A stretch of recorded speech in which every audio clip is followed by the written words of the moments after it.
کشتین ملی کشتینگیری در قصر ورزشی دانشگاه ملی جمهوری تاجیکستان مسابقه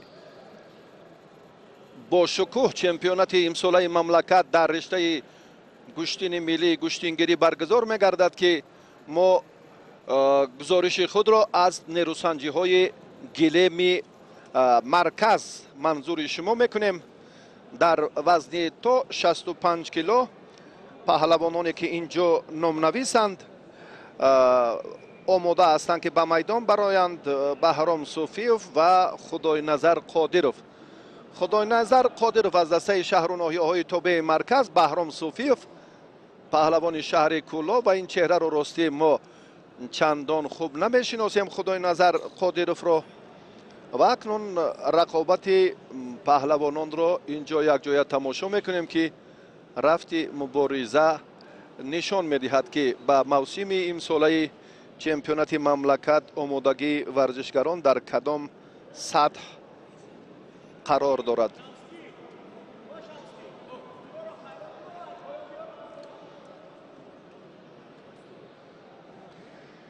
برای به میدان برآمدن البته این یک مرحله اول و دوم نیست.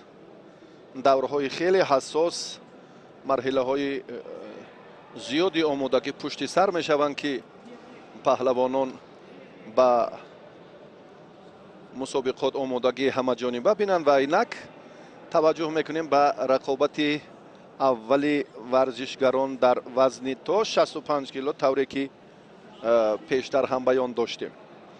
بهرام صوفیوف استاد ورزش درجه جمهوری تاجیکستان 11 مراتبه در چمپیونات مملکت برنده مدال طلا در نمود کشتین های ملی و همچنین سامبو جودو گردیده است. تجربه خوب دارد، سالیانی دراز است که البته موقع خود رو هم در همین وزن 65 کیلو در جودو در وزن تا 66 کیلو هنرنمایی میکرد پیشتر. و معمولا آن لحظه هایی که ما شاهد بودیم اکثر پهلوانان کشتین ملی هم در جودو هنرنمایی میکردند و بعد البته اندک تحولات این نقطه مورد توجه و نظر کارشناسان کشتین جودو قرار گرفت و ضرورت به عمل آمد که هر یک نوع ورزش در علاهیدگی هیئت خود را مکمل نماید. اندک توقف شد برای درست کردن، برای مشخص نمودن البته مشکلات تکنیکی. و خدای نظر قادروف این چهره که راستی در میان جوانان ما هنرنماییش را در شهر دوشنبه دیده بودیم و حالا در چمپیونات امساله مملکت اکنون اولین شده به میدان آمد. استادان ورزیده خوجند دیجف با همراهی شاگردان از ولایت مختار کوهستان بدخشان و مربی ناحیه خراسان هم استنقلوف اینجا با جمع شاگردانش حضور دارند و با امید موفقیت، با امید کامیابی که ما میتوانیم باز امروز هم شاهد نیروسنجی های جالب و رقابت های پرشدت شویم و مخصوصا چمپیونات امساله مملکت برای پهلوانان یک مرحله آمادگی، مرحله توجه برای مکمل نمودن هیئت دسته یکچین کشور خواهد شد. اکنون بیاید یک جای این رقابت را تماشا کنیم. بهرام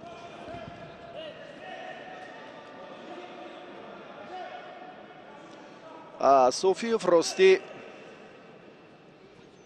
تجربه خوب دارد. من فکر میکنم امروز از دورهای اول نتیجه دلخواهش را به دست آورده میتواند، اما اون وقت همه را معین خواهد کرد. امتیاز اولی گوشتین ملی ما این بدن است، دویم پهلو، سیوم حلال.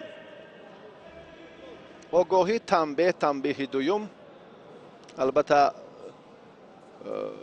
نامناسبی کار در جریان رقابت ورزشگری اشتباه کرده به وجود می آورد. حرکت اولی بهرام صوفیوف امتیاز نیست. اکنون رفتی مبارزه صوفیوف فکر میکنم شدت دیگر میگیرد. خدای نظر قادرов راستی اینجا بله سوس هنرنمایی دارد از جانب دلاور صبریدین. داور درجه جمهوریوی آگاهانیده شد. باز هم پسیو است.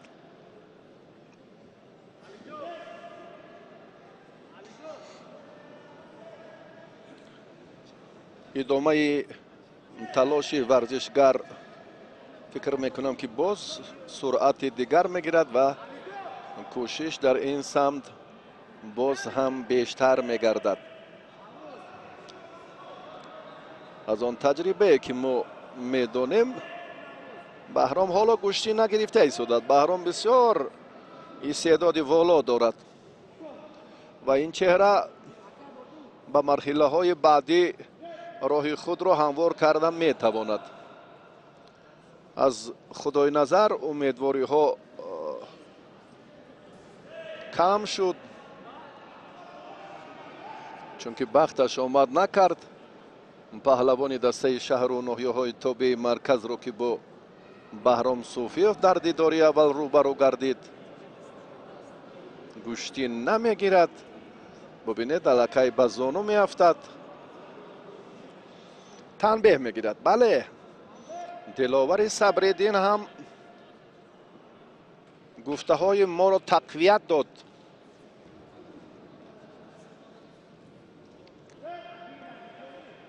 اگر چنین گوشتینگیری باشد فکر میکنم که تنبیه دویم بله در صورت تکرار یافتن البته صوفیوف بسیار خطر را اینجا میتوانست که ایجاد کند پیدا سازد اما کار را یا همان اصول خیلی فریبایی که به پای چپ توجه کرد و سمت مبارزه را دیگر نمود تا با آخر برده رسانیدن نتوانست.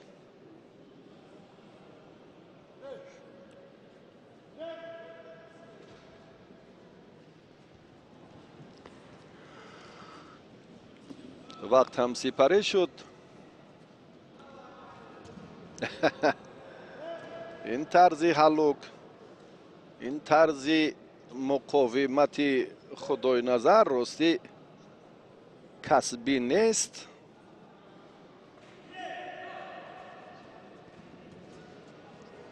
پهلوان در همین وقت معین بسیارتر هم به زانو افتید، عقب نشینی کرد، در رفت تلاش که امتیاز از دست ندهد، اما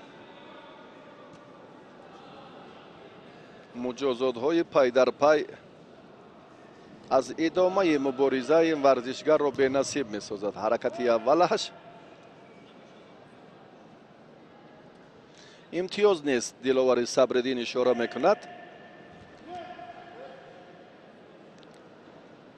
سبز پوش جوان دسته شهر و ناحیه های تابع مرکز تنبیه دارد. اکنون صوفیوف درست قپید حریف را از دست راستش،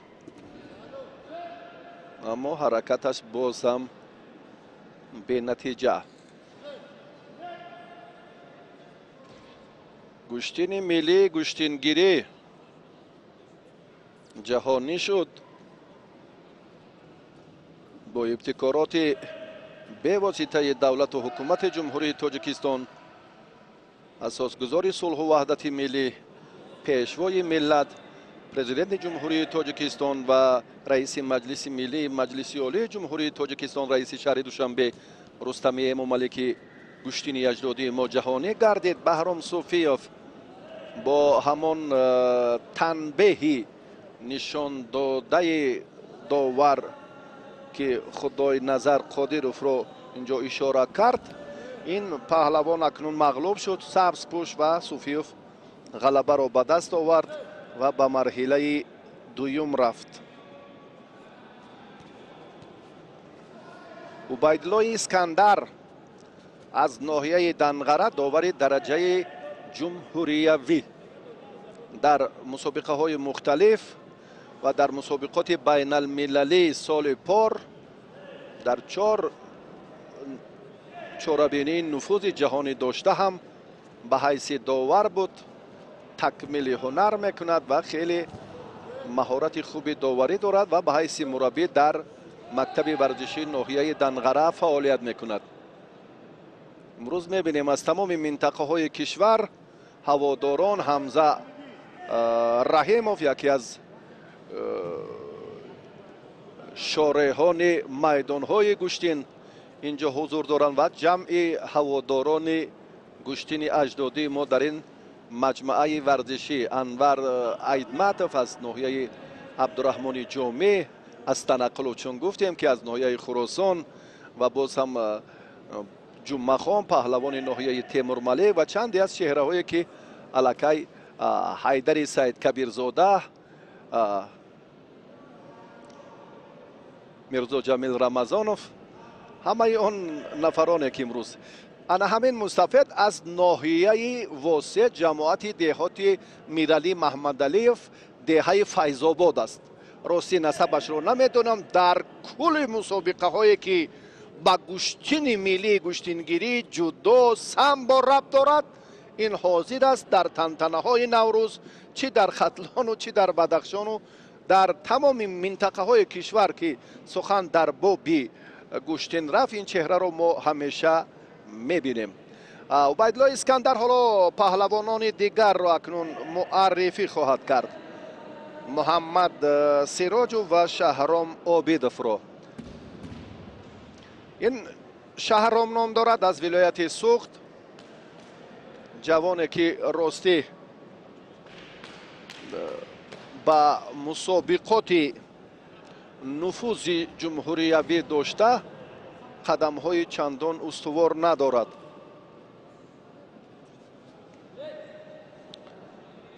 муҳаммад сироҷов аз дастаи хатлон 1, сафарали баротов ҳайати дастаи хатлон 1-ро мукаммал намудааст. инҷо ҳам сафарбар шуд.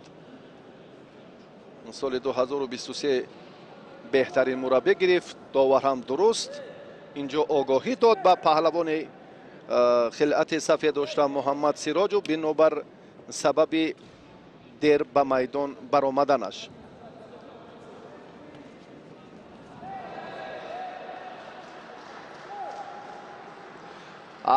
рафти сабқат, маъзарат дӯстони азиз, инҷо ҳам агар мо таваҷҷӯҳ кунем, муҳаммад сироҷов даври аввалро бо осонӣ убур кард. маъзарат аз шумо. шаҳром обидов инҷо ҳолатеро мебинем ки дар майдон далери муҳаммад ҷалолиддин ва ислом давлатов аз вилояти мухтори кӯҳистони бадахшон. ислом ғалабаро ба осонӣ моли худ кард. биёед як бори дигар бубинем ҳолати хеле мусоид ва партофти ҷолиби ин варзишгарро.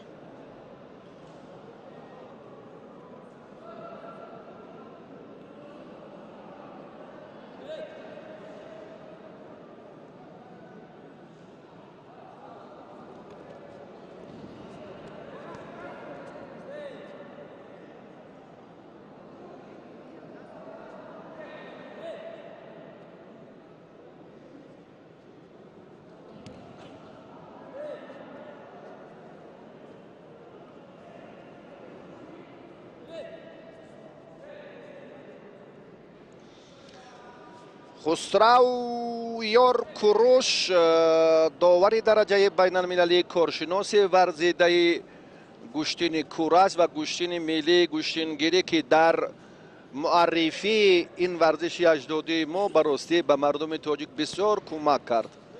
саҳмаш در جهانی شدن گوشین ملی ما خیلی زیاد است.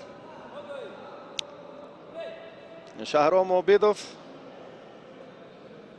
از ولایت سوخت، چون گفتیم درباره این چهره دلیر محمد جلال‌الدین از دسته دوشنبه 2، اسلام دولتов از ولایت مختار کوهستان بدخشان با یک پرتافتی خیلی جالبش هم پیروز شد، به دور دیگر رفت.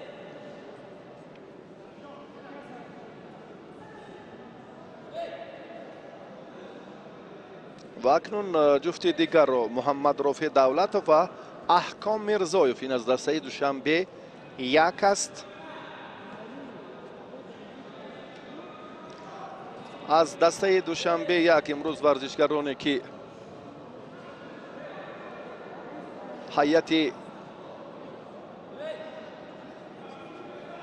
دسته دوشنبه 1 و 2 رو مکمل کردم، فکر میکنم مهارتشون تا اندازه فرق کننده است. از حسابیانی که در شهر دوشنبه هم تمرین و هم دستورات و هم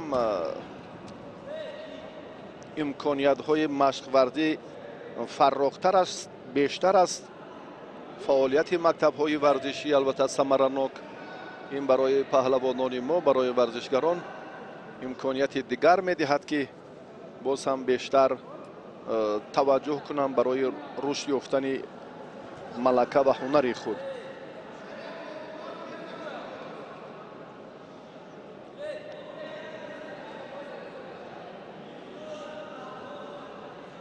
احکام میرزایف بدون مبارزه به مرحله دیگر رفت، چون که رقیبش حاضر نشد و باخت حسابیده می شود و با همین ترتیب احکام میرزایف به دور بعدی رفت.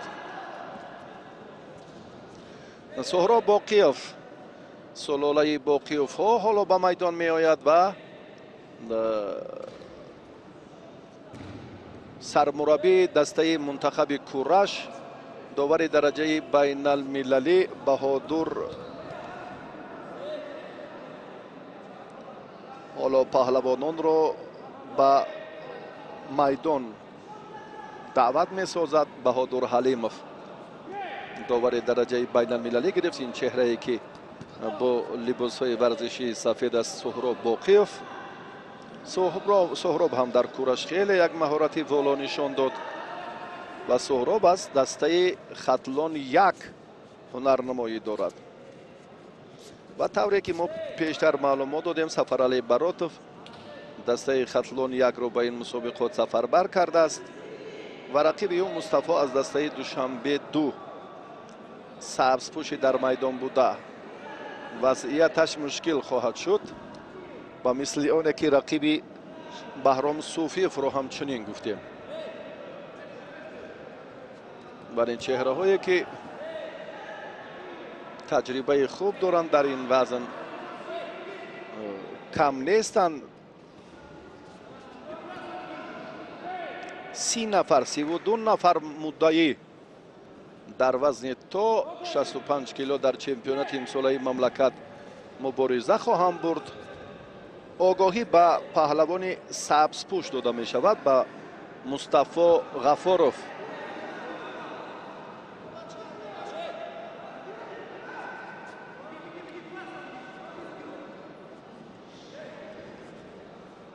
اما باقیوف به این قناعتمند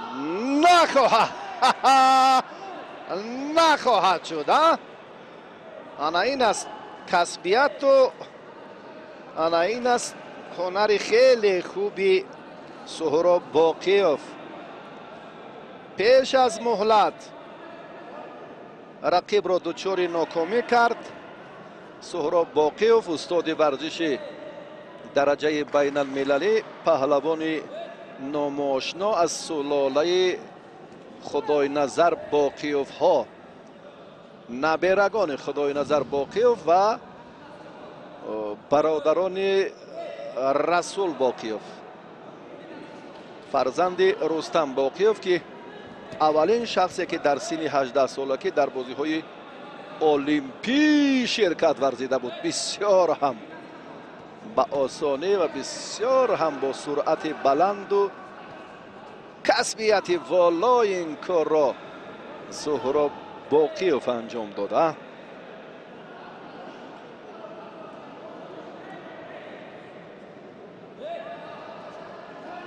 اسماعیل زاده جمشید در دور اول آزاد است، به مرحله دیگر رفت.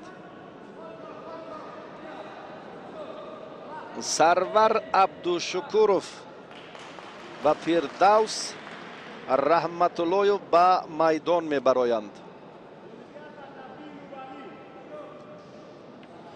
در خصوص پهلوانان منطقه های کشور گفتیم.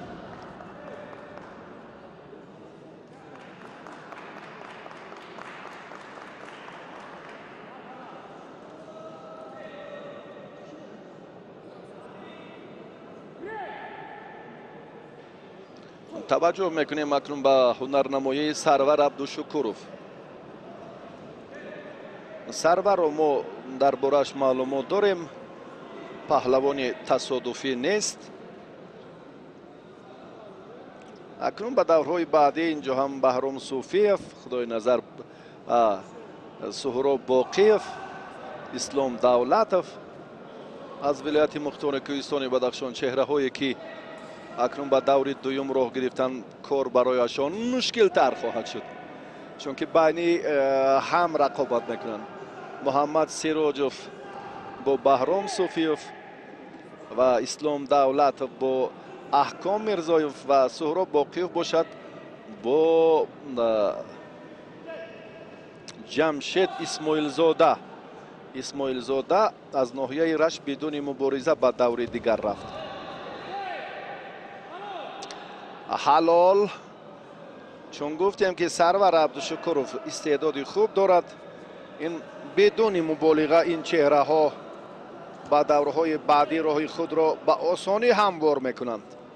به مانند بهرام صوفیوف، به مانند سهراب باقیوف و سرور عبدالشکورov، این سه تن ورزشگری که کسبیتشان از رقیبانشان به کلی فرق کننده است.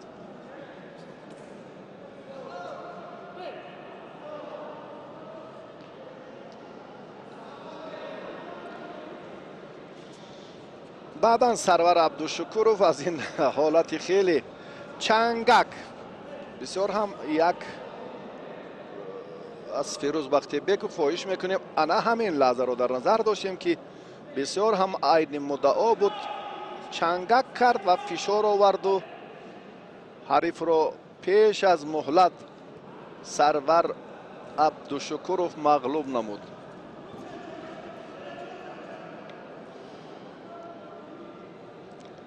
بهادر حلیمov سرمربی منتخب کورش جمهوری تاجیکستان، داور درجه بین المللی در گشتینگیری.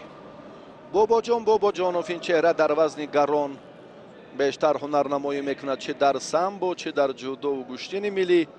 امروز هم در تالار نشسته است، برای به میدان برآمدنش فکر میکنم حالا وقت است، یا گشتین نمیگیرد که در یک گوشه آرامی قرار دارد. و شهرام مؤمنوف در دور اول آزاد است و ما توجه میکنیم به شهباز سیدابرارov و شهریار میرحمت،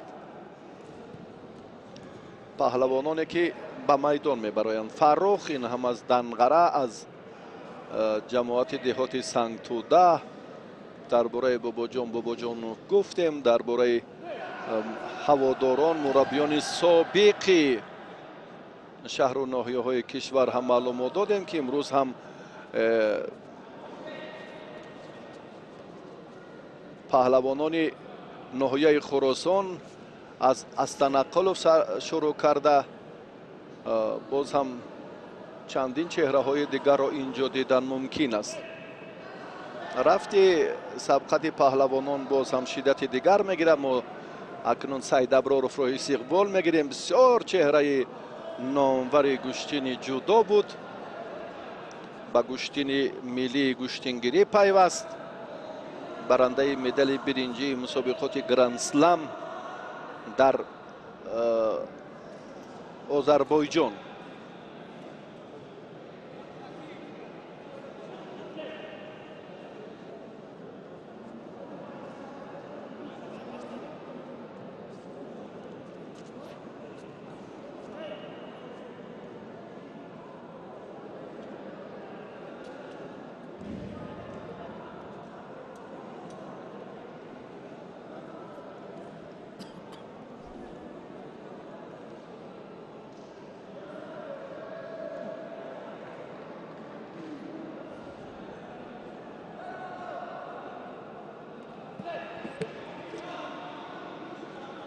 давлатзода довари дараҷаи ҷумҳуриявӣ, устоди донишкадаи тарбияи ҷисмонии тоҷикистон аст.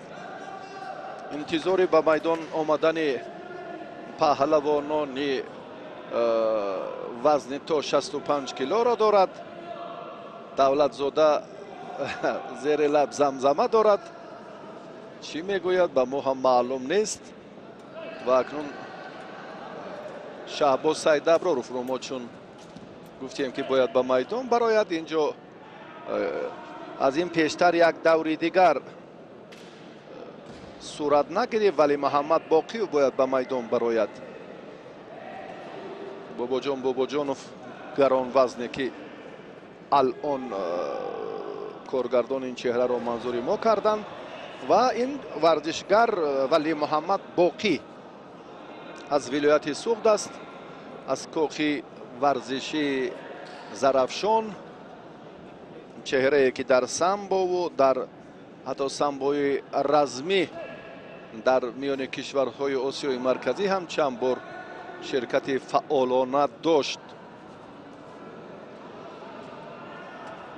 шаҳром муъминов инҷо як лаҳза таваққуф кард, кори моро ҳам андаке кашол дод ва мехоҳам боқӣ вали муҳаммад қусури ана ҳамон интизориҳои моро ситонад, беҳтар мешавад. чаро дер кард?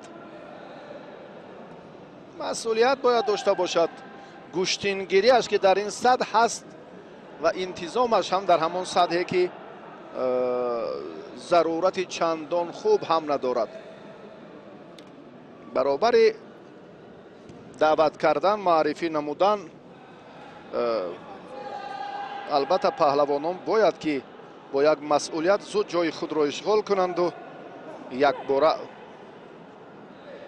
ба нерӯсанҷиҳо пардозанд. боқӣ вали муҳаммад партовҳои ҷолибро мо дар ду гилеми дигар ҳам дида истодаем.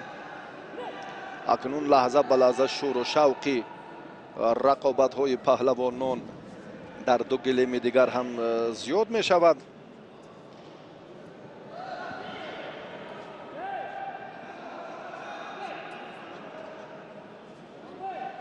танбеҳ ба варзишгари сабзпӯш.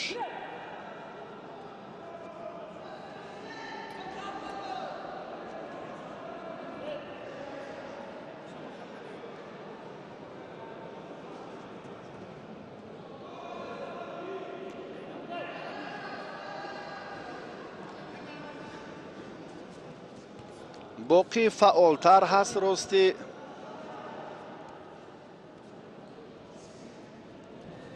аммо рақибаш таҷрибаи чандон хуб надорад. шаҳром муъминов аз вилояти мухтори кӯҳистони бадахшон.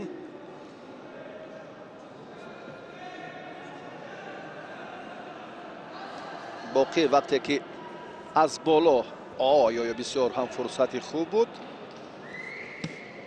аммо корро то ба охир беҳтар анҷом додан натавонист. бисёр ҳам имконияти хуб баъдан ба боқӣ вали муҳаммад дода шуд.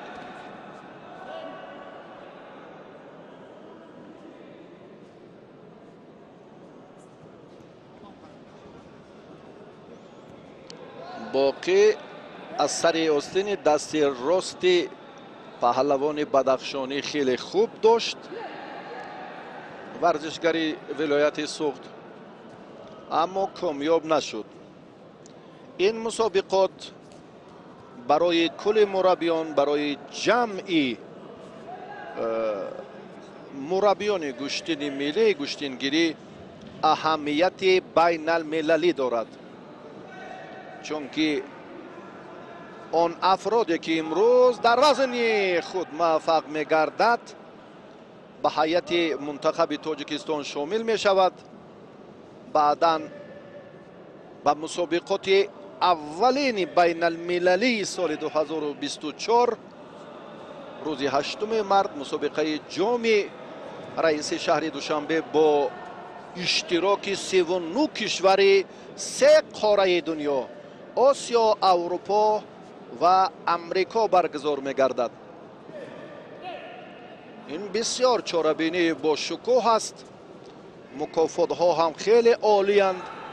از این نقطه نظر در انتخاب باید که به خطاگی راه ندهند، چهره های اصیل ورزشگران ارزنده را اینجا معین نمایند. باقی ولی محمد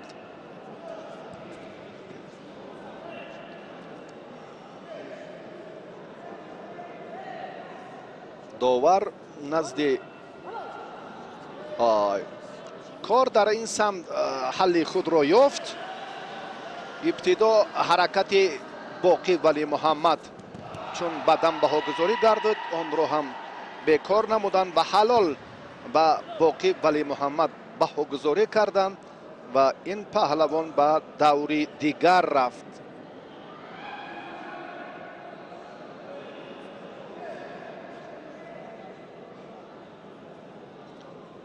اکنون شهباز سعید ابرارов، حالا باقی ولی محمد فشرده سبقت دو پهلوان را یک جای میبینیم.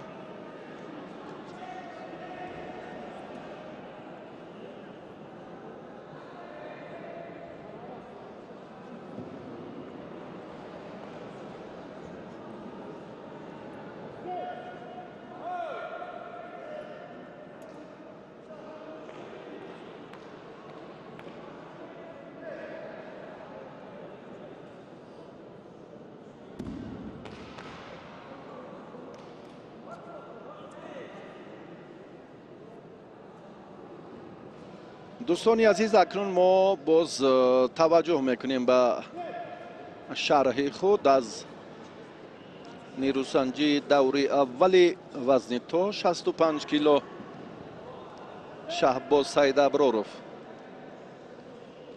ورزشگری ناماشنای تاجیک با خلعت سفید است. در گشتین جودو چند لحظه هنرنمایی کرد. بعداً باز هم به گشتین اجدادی گشتینگیری پیوست. از دسته دوشنبه 2 هنرنمایی میکند.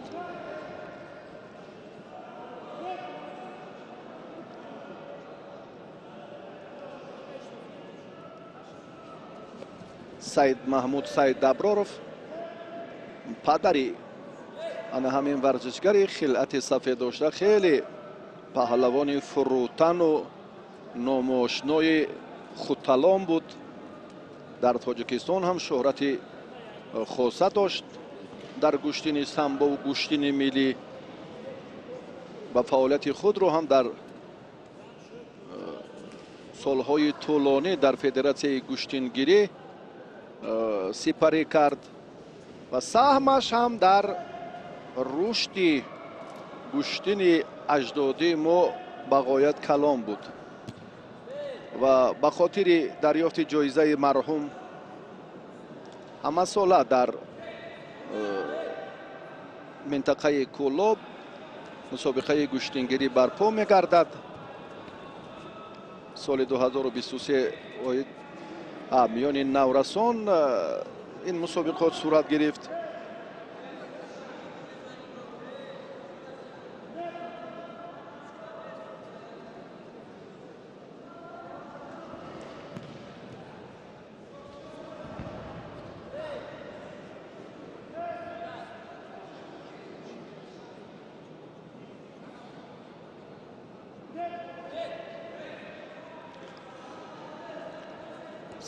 سعید ابرارов از چهره‌های نمایان است با مثل هم بهرام صوفیوف و هم سهراب باقی و هم باقی. آی آی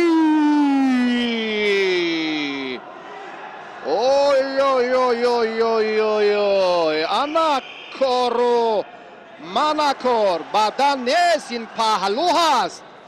واقعا هم دلاور صبرالدین اینجا اشتباه خود را سر وقت اصلاح کرد. شهباز کاملا رقیب را نادیده گرفته. پهلو با سعید ابرارов. دشمنت گر پشه باشد کمتر از فیلش مدان. در میدان رقیبی سست و ضعیف وجود ندارد. مطلب شما جدی با حریف مناسبت کردن است. ببینید یک لحظه فارغباری کار را به نفع شهریار میرحمد انجام داد. با پهلوان دسته شهر و ناحیه های تابع مرکز همین قشنگ چگونه سعید ابرارов را پرتافت پهلو خاتمه داده.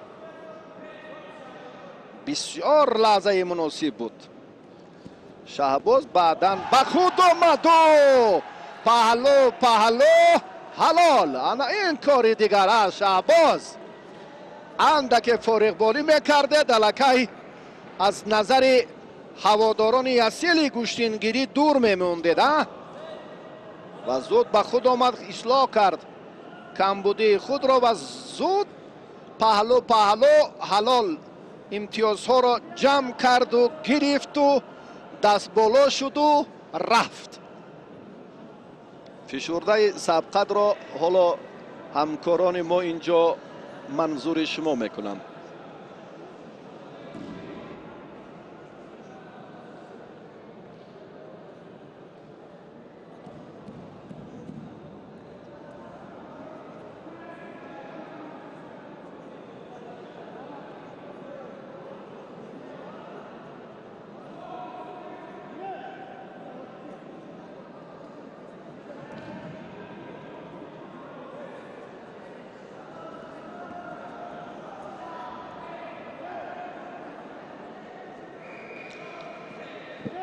رقابت پهلوانان دیگر را میبینیم. اکنون کامران قلندر با همراهی عبدالنظرov از ولایت مختار کوهستان بدخشان رقابت را شروع کردند.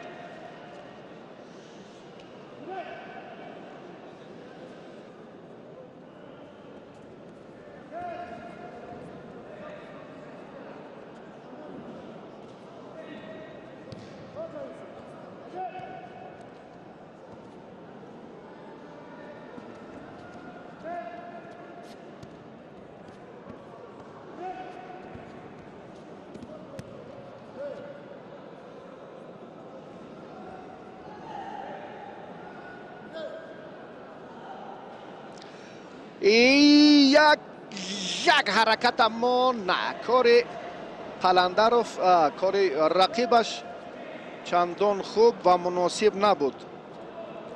کار عبدالنظرov برای خاتمه این اصولی که وی میخواست مسافه را نزدیکتر باید میکرد. ببینید باز هم در اجرای اصول تنقیصی میکشد چون که تجربه اش کم است. وقتی که تجربه نیست الکی نقص و علت در هر یک عمل به نظر میرسد.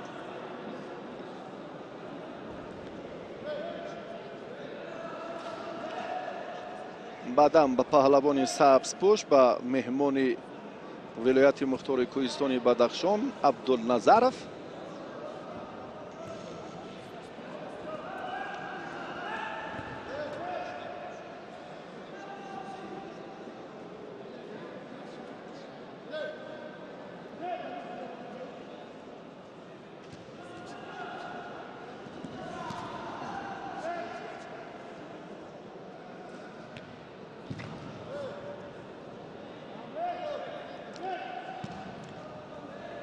عبدالنظرов آگاهانیده شد. پهلو بهاگذاری گردید.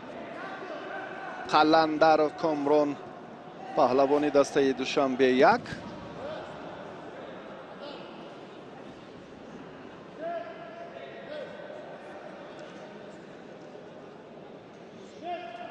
رفتی مسابقه باز هم شدتی دیگر میگیرد، اما مشکلاتی که اینجا فراگیر است پهلوانان رو، این کم بودن تمرین.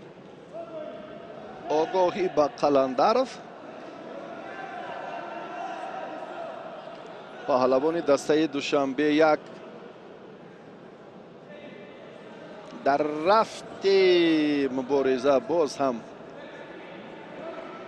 از ضعیفی سمت دفاع حریف خوب استفاده کردن نمیتواند قلندرов.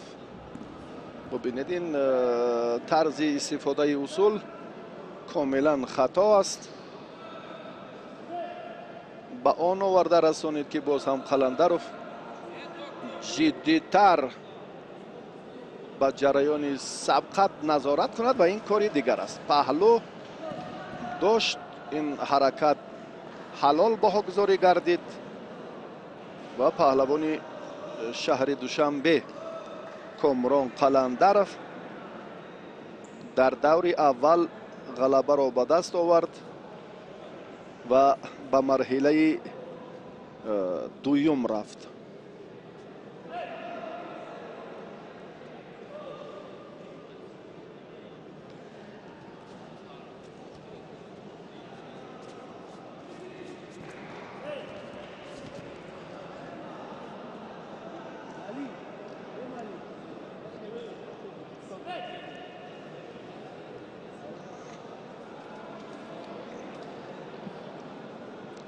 لحظه های بهتر و فرصت های مناسب رو ما اینجا یک بار دیگر تماشا کردیم. امروز هم میبینیم که جوانان ناحیه کوشانیان با رهبری پرویز عظیموف، دیرکتور مؤسسه دولتی مکتب ورزشی ناحیه و یک چند نفر پهلوانان امیدبخش گشتینگیری این ناحیه هم به مسابقات سفربر گردیدند. البته ما با تدریج که آنها دسته خطلان یک رو معرفی میسازند. مصلح‌الدین خیراللهیف از جمله و همچنین مسلم بیگ کریموف از ناحیه قبادیان و چند تن از پهلوانانی که خطلان یک رو این منطقه رو معرفی میسازند آماده هستند و پهلوانان دیگر رو حالا فرصت داریم که مصطفی عبدالفیض و سیدزاده محمد رو به شما معرفی نماییم. محمد از رشت است، آگاهی گرفت.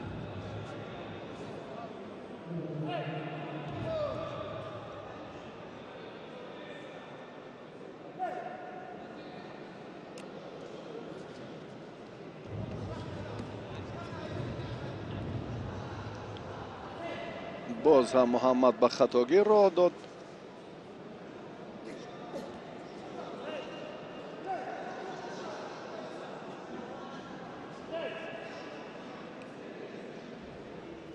اسکندری عبیدالله داور درجه جمهوری بی از ناحیه دنغره است. رفتی سبقت هر دو پهلوان راستی بله او را قناعت نکرد. به پهلوان رشتی تنبیه داد برای از میدان بیرون شدنش.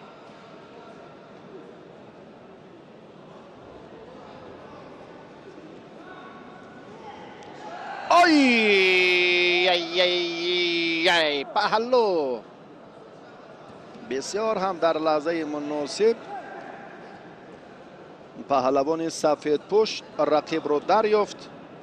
مصطفی عبدالفیض. امروز باید پهلوانان با درک بلند مسئولیت تلاش ورزند، چون که موقع خود را در دسته یک کچین استوار سازند و به مسابقه اولین بین المللی در سال 2024 که روز 8 مارس در شهر دوشنبه برگزار می‌گردد آمادگی گیرند. مسابقه بین المللی جام رئیس شهر دوشنبه با نفوذترین سبقت سال 2024 محسوب می‌یابد که امروز علیه مرحله های آمادگی، دعوت پهلوانان، روادید، کارهای تبلیغاتی و آمادگی به این مسابقات با مرام جریان دارند. 39 کشور سه قاره سیاره در روزهای اول عید بهار احیای طبیعت به تاجیکستان می آیند. از این نقطه نظر همه مربیان کوشش دارند که شاگردان خود را اینجا همه جانبه آماده نمایند و به نتیجه ارزنده سرفراز گردند.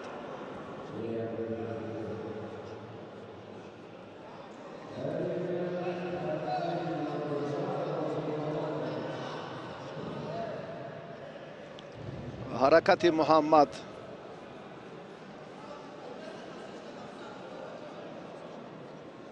کوشش را شروع میکند اما باز هم اشتباه می نماید.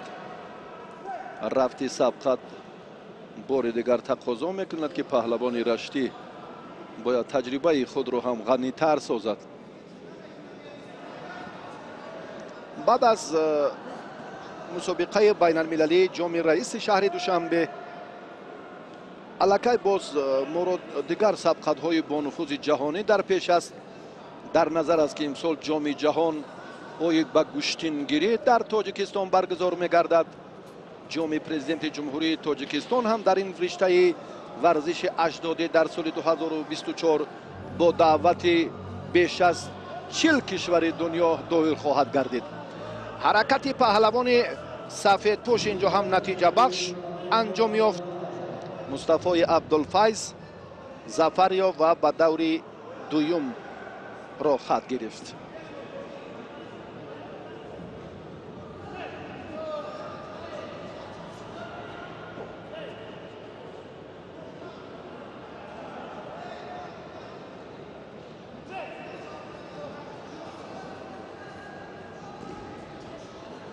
هست آن حالت ها، آن لحظه هایی که خیلی هم جالب دیدنی، فرصت هایی که عبرت بخش و پرتافت های خیلی سریع وقتی و مناسب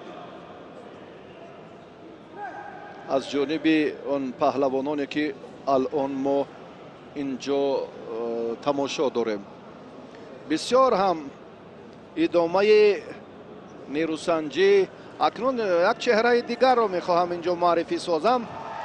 سفر عبدالعلیموف و با چند نفر فرزندان خود که در مسابقات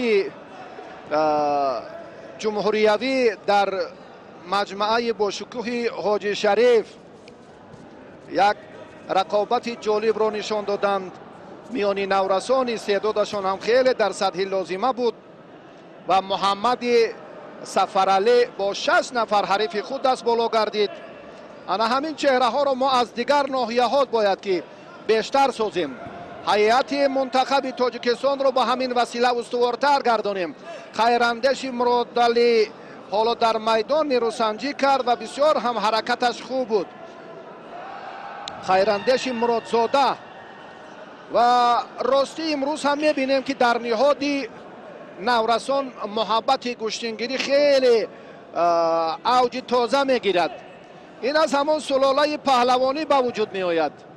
ارثی وقتی پدر گشتینگیر است، فرزند هم آهسته آهسته راه خود را در سمت تکمیل و قوی کردن استعداد و این هنری والا باز هم افضلتر و بهتر می نماید. در سن 40 سالگی رقابت کردن و نیروسنجی کردن و دست بالا شدن در میدانهای با نفوذ گشتینگیری واقعا هم از استعداد و مهارت بلندی عبدالعلیموف یک بار دیگر درک می‌دهد و اطمینان داریم که در همه ناحیه ها، هم در مومین آباد و هم در شمس‌الدین شاهین و هم در خاولینگ و بلجوان که تعدادی نورسان به محبت اصیل توجه بیشتر به تمرین های گوشتینگیری دارند، آنها هم روی میدان میآیند و خیراندیش های دیگر تولید خواهد شد.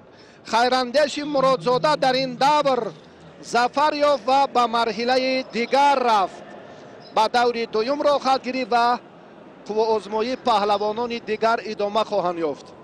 واقعا یک فشرده شاهرخ، سید مرادزاده و فیروز بختیبکوف کارگردان های ما لحظه های جالب را باز یک بار دیگر هم ورقگردان میکنند و این حالت های مناسبی نیروسنجی را منظور ما خواهند کرد.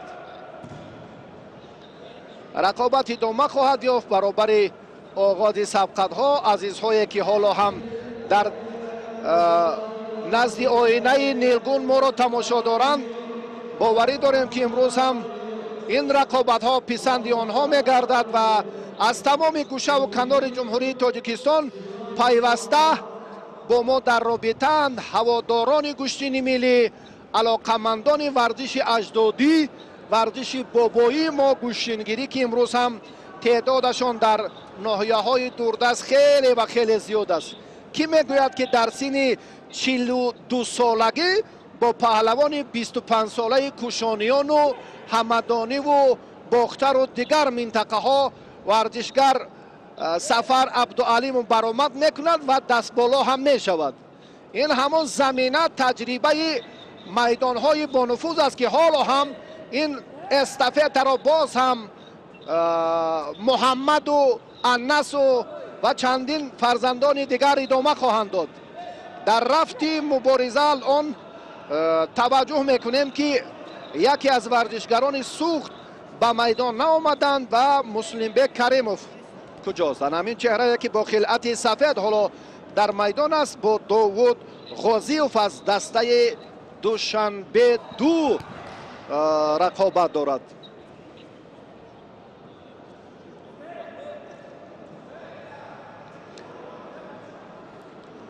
مسلم بک در قهرمانی جهان کورش جای سوم را گرفت در ترکمنستان.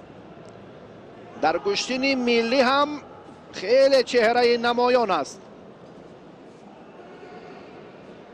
و به مانند سید ابراروف مبادا باز فارغ بالی کند و رقیب را نادیده گیرد که آگاهی گرفت. در این وزن اکنون مدعیان زیاد می شوند. یکی بهرام صوفیوف، دویمین سهراب باقیوف، سیوم شهباز سید ابراروف از همون چهره های نامور و ناماشنا. باز خیراندیش مرادزاده. بسیار این چهره ها علاقه سطح کسبیشان قریب که برابر است. باقی ولی محمد، سرور عبدالشکوروف. از این نقطه نظر پهلو، بله، از این نقطه نظر دورهای بعدی خیلی پرشدت صورت خواهند گرفت. خیلی یا خیراندیش مرادزاد یا باقیوف یا سید ابراروف یا باقی ولی محمد یا بهرام صوفیوف، همین چهره های ناماشنا انگوش شمارند. اکنون اینها گوشتین خوبی خود را نشان میدهند. اینها تلاش میکنند که از آن مکافات ارزنده و عالی که $100,000 آمریکایی را در بر میگیرد در مسابقه جام رئیس شهر دوشنبه بهره‌ور گردند. این بسیار اقدامی شایسته است و بسیار توجه خاصه رئیس شهر دوشنبه برای باز هم عنعنوی و باز هم جهانی کردن گوشتین ملی گوشتینگیری است که در همکاری با فدراسیون گوشتینگیری تاجیکستان این مسابقات هم روز 8 مارس با حضور 39 کشوری، نمایندگان 39 کشوری 3 قاره جهان برگزار می‌گردد. آی بسیار هم لحظه مناسب فکر میکنم این بدن نیست، امتیازی از این هم والاتر است که муслимбек ба даст овард. аммо давлатзода ишора мекунад ки бадан аст, рақобат идома меёбад. дар партофти абдушукуров ҳам ҳамин ҳолат буд. баъдан рафти сабқат боз дошта шуд ва иштибоҳи довар ислоҳ гардид. аммо ин ҷо ягон назари дигар нест. фикр мекунам муборизаи муслимбек каримов хубу хуш аст барои бихлисон. дидед муслимбек аз дастаи хатлони як рақибро ба осонӣ шикаст дод ва ба марҳилаи дуюм роҳи худро ҳамвор кард. бо ализода шералӣ аз дастаи шаҳру ноҳияҳои тобеи марказ ин ҷоизадории қаҳрамонии ҷаҳон дар кураш гӯштин хоҳад гирифт.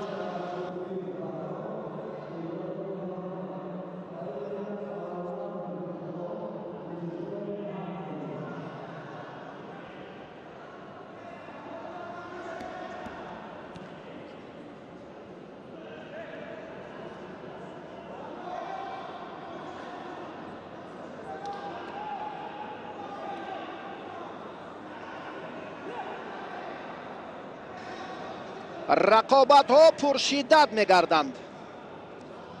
баҳром суфиёв ба майдон омад. даври дуюми нерӯсанҷии паҳлавонони вазнашон то 65 кило.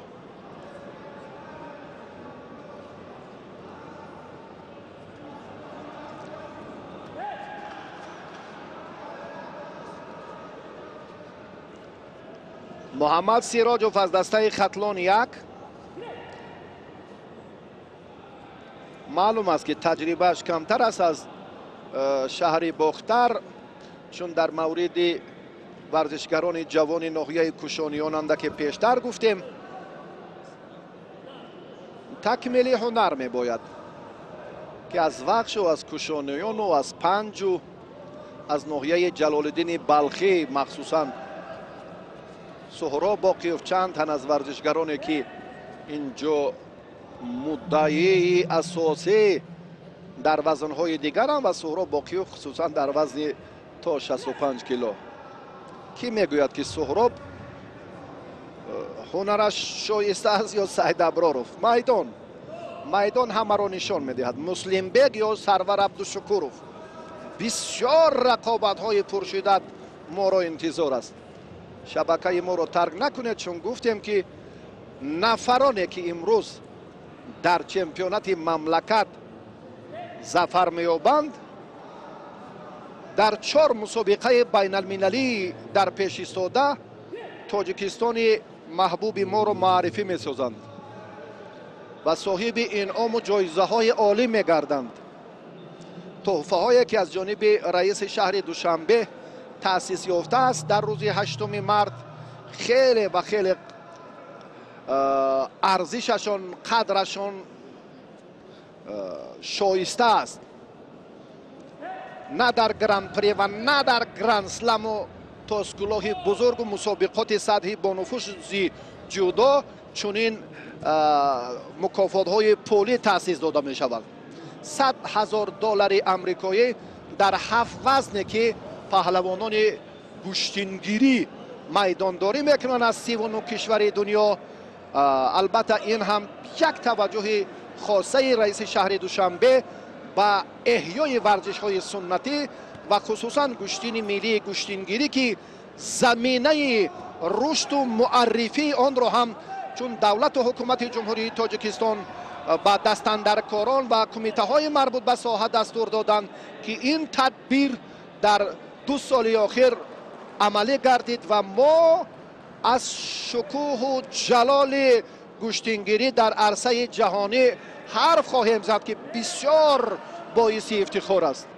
аввалин чемпионати эрон дар гӯштингирӣ навакак баргузор гардид. семинарҳои бонуфуз ҳам дар кишварҳои эрону афғонистон дар риштаи гӯштингирӣ доир гардиданд.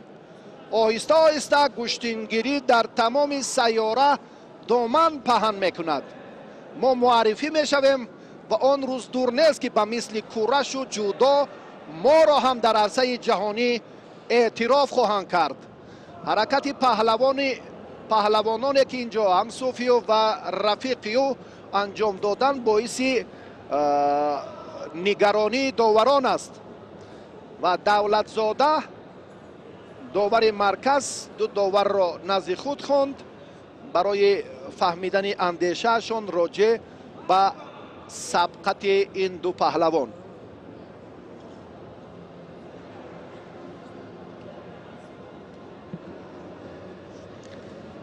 سرداور مسابقات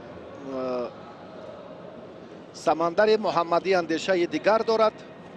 دولتزاده را نزد خود خواند و این چهره که ما معرفیش کردیم محمد سراجوف است از دسته ختلان یک. گفتیم که پهلوانان کشانیان و وخش و پنجو قبادیان و دیگر منطقه های ختلان یک را در نظر دارم. امروز خیلی زیادند. از دسته ختلان دو بهرام صوفیوف است. از ناحیه های خاولینگ و بلجوان و شمسیدین شاهین این کار را صوفیزاده بهرام باید بر وقتتر انجام میداد، چون که استعداد دارد، هنر دارد. چرا به مثل سید ابرار رو فارغ بالی کند و اولا پهلو را از دست دهد و بعدا آن رو به مشکلی ستاند. بهرام صوفیوف در این دور خیلی با یک پرتافت جالبش محمد سراجوف رو دچار ناکامی کرد و به مرحله دیگر رفت، به سبقت‌های 1/8 نهایی.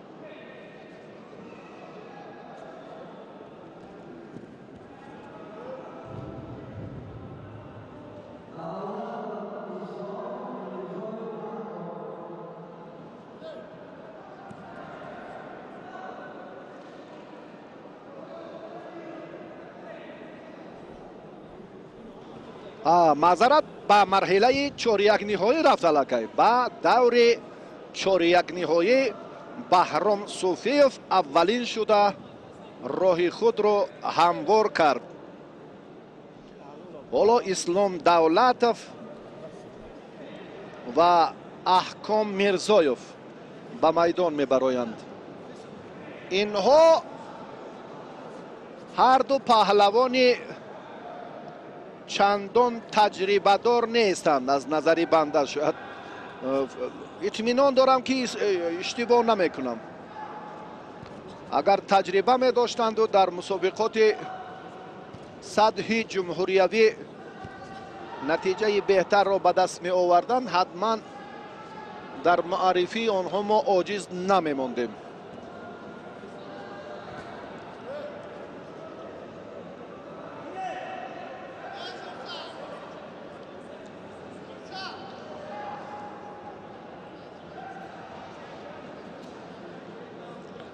اسلام دولتوف از ولایت مختار کوهستان بدخشان است. سفید پوشه که حالا خیلی رجوع کرد. پهلو خسرو شایف در داور درجه جمهوریوی صاحب امتیاز اولین گردید. دولتوف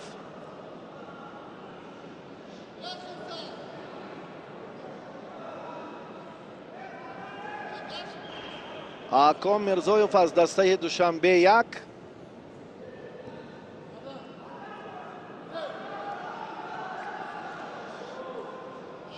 راستی پهلوان رو ما چندان خوب نمیشناسیم. قپیدنهایش، حرکتهایش اندکی نگران کننده هم هستند.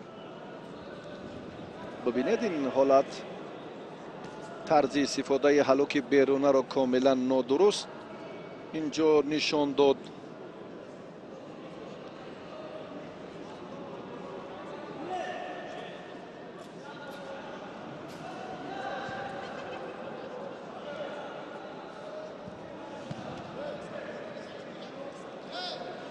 احتیاط کارانه پهلوان سفید پوش دوشتین میگیرد.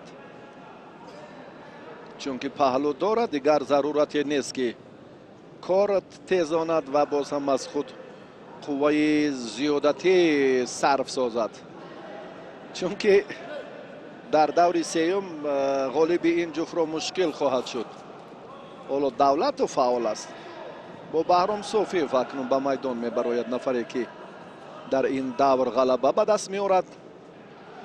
ин хеле барои ҳарду кадоме ин ё он ки бошад мушкилӣ зиёд аст.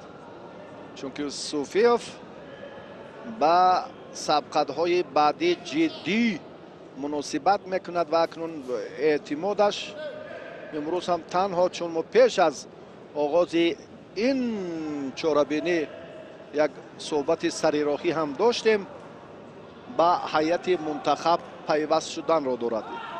ҳадафи асосии Баҳром Софиев ҳамин аст. ман соли пор андаке иштибоҳ кардам ки ба сегонаи беҳтарин шомил шудам. имсол кӯшиш дорам ки ба суфраи зафар бароям. чунин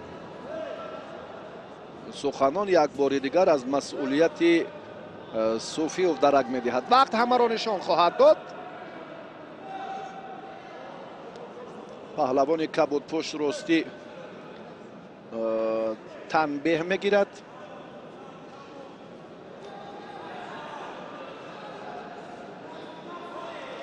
лаҳзаи муқовимати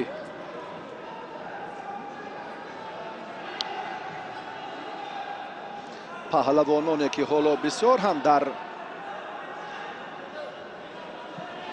роҳи дарёфти имтиёзҳо бисёр таваҷҷӯҳи зиёд доранд. на, ин ҳаракат аз ҷониби Аҳком Мирзоев хуб анҷом наёфт.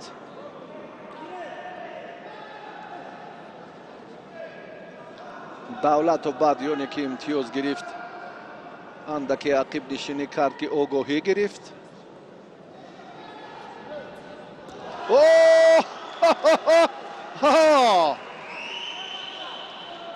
ростӣ ман гумон надоштам ки Аҳком Мирзоев дар ин лаҳза аз худ як маҳорати воло нишон медиҳаду комёб мегардад. ба даври баъдиро хат гирифт ва бо Баҳром Софиев дар марҳилаи чорякниҳоӣ дидор анҷом хоҳад дод.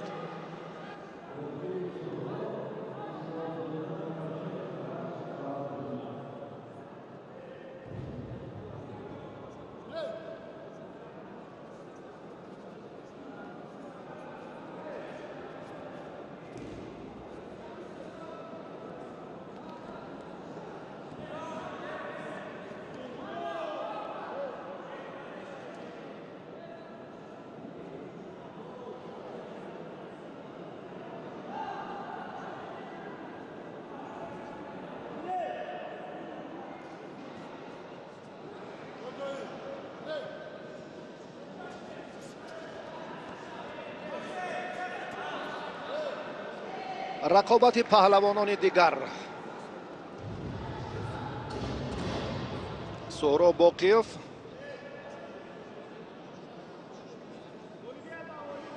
Боқиев бо ҳамроҳи Ҷамшед Исмоилзода ҳоло дар майдонанд.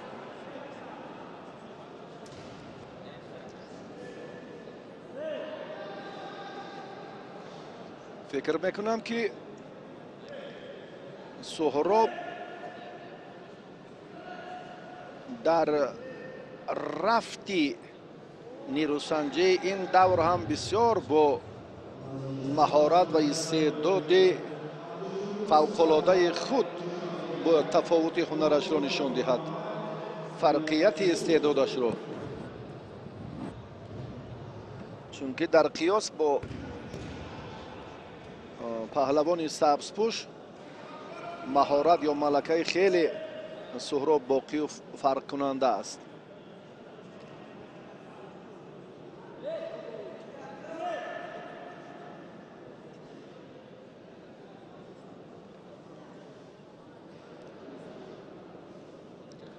اما سراسیمه نیست. باقیوف اینجا مطلب دیگر دارد.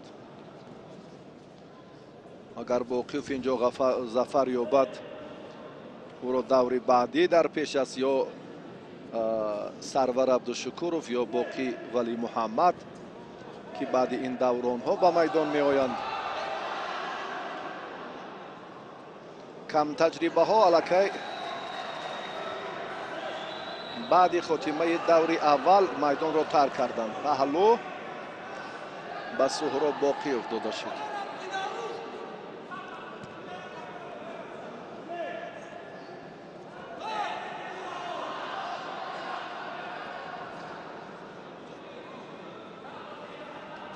راهی دیگری که ما رو در پیش است، این البته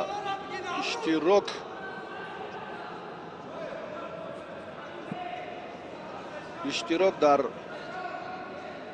مسابقات سطح بین المللی است، چون توجه هم برای مکمل کردن دسته یکچین در ابتدا گفتیم. مبارزه ادامه می‌یابد.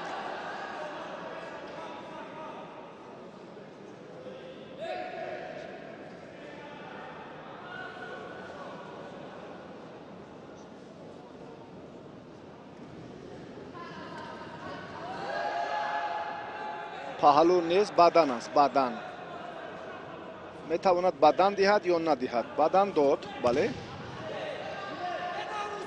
با پهلو، بله، با پهلو برای بهاگذاری امتیاز دوم ورزشگر باید یک پرتافتی انجام دهد که یک کتف رقیبش البته به زمین افتد.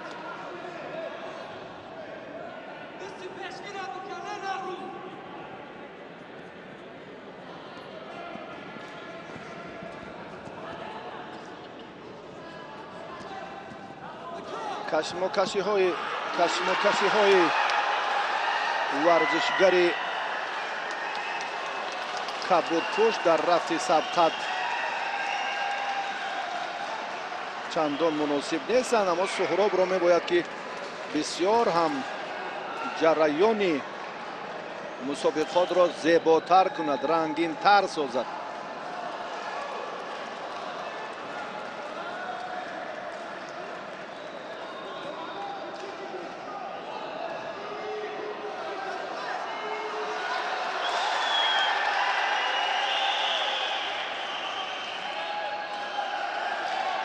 سهراب باقیوف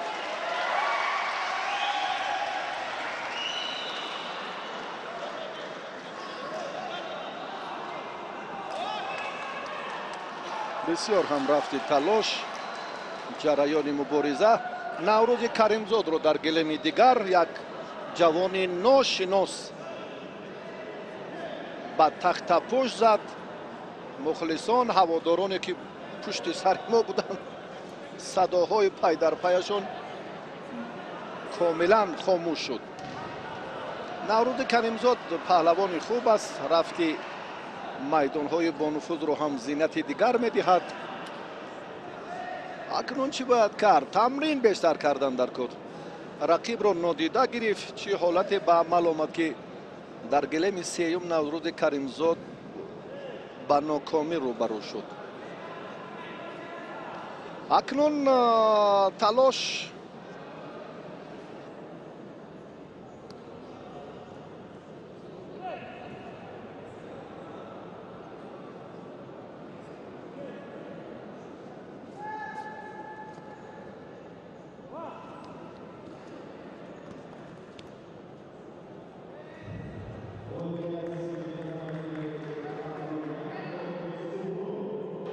سهراب باقیوف در این دیدار غلبه را به دست آورد. به مرحله دیگر به سبقت‌های 4-1 نهایی راه خود را هموار کرد. اکرم میرزایف، این چهره که با بهرام صوفیوف دور 4-1 نهایی رقابت میکند، سهراب باقیوف از این مرحله هم به دور 4-1 نهایی رفت. ва рақиби Суҳроб ҳоло маълум хоҳад шуд. Сарвар Абдушукуров, Боқӣ Вали Муҳаммад ба майдон омаданд. Аз коргардон хоҳиш мекунем ки зуд таваҷҷӯҳ кунанд ба ин сабқате ки хеле ҳассос аст. акнун нерӯсанҷӣ сарсариву оддиву камҳаракат дигар вуҷуд надорад. марҳилаи 4-1 ки шуд, ҳама чеҳраҳои намоёни гӯштини миллиро мо мебинем.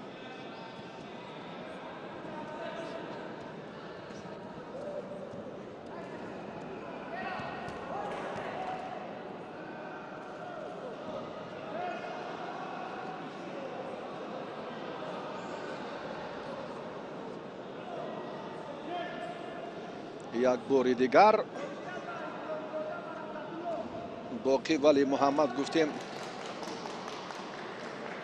ки дастпарвари мактаби варзишӣ Зарафшон ноҳияи Ҷаббор Расулов аст ва дар ноҳияи Ҷаббор Расулов ду бошгоҳи варзишӣ хеле фаъолияти пурсамар дорад, махсусан дар минтақаи вилояти Суғд. дар Суғд, бале, дар Масҷо агар мактаби варзишӣ Наврасонро Фаридун Умедов, Муҳаммаҷовиди Мирзо Ҳаким тақвият диҳанду намуна бошанд, дар ноҳияи Ҷаббор Расулов ҳам коқи варзишии Ланглив ва ҳам коқи мактаби варзишии Зарафшон дар тайёр кардани чеҳраҳои асили намудҳои гӯштин намунаанд.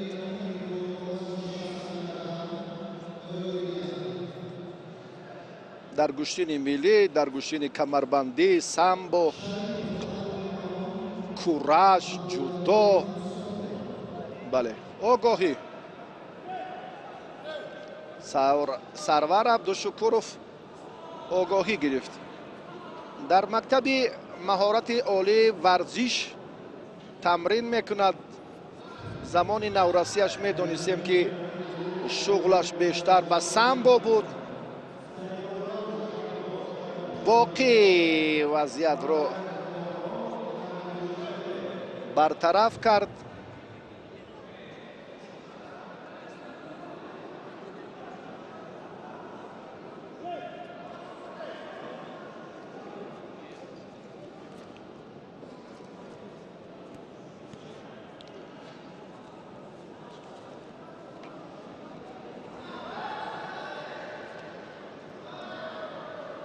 баробар аст. инҷо ман ростӣ наметавонам дар хусуси истеъдоди Сарвар сухан гӯям. Боқӣ ҳам дар мусобиқаҳои байналмилалӣ махсусан миёни кишварҳои Осиёи марказӣ як мавқеи алоҳида ҳам дорад. санъат ё ҳунарашро аз истеъдоди Баҳром Суфиёв, Шаҳбоз Сайдаброров, Суҳроб Боқиёв, андаке Муслимбек ки Каримов, бале, андаке як зина неву нисфи зина, агар гӯем ки каме поёнтар аст, иштибоҳ намекунем. аммо баробарии сабқати ҳар ду чеҳра инҷо акнун як бори дигар собит месозад ки ин варзишгар ой бадан ҳаст. Боқӣ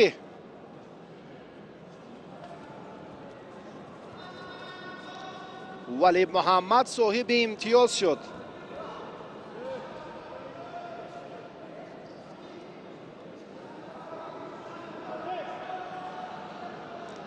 ҳоло вақт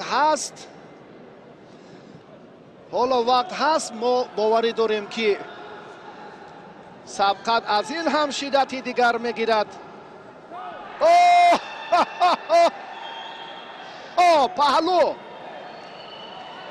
Боқӣ Вали Муҳаммад бадан баҳогузорӣ шуд, паҳлӯ гирифт. корро дар ин самт ин андаке хатар дорад. амали анҷомдодаи Боқӣ Вали Муҳаммад اکنون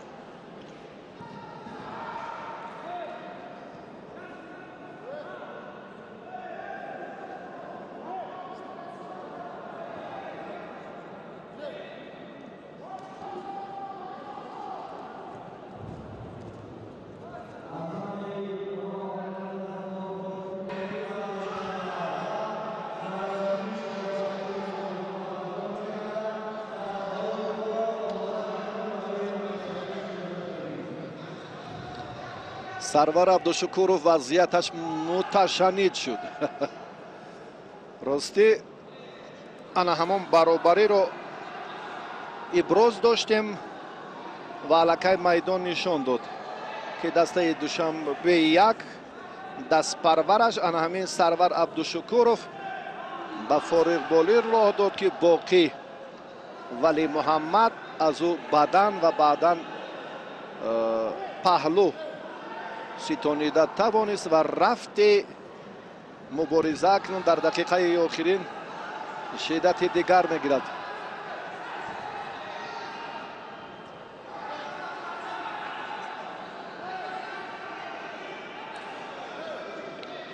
مهرزاد صوفیوف، باقی ولی محمد، همسینفون، اینها با یکدیگر بسیار دوستند و یک مکتب را ختم کردند و در کاخ ورزشی زرافشان که بیشتر تمرین کردن دوستند و یک هیجانی که اینجا میبینیم خیلی هم اعضایان دسته ولایت سوخت رو فراگیر است. ولی محمد هم یک حرکت دیگر را انجام داد، اما دست چپی سرور عبدالشکورov رو می داشت.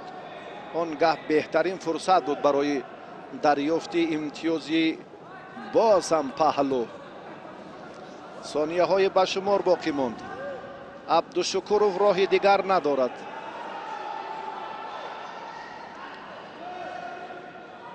باقی ولی محمد 16 ثانیه دیگر.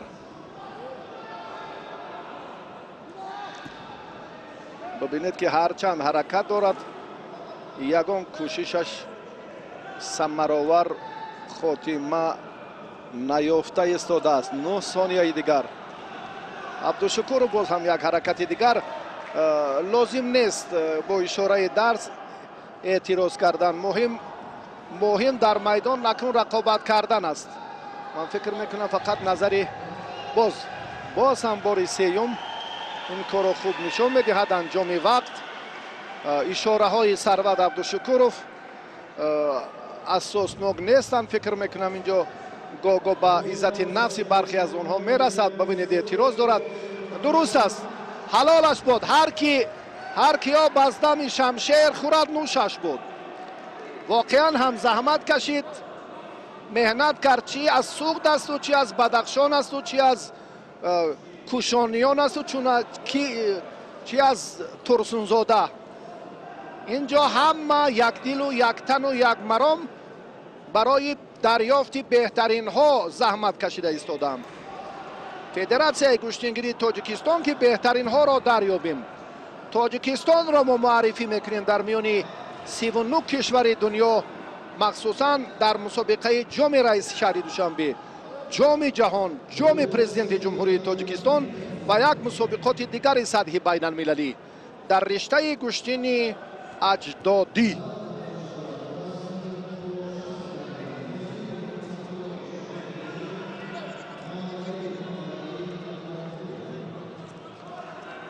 باقی با باقیوف گشتین میگیرد. باقی ولی محمد با سهراب باقیوف در مرحله 4-1 نهایی دیدار انجام خواهد داد. شعباز سیدابرارov حالا در میدان است. بله، سرور معظم دولت امروز هم ورزش را یک رکن تربیه نسل نورس و جوان برای معرفی دولت و ملت در عرصه جهانی عامل اساسی محسوب یافتنشان را همیشه تاکید میکنند.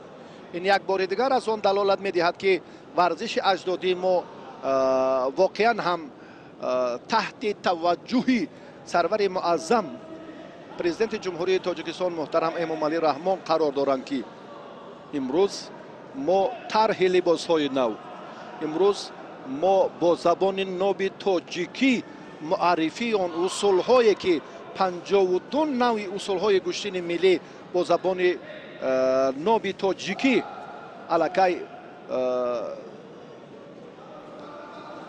در شکل درست تلفظ با معاملات برآورده شد، یعنی در معاشرت قرار خواهد گرفت برای نمایندگان دیگر کشورهایی که اعضای فدراسیون بین المللی گوشتین گیری میگردند. سید ابراروف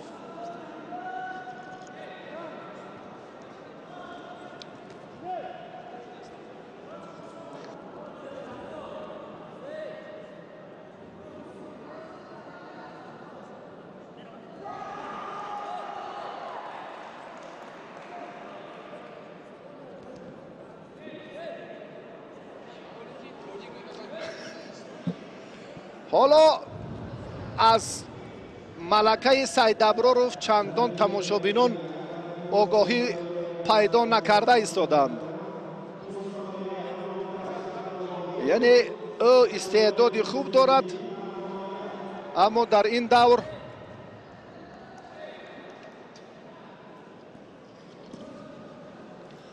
این دور از خود متانت و هنر ارزنده نشان نداده ایستاده است و رفیق سید ابراروف رو ما در بارش اندک معلومات دهیم. این کامران قلندرов از دسته دوشنبه یک، چهره هایی که امروز کشف شدند در گلیم دیگر در مقابل نوروز کریمزاد، یک چهره ناآشنا چگونه با پیروزی دست یافت. در گلیم مرکز هم یک چند نفر پهلوانانی که ما معرفیشان کردیم، براستی اکرم میرزایف که با مرحله چهار نهایی را با بهرام صوفیوف میدانداری میکند. اکنون سهراب رو میدونیم، باقی ولی محمد رو هم دربارش معلومات داشتیم. سید ابراروف با این طرز کشمکشی راستی مخلصان خود رو هم در خجل گذاشت. نه کاری دیگر گوشتی نمیگیرد. من میدونم که سید ابراروف ده چند هنرش، استعدادش، افضلیت همون استفاده اصولهای معمولی گوشتینگیری والا و برتر است.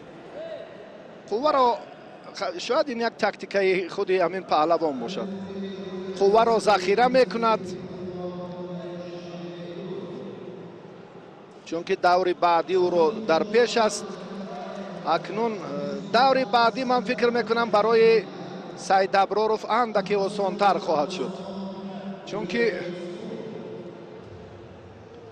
حالا اکنون ادامه سبقت پهلوانان رو میبینیم که سید ابراروف اکنون در این جریان چی کار پهلو بها گذاری شد.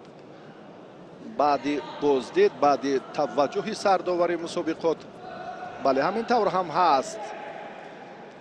سید ابراروف آهسته آهسته کار در مبارزه مرحله دوم جانا کرده ایستاده است.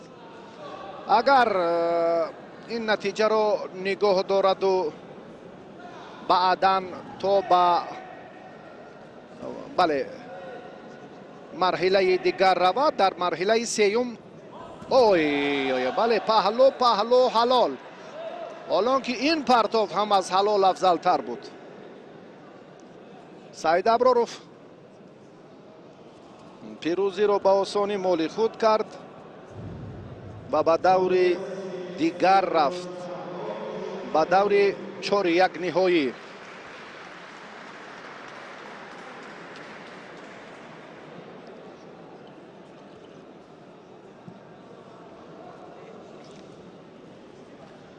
بیاید یک بار دیگر ببینیم فشرده سبقت را که لحظه های جالب رو همینجا شاهرخ سید مرادزاده و فیروز بختیبک منظوری ما کردند. بله سرشار از لحظه های جالب و از پرتافت های خیلی خوب و مناسب که در عملهای پای در پای سید ابرارов آن دیده میشد. چوکند را زیر چاه کرد با همین وسیله.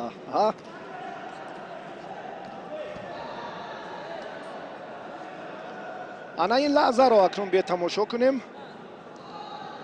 سبقتی که میان مصطفی عبدالفیض و مصلح الدین خیراللهیف صورت میگیرند. خیراللهیف از دسته ختلان یک است. مصطفی عبدالفیض از دسته ختلان دو. آگاهی گرفت خیراللهیف.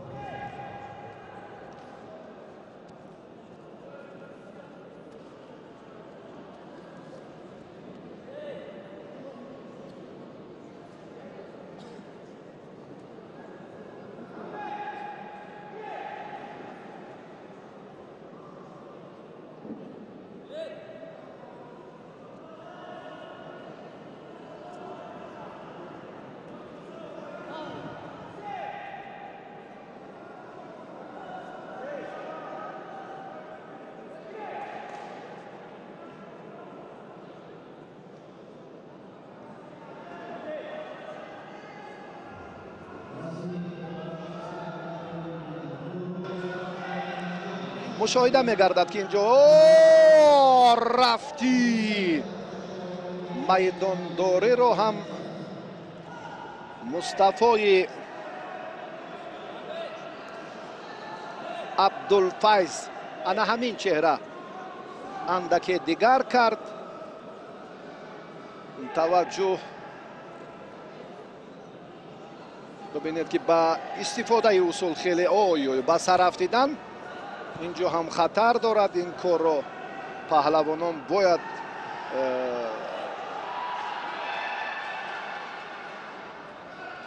مورد توجه یا نه کنون بعد امر داور اینجا ضرورتی نیست که قوه اضافه صرف گردد، لازم نیست. امر داور رو باید با این نوبت گرفت.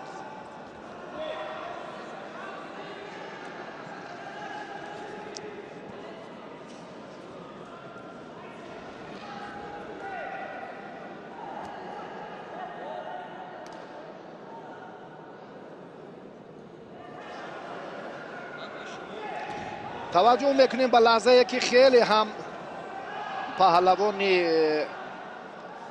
سبزپوش رجوع کرد. خیراللهیف مصلح الدین. خیراللهیف یک آگاهی دارد.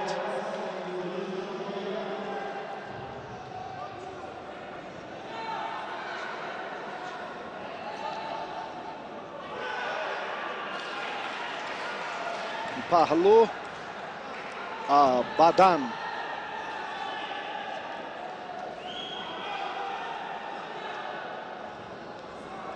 ورزشگر حق ندارد که اعتراض کند. حالتی تکرار رو اینجا از کارگردان ها سید مرادزاده و بختی بیگ خواهش میکنیم که منظور ما کنم. فکر میکنم در لحظه که باید یک بار ببینیم خیراللهیف چی حالت و آخرین فرصت رو هم خوب استفاده کرد. اورنجی پهلوان اولا به زمین افتید. بله این رو هم تصدیق مشخص در رفت این سبقت و بعدا توجه شد. دقیق شد. معلوم گردید که اولا اورنج در زمین افتید. از این نقطه نظر بدن است. اعتراض کردن لازم نیست و خصوصا ورزشگر در میدان حق سخن گفتن ندارد. داور هم میتواند برای سخن گفتن، برای اعتراض کردن باز هم ورزشگر را مجازات کند. در آن بندهای الهیده که 19 تا اند یکیش همین است. انا این را میگویند که بدن. بله بدن.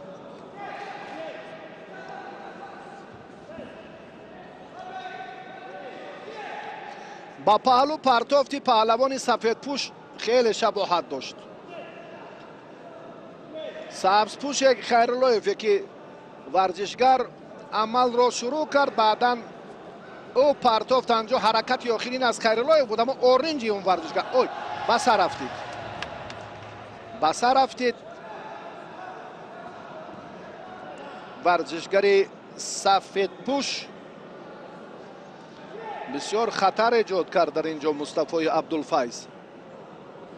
بعداً با مصطفی عبدالفیض داده شد.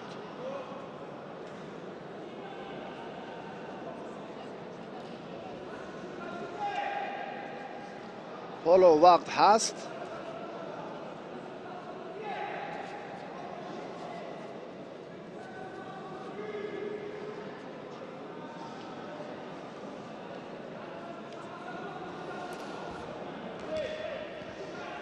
مبارزه پهلوانان ادامه می‌یابد. این لحظه ای را که بسیار هم دیدنی بود، کارگردان های ما هم عین مدعا منظور کردند که شبهه به میان آید. اوی پهلو چرا بدن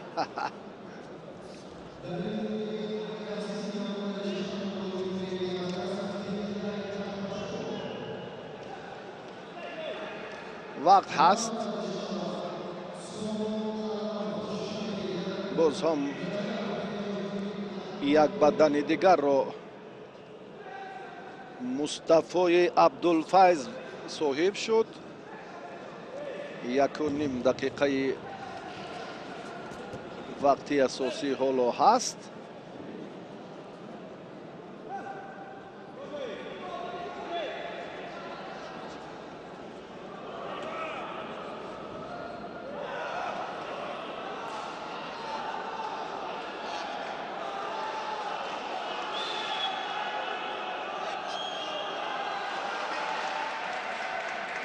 پهلو با ورزشگری سبزپوش خیراللهیف کوشش کرد و توانست که یک امتیاز از حریفش باز بالاتر به دست آورد.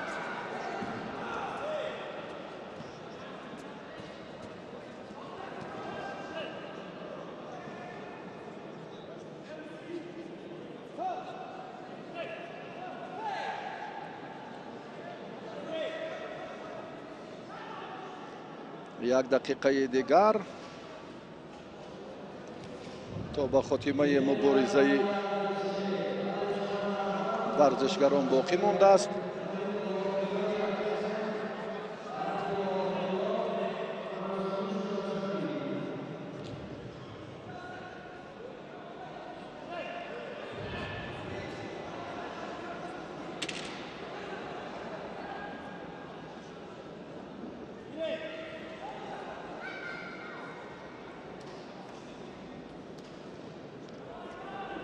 مصطفی کمربند را خوب داشت. خیراللهیف اکنون از این وضعیت خود را رها کردن میتواند. توانست. بدن گشتنگیری پهلوان سبزپوش بهتر شد، اما آدابش نه.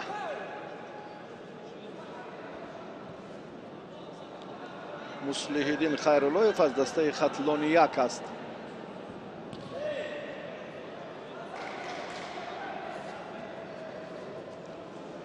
مصطفی عبدالفیض پهلوان شهری کلوب اولا فعال بود، با یک بدن حالا رقابت را باخته ایستاده است. ثانیه های آخرین دیدار پهلوانان. بله یک حرکت دیگر پهلو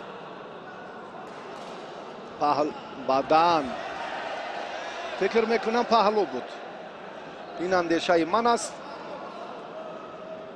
کارگردان برای تقویت این نظرها یک بار دیگر توجه میکنیم.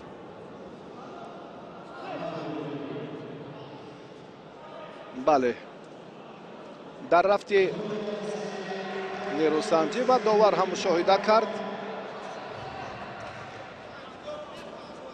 یک بار توجه میکنیم. بیاید سرداور مسابقات هم این فرصت رو میتوانیم مورد بررسی قرار دهیم. نظر من است پهلو داور بدن بها گذاری کرد. خلاصه نهایی رو بعد بازدید این حرکت خواهیم دید که چه گونه عمل است.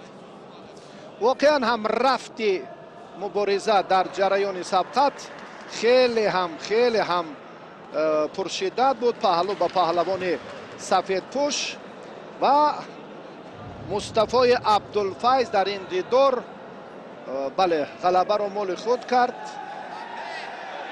بله و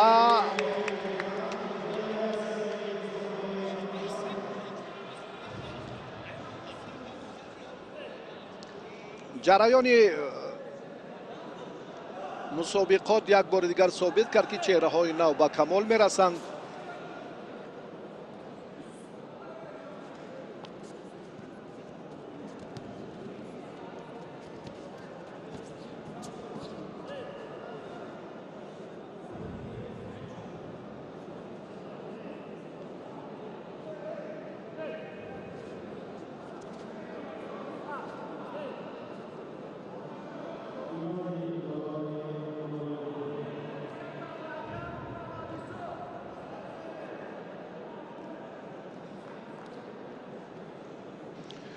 دوستان گرامی ما فشرده سبقت آخرین را یکجا تماشا میکنیم و بعدا همکار ما سوربون امان الله زاده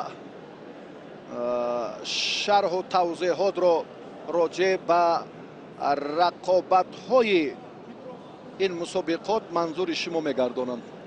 برایتان کامگاری و موفقیت همیشه آرزومندیم.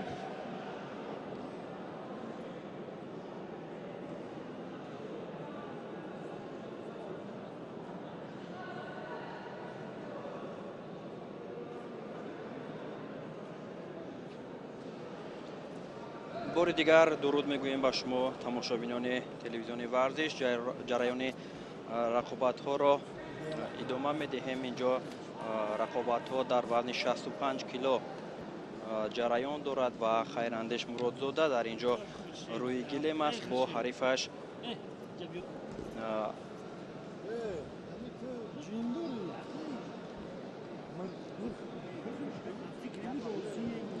اینجا خیراندیش کوشش دارد که در اولین رسش‌ها امتیاز به دست بیارد و همینطور هم یک پرتافت را انجام داد و از جانب داور پرتافت خیراندیش بدن بها گذاری شد.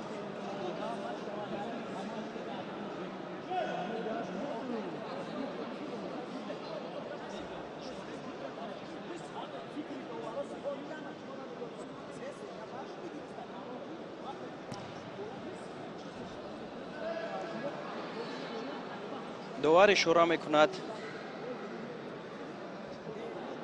در اینجا که از مرکز میدان دیگر بار رقابت آغاز شود و خیراندیش با میناج زاده اینجا تلاش کرده ایستادند.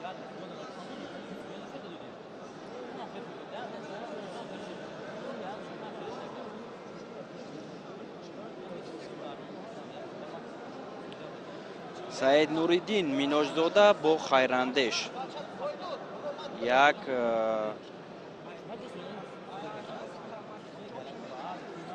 با یک پهلو خیراندیش در پیش است و خواهازمایی و اینجا یک پرتافت دیگر هم از جانب خیراندیش بود که بدون نتیجه خاتمه یافت.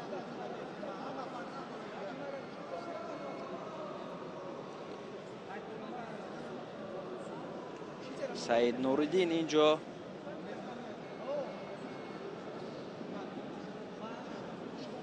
کیمانوی خود را درست میکند و رقابت دیگر برای جریان میگیرد.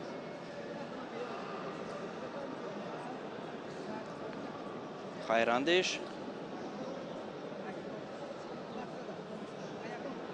با باوری گشتین گرفته ایستاده است و اینجا یک кӯшиши дигар аз ҷониби ӯ буд ва довар ба паҳлавони сабзпӯшида Саид Нуриддин огоҳӣ медиҳад.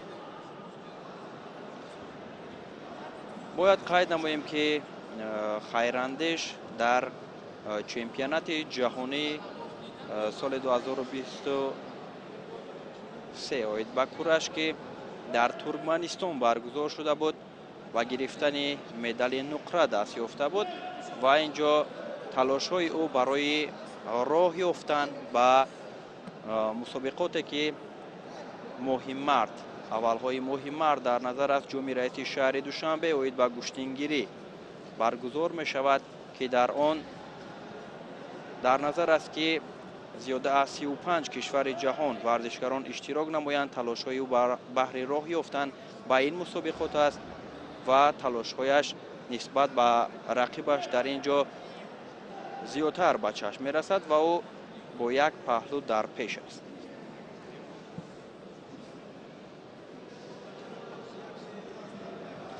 рақобат идома меёбад ва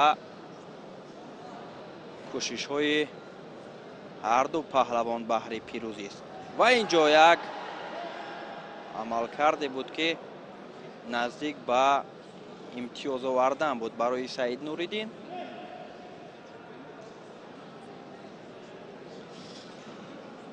бояд қайд намуд ки Саид Нуриддин дастаи Душанбе як ва Муродзода Хайрандеш дастаи Хатлон дуро дар ин мусобиқа намояндагӣ доранд ва ин ҷо як усули дигарро Хайрандеш мехост ки анҷом бидиҳад ва усули анҷом додааш бенатиҷа пушти сар шуд ва рақобат ҳамоно бо имтиёзи паҳлӯи Хайрандеш ва як огоҳии Саид Нуриддин идома дорад.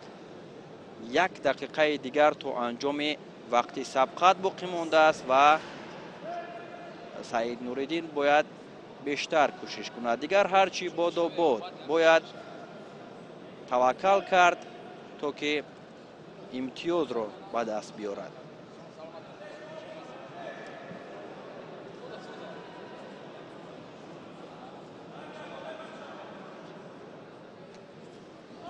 агар бо чунин натиҷа вақт ба анҷом расад, Хайрандеш ғолиб мешавад ва ин ҷо огоҳии дуюм ба Саид Нуриддин дода шуд ва ӯ мехоҳад дар лаҳзаҳои охир кӯшиш ба харҷ бидиҳад ки анамон имтиёзи асосӣ ҳалолро ба даст биёрад, лекин инро ӯ бояд аз оғози рақобат кӯшиш мекард ва дар 20 сонияи дигар мо мебинем ки чӣ кор мекунанд ҳардуи паҳлавонон. оҳиста оҳиста анҷоми рақобат наздик мешавад.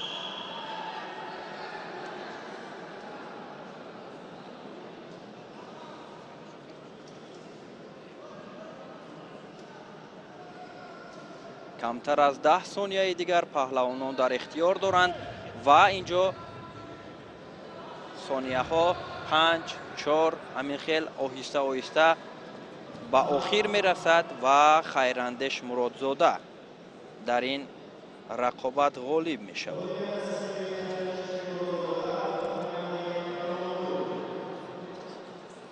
ҳамин тавр Хайрандеш пирӯзии навбатиашро ба қайд гирифт ва ба даври баъдӣ роҳ ёфт.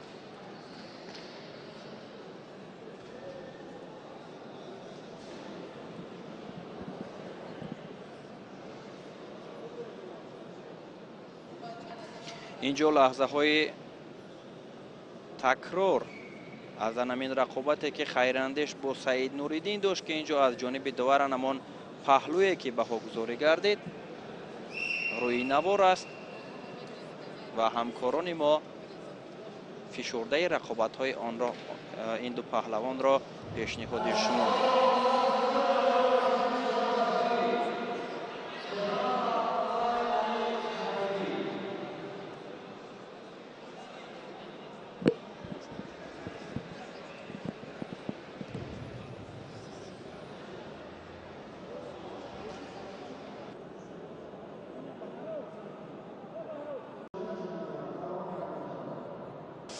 арзи салому вақт ба хайр нисори шумо бинандаҳои азиз роғибони гӯштину гӯштингирии навбат нерӯсанҷиҳо дар доираи чемпионати ҷумҳурии Тоҷикистон оид ба гӯштингириро пешниҳоди шумо мегардонем. Идомаи нерӯсанҷиҳо аз вазни то 86 кило барпо мешаванд дар гилеми марказии мусобиқаи имрӯза ва таваҷҷӯҳ мекунем инҷо акнун ҷуфти навбатӣ ин ҳам бошад Шаҳобиддини Ислом муқобили Умар Расулов.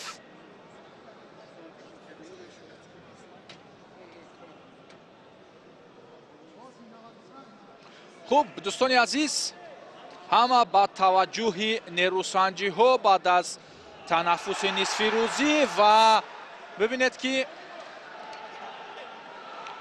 инҷо Шаҳобиддин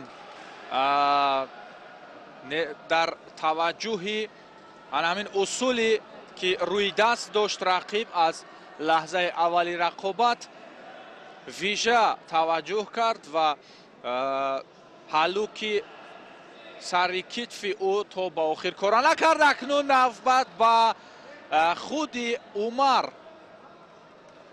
Инҷо арзёбӣ мегардад ба паҳлӯ. паҳлӯе ки аз усули сари зону нишаста рӯи даст омад ва дигар бора боз мебинем ки ҳамин партофте ки навакак ба ӯ натиҷа дод дигар бора рӯи кор омад. бештар аз ҳамин ҳаллук истифода мекунад варзишгар аз дастаи вилояти мухтори кӯҳистони Бадахшон. инҷо кӯшиш аз ҷониби рақиби Умар Шаҳобиддин ки дастаи раштро намоянда аст ва ҳоло як имтиёзи дигар метавонист инҷо боз ба нафъи Умар бирасад, вале бибинед ки ҳоло аз ҳамон ҳаллукҳои пешбурдаи Умар ӯ аниқтара Шаҳобиддин худро раҳо мекунад. ой ҳаллуки даруни пой, вале кора намекунад барои Шаҳобиддин ва усули рӯи даст доштааш ҳоло ӯро ба нокомӣ мебарад. таваҷҷӯҳ аз ҷониби ӯ ва аввалин шуда ба яктаки рақиб меояд. зӯрозмоӣ. оҳо бибинед, панҷум бор аст ки ҳамин ҳаллукро рӯи кор мегирад ва аз сӯи рақиб як инҷо огоҳӣ барои камфаъолӣ ва аз сӯи рақиб бартараф намегардад оғози ана ҳамон партофти сари зонуе ки Умар ба шумори мо 5 карат анҷом дод.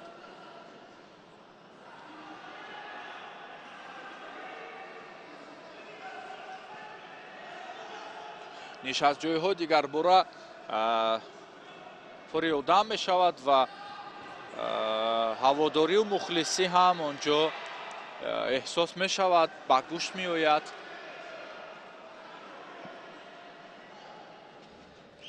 алон ин нерӯсанҷӣ бо пешсафии Умар Расулов ҷараён дорад. то интиҳо вақт ҳоло ҳаст. боз бибинед дигар бора партофте ки сари зону аз ҷониби китф рӯи даст мегирад Умар ва ҳоло Шаҳобиддин роҳкушоӣ гиреҳкушоиро пеша кардааст ва чанд маротибае ки ӯ низ фаъолиро пеш рӯи даст мегирифт ва дӯстони азиз ба ҳамин тартиб бо гирифтани огоҳии танбеҳ ва билохира насиби Умар ғолибият гардид. дӯстон акнун вазни то 86 идомаи нерӯсанҷиҳояш барпо мешаванд. наворҳои такрориро аз ҷониби ҳамкорони мо мушоҳида мекунем. ана ҳамон партофтҳои зебое ки мо чанде пеш ҳаловат бурдем. ин лаҳзае ки аввалин паҳлуро ба аниқтараш ягона паҳлӯе ки дар ин нерӯсанҷӣ сабт гардид ҳамон буд. бибинед ки роҳ ба марҳилаи нимфиналӣ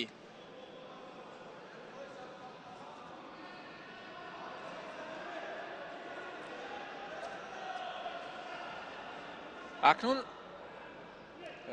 ҷуфти дигар маҳмадшариф ва танзода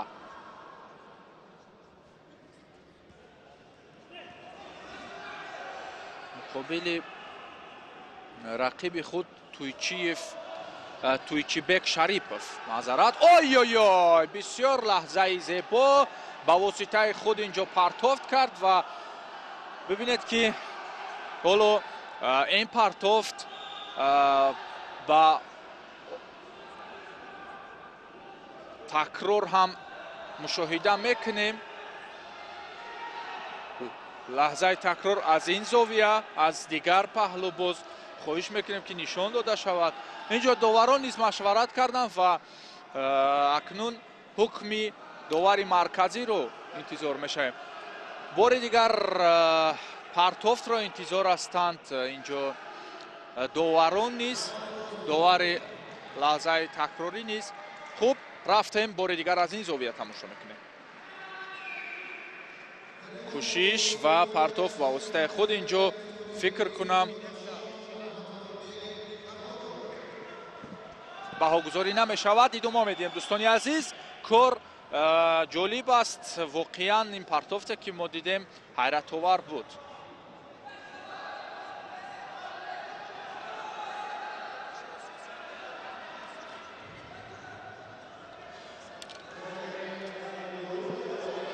хуб акнун таваҷҷӯҳ мекунем нерӯсанҷиҳо оҳиста оҳиста ҳассос ҳам мешаванд чун нафарони беҳтарин инҷо майдондорӣ мекунанд. то ба ин марҳила яъне чемпионати тоҷикистон роҳ ёфтан худ кори саҳлу сода нест ва то марҳилае ки ба нимфинал мебарад ин ҳам гапи кам нест.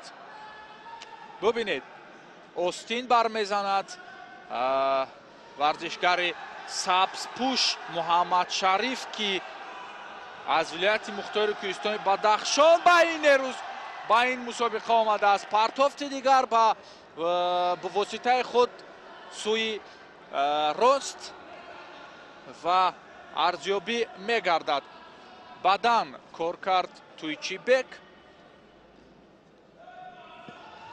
бисёр нерӯсанҷӣ воқеан диданӣ инҷо арзёбӣ ҳам мегардад албатта.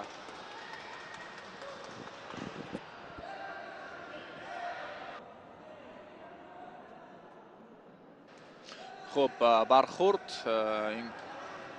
ба чашми туйчибек ин гуна лаҳзаҳо мешаванд албатта чун гӯштингирӣ лаҳзаҳои ҳамин гуна ҳам дорад. ё ба чашм ё ба абрӯ ё ба лаб бархурдҳо аз ангуштон мешаванд. хуб идомаи нерӯсанҷӣ дӯстон ва кӯшиш аз сӯи маҳмадшариф буд албатта, лекин туйчибек инҷо гарчанде нороҳат ҳам бошад аз чашм сари зону ва навбат ба ҳолати идома аст.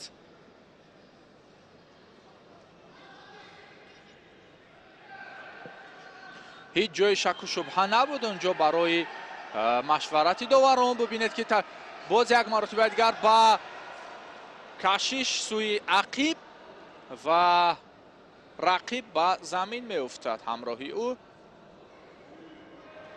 боз паҳлӯ арзёбӣ мешавад.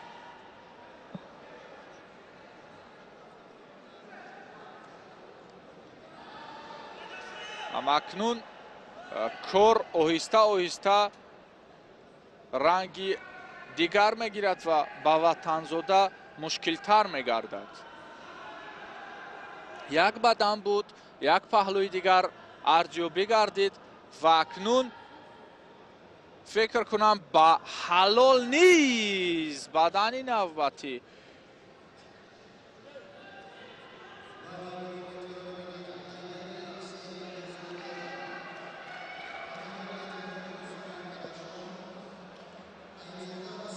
خوب اکنون دوستان اینجا وطنزاده نیز پیش رفت و دیگر ریسک رو روی کار میگیرد توکل میکند ولی توکل خشک و خالی هم کار خوب به بار نمیارد یک دقیقه دیگر 2 دقیقه دیگر تا انتهای نیروسنجی میتواند که قبل از مهلت هم به انتها برسد نوبت دیگر به پرتوفت از سوی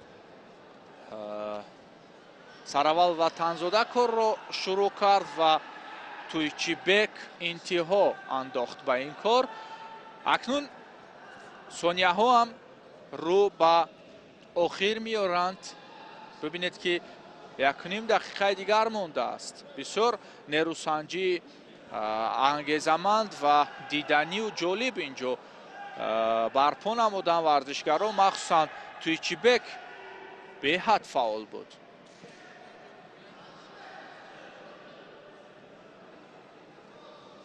اوی اوی اوی لحظه نوبتی و واقعا از حلوکی بازونو نشسته که پرتوفت میکند تویچیبک نه یک بار است اکنون در این نیروسنجی بیشتر استفاده میکند ورزشکاری دسته دوشنبه 2 از کمر گرفت ولی کار نتیجه رقم نزد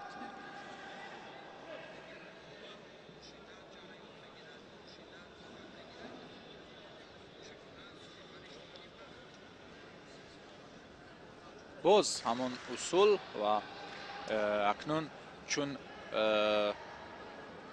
محمد شریف نیز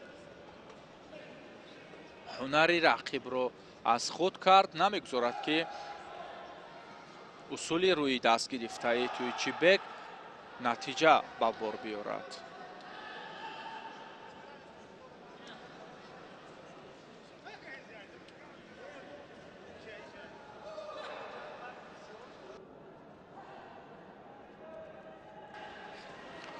ثانیه های آخر این نیروسنجی رقم میزنند و فکر کنم تا انتها ما نظارت میکنیم از پرتوفت حلالی که انتظارش بودیم حالا ما بهره‌مند نشدیم خوب 5 4 3 2 1 اینجا ثانیه های آخر مانده است و به همین ترتیب تویچیبک راه میگیرد به سوی مرحله نوبتی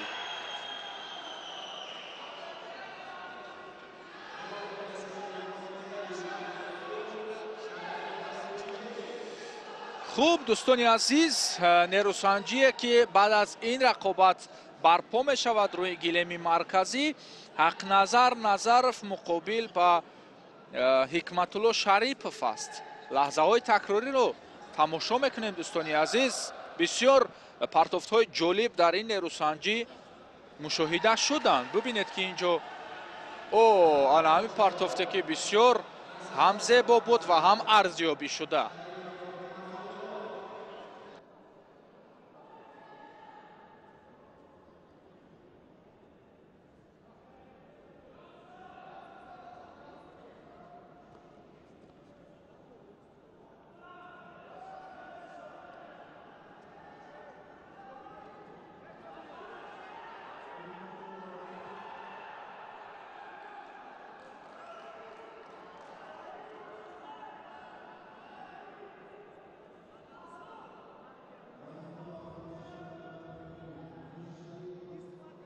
واقعا دوستان عزیز گوشتینگیری این نوع ورزش سنتی ما است و هوادارانش نیز بسیار است از هر گوشه و کنار مملکت اینجا در این تالار тамошобинон низ ҳузур доранд ва ҳунару малакаи паҳлавонон инҷо дар мусобиқаи имрӯза хеле хуб аст ва бибинед ки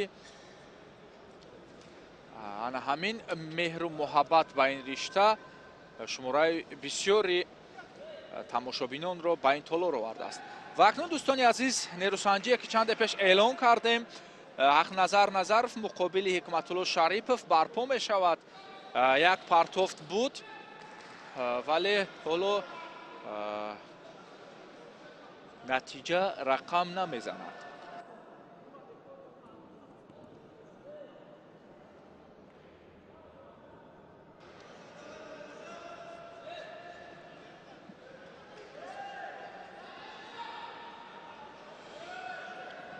ҳақназар дар навъе ки имрӯз баромад дорад қаҳрамони осиё гаштааст, набошад соли гузашта, ва дар раҳи қаҳрамонӣ дар чемпионати ҷаҳон пой гузоштааст ки ин мақсади асосии ӯ ба шумор меравад. ва дӯстони азиз, қаҳрамони ҷаҳон гуфтем, моҳи сентябр дар кишвари азизи мо чемпионати ҷаҳон оид ба гӯштингирӣ ба нақша гирифта шудааст ва бошад ки то он рӯзҳо бирасему иштироке ки беш аз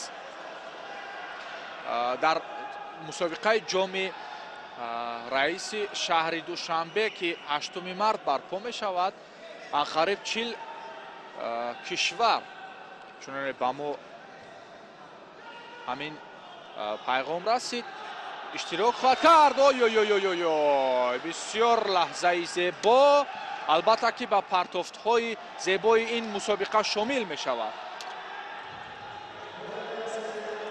ҳақназар бо як чустучолокӣ, бо як далерӣ инҷо рақибро ба тахтаи пушт меафтонад ва аз сӯи доварон ҳалол арзёбӣ гардид. маҳлакаи ӯ роҳ мегирад ба даври нимфинал. дӯстони азиз, таваҷҷӯҳ кунед, бисёр зебо буд. ҳалук аз дохили пой ва ин шиддате ки инҷо мушоҳида кардем воқеан муҷалло буд. Ой, бисёр зебо ва чӣ гуна гуфтем, ба феҳристи партофтҳои беҳтарин мусобиқа шомил мешавад. дӯстони азиз, ҷуфти охирине ки дар ин марҳила дар вазни 86 кило мебароянд, алон миёни варзишгарон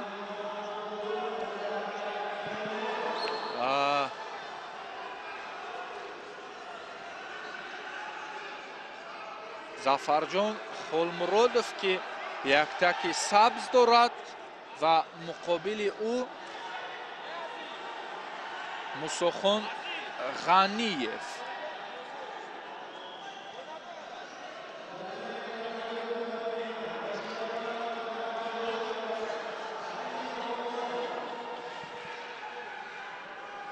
Мусохон варзишгаре ки лаҳзаи паҳлӯ арзёбӣ гардида ба варзишгари сабзпӯш Мусохоне ки алон дар борааш мегуфтем, аз дастаи Душанбе 2 ва муқобили ӯ рақиб ки бо яктаки сафед рӯи гилем омадааст, варзишгар ин ҳам бошад дастаи пойтахтро, аниқтараш дастаи Душанбе 1-ро инҷо намоянда аст. хуб, ҳоло Холмуродзода пешсаф аст бо як партофте ки натиҷа дод барояш ва инҷо боз ҳам зӯрозмоӣ идома ёфта истодааст, албатта бо фишорҳо, бо роҳҷӯию роҳкушоиҳо аз сӯи варзишгарон. Мусохон инҷо мехоҳад ки натиҷаро баробар ва ё пеш бигзарад.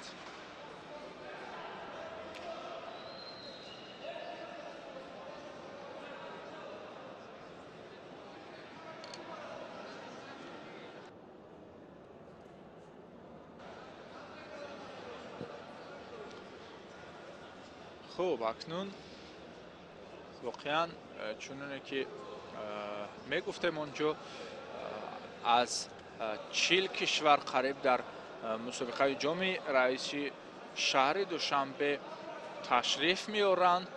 Ин ҳам бошад моҳи дигар 8 март ба вуқӯъ меояд ва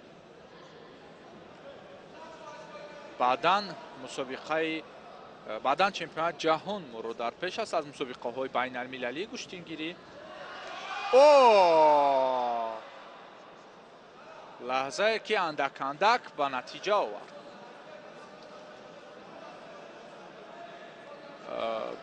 тақрибан 65 ё 67 кишвар ҳоло дар федератсияи байналмилалии куштингирӣ сабт гардидааст. бибинед ки кор интиҳо ёфт ва мусохоне ки инҷо натиҷаро мехост дигар кунад, билохира корро ба охир бурду ҳалол ҳаққу ҳалолаш гардид. имтиёзи ҳалол яъне. ва акнун ҷуфти навбатӣ инҷо дар вазни то 86 кило дар марҳилаи нимфиналӣ аён гардид. ҳақназар Назаров бо Мусохон Ғаниев баъд аз чанд лаҳза рӯи гилем меоянд. ва инҷо дӯстон вазн ҳам иваз мешавад.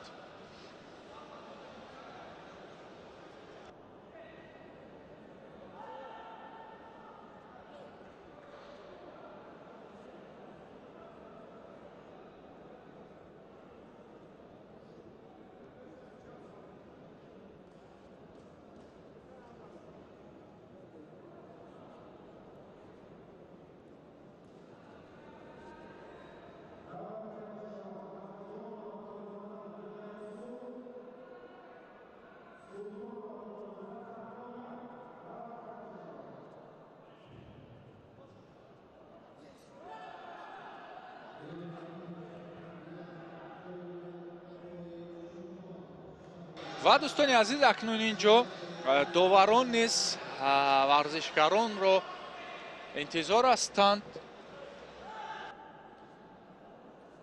бибинед, бонувон инҷо барои мо намоиш дода мешаванд ва ин фурсат бар оне аст ки нерӯсанҷиҳои гулдухтаронро мо мушоҳида кунем. вазни аввал дар мусобиқаи имрӯза дар миёни бонувон ин то вазни то 70 бошад. вале инҷо ду вазне ки роҳандозӣ гардидааст то 57 ва то 70 аст. дӯстони азиз, вазни то 57 кило оғоз гардид ва бибинед ки оғоз гардид гуфтему, ҳамакнун интиҳо ёфт. дилноза султонова аз дастаи хатлонияк пирӯз мешавад ва рақиби худ аз дастаи суғд Фарзона Мамаҷоноваро мувоҷиҳи шикаст гардонид. дӯстони азиз, албатта бо як шавқи вижа нерӯсанҷиҳо миёни гулдухтаронро инҷо мушоҳида мекунем ва партофте ки аз пушти пой рақибро ба тахтапушт зад. дилнозабону ана ҳамин аст ки аз чанд зовия мо инҷо нигоҳ мекунем.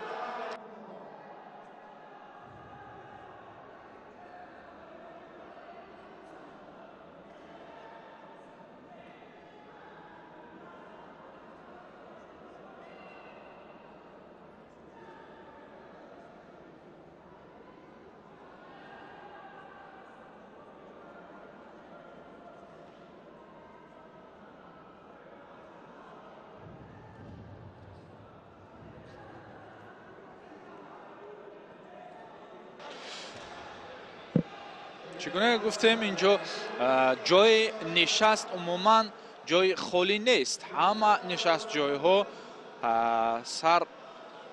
سرشار از تماشابینان است، از راقبان گشتنگیری است و چون احساس می شوند چند با پای راست اینجا مخلصی هم میکنند ورزشگران را. این نوبت باز هم نیروسنجی وزن تا 57 میانی بانوان است و سراول اینجا ورزشگران شفاعت عطایeva مقابل روزافزون بکنظرova روی گله می آیند.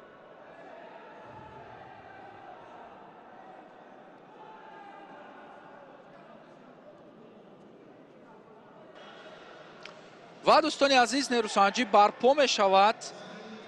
شرافت عطایeva با یک تک سبز و ورزشگری که رو به حمله است این روزافزون بکنظرova.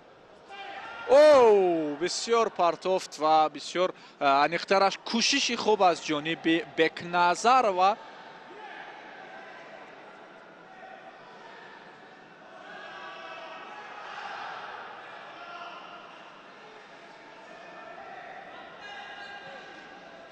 خوب در وزن تا 57 کیلو دوستان عزیز گلدختران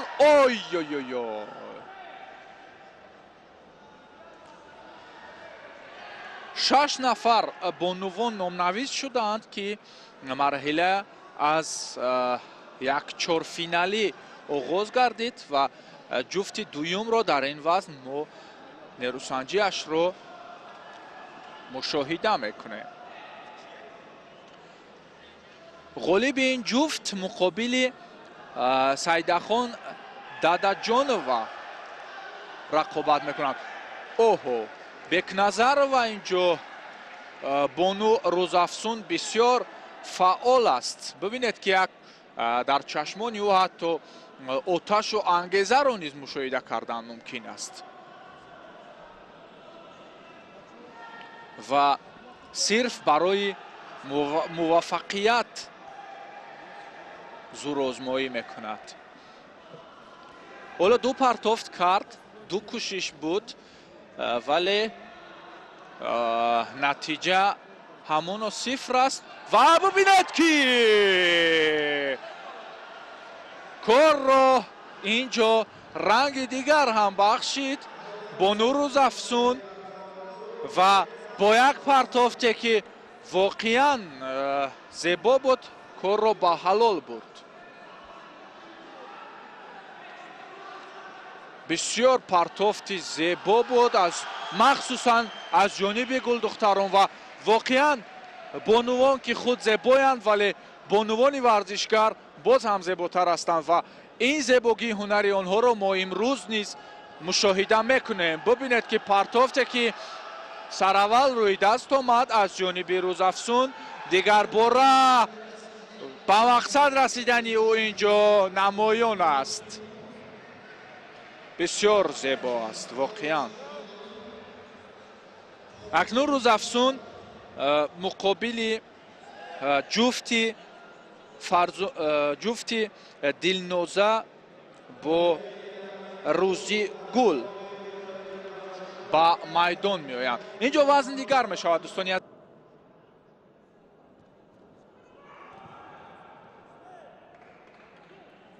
خوب دوستانی عزیز وزن تا 70 کیلو دو وزنی که امروز راه اندازی گردیده است در مسابقه در چمپیونات تاجیکستان.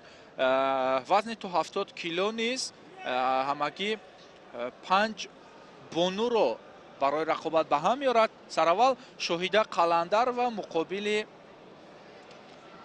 رقیب خود فرنگیس سراج الدین.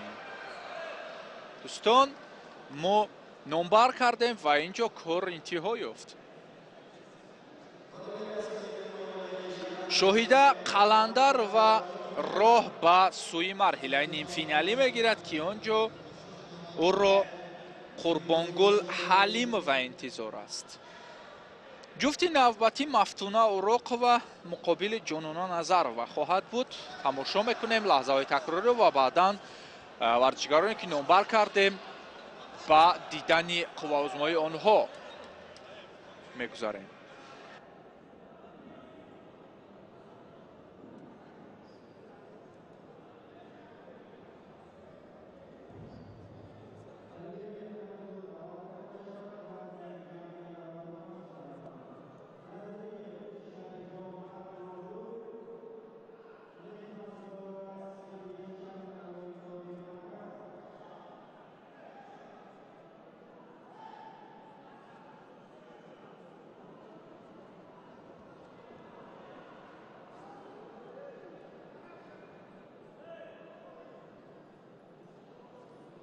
хуб дӯстони азиз, вазни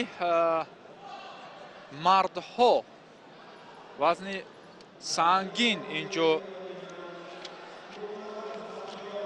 оғоз мешавад ва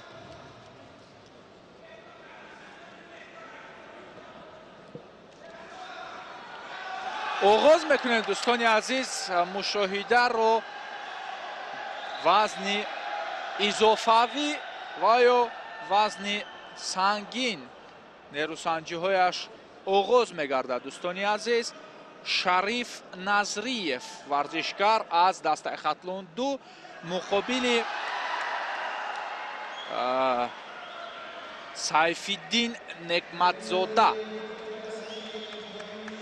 ин варзишгар бошад шаҳру ноҳияи тобеи ҷумҳуриро намоянда аст.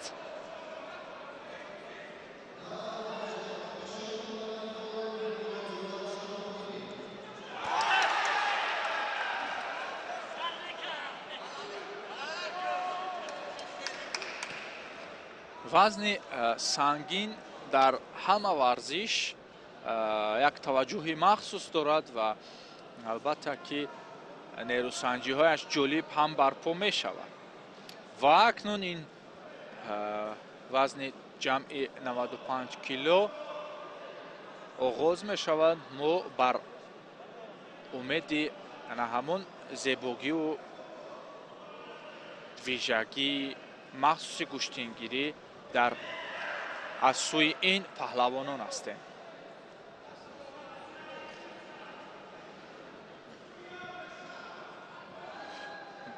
инҷо ба ҳамоӣ ва доштани хуб аз қисмати пушти гиребон ба назар мерасад ки Шариф хуб дошта гирифтааст ва фикр кунам ҳаллуки махсусро омода ҳам мегардонад ки мешавад ки аз миёни пой инҷо усул анҷом дод ва ба қавле ба сари китф партофт кард. вале мебинем ки интизориҳои мо чӣ натиҷа меорад.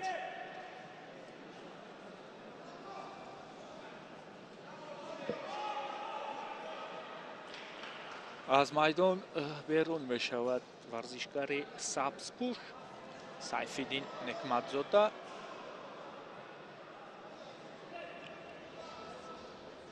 ва инҷо ҳамагӣ як огоҳӣ барои мо нишон дода мешавад дар намолавҳа. на ҳоло ин ба қавле оғоз аст. варзишгарон низ корашон гармӣ мегирад.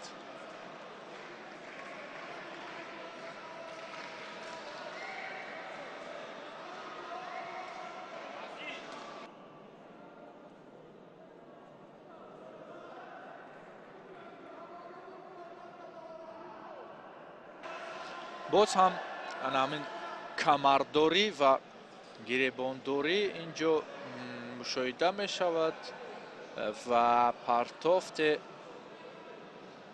ки ҳамагӣ як партофт буд ки чанде пеш мо шоҳид гаштем. як огоҳии баробар ба анихтарш як танбеҳ инҷо барои некматзода сайфиддин бахшида мешавад бинобар сабаби хатти марказиро убур кардан, яъне аз доираи маркази майдон берун шудан.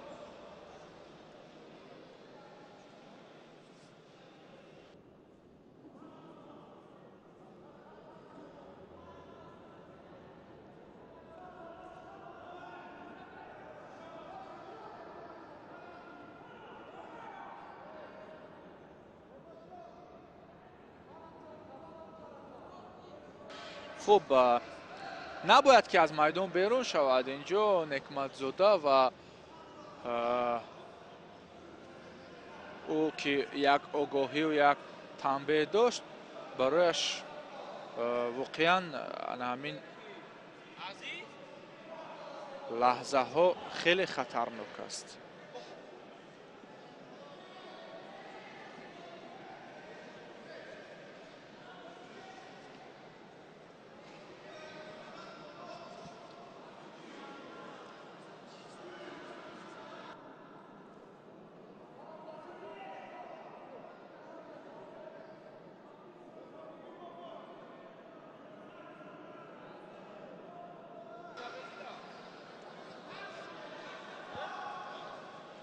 агар ки натиҷа ба ҳамин ранг анҷом биёбад, пас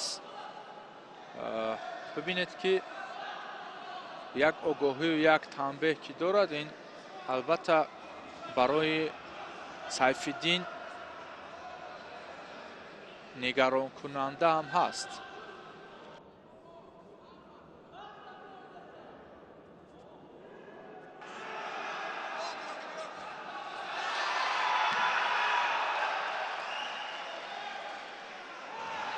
хуб, дар мусобиқаи имрӯза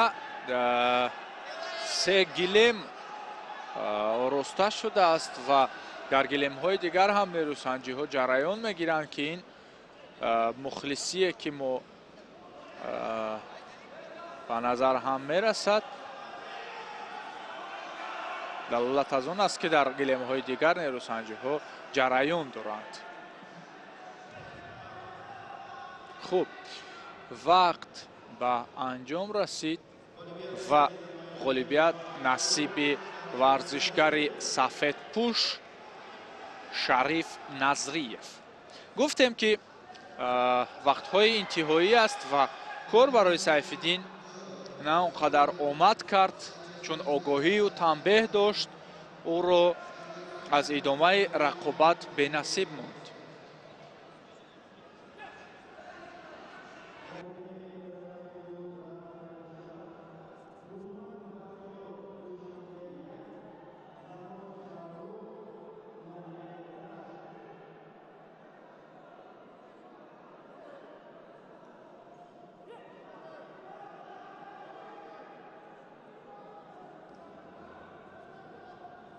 хуб, дӯстони азиз, акнун нерӯсанҷиҳо дар вазни ҳамин изофавӣ, яъне ҷамъи 95 кило идома меёбанд.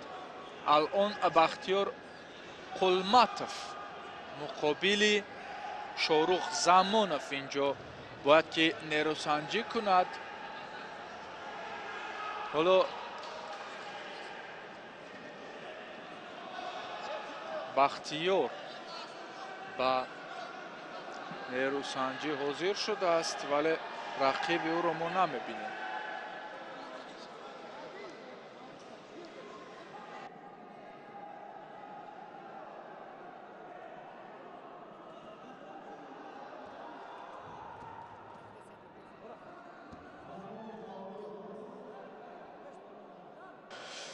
хуб, бибинем ки танҳо чанд лаҳзае ки инҷо мушоҳида мекунем, варзишгари кунҷи сабз Шорух Замонов ба майдон ҳозир нашудааст. ин метавонад ки Бахтиёр нерӯсанҷии аввалашро ба таври озод анҷом бидиҳад ва дар марҳилаи дигар бо Шариф Назриев нерӯсанҷӣ кунад. ба ҳамин тартиб аз сабаби ба майдон ҳозир нашудани рақиб Бахтиёр Қулматов ба даври дигар роҳ хат мегирад.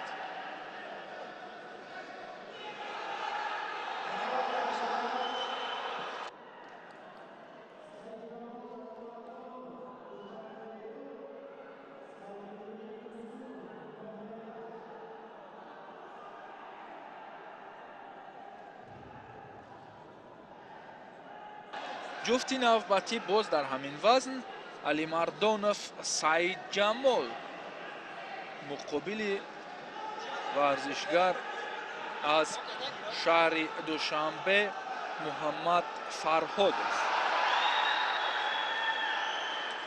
Маъзарат, муқобили Сайфиддин Юсупов. дар сурати пирӯзӣ баъдан метавонад бо Муҳаммад Фарҳодов ғолиби ин ҷуфт нерӯсанҷӣ кунад.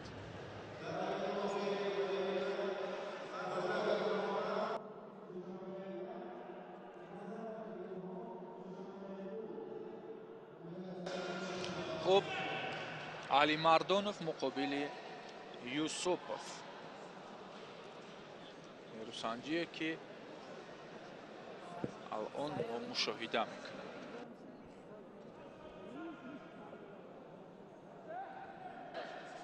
як кӯшиш аз ҷониби Саидҷамол бинобар нодуруст доштани остини рақиб ба Сайфиддин як огоҳӣ низ бахшида мешавад.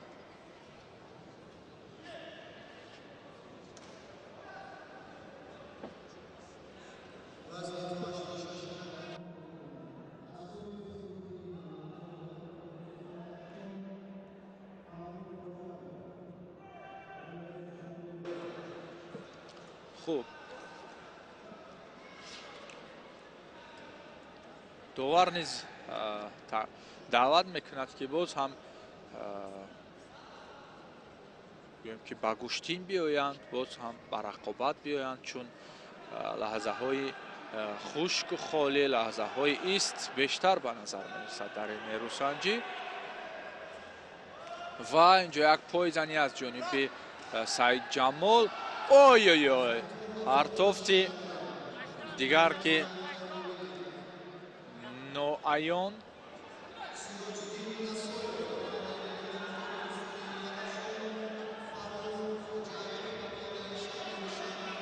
боз ҳам идомаи нерӯсанҷӣ бо анами кӯшишҳо барпо мешавад.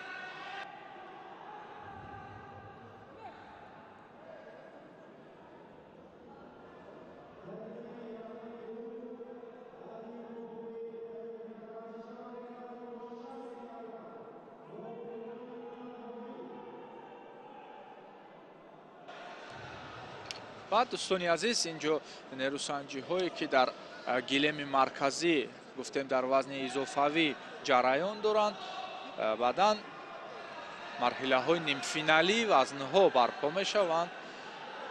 инҷо як танбеҳ акнун ба ҷониби варзишгари сабзпӯш аз ҷониби довари марказӣ бахшида мешавад. Абдулло Сайхоҷаев, доваре ки дараҷааш байналмилалӣ аст.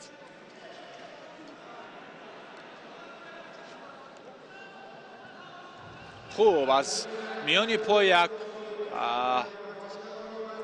гӯем ки лаҳзаи хуб буд барои иҷрои партофт, вале кор то ба охир нарафт аз ҷониби Сайфиддин.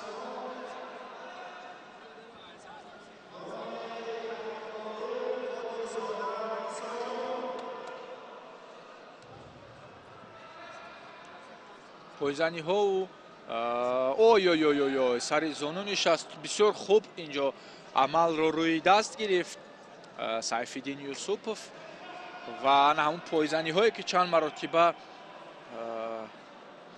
ба қавле найрангомез буд ва билохира дар нишони ӯ як партофти вижа будааст ки анҷом дод, лекин мутаассифона ба ҳадаф нарасид ҳамон нақша, вале ин дар идома боз ҳам метавонад ки лаҳзаи хавфноке барои рақиб ташкил кунад. боз як партофти дигар. камфаолии Саид Ҷамолро мебинем инҷо ва ба ҳамин тартиб як огоҳӣ мегирад. оғози кор бо кӯшишу заҳматҳои Саид Ҷамол буд, вале бибинед ки дар идома навакак мо як огоҳиро дидем ки ба Саид Ҷамол барои камфаолӣ дод довари марказӣ ва партофте ки инҷо корро барои Саид Ҷамол ранги дигар дод ва натиҷаи баданро кор кард. аниқтараш ана ҳамон баҳои бадан. имтиёз акнун як бадан пеш меравад ба нафъи Саид Ҷамол ва ҷараён боз ҳам ҷолибтар мешавад. акнун бибинед ки камтар аз ним дақиқа инҷо вақт мондааст ва Юсупов боз ҳам дар талош аст ва боз ҳам дар ҳамон рӯи даст гирифтани партофте ки чанд маротиба анҷом дод дар кӯшиши ҳамон ҳалук аст, вале хуб эҳсос мекунад ки интиҳои вақт аст ва бояд ки чолоктару бояд ки боз ҳам кӯшишро ба харҷ бидиҳад. ин дӯстони азиз паҳлӯ фикр кунам арзёбӣ нагардид ва боз ҳам бадан ба қайд гирифта мешавад.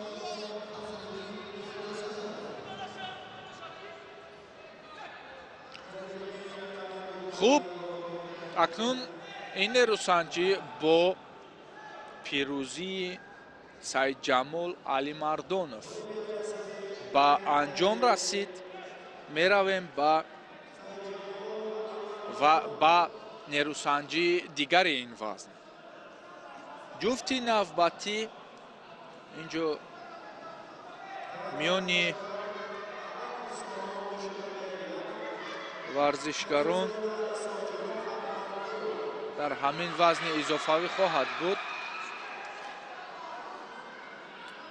наврҳои такрорӣ аз ҷониби ҳамкорони мо, лаҳзаҳои ҷолиби ин нерӯсанҷӣ намоиш дода мешавад. бибинед ки ана ҳамин гиреҳкушоие ки дар натиҷаи аввали Саид Ҷамол ба қайд гирифта шуд намоиш дода мешавад.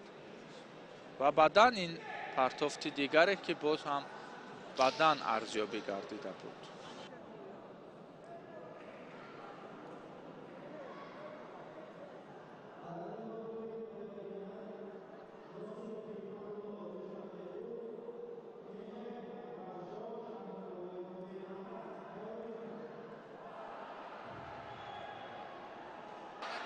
дӯстони азиз, инҷо вазн дигар мешавад. вазни то 60 кило акнун оғоз гардид. Сомон Аламов муқобили варзишгари дигар. Сомон яктаки сафед дорад ва рақиби ӯ бо яктаки сафед сабз.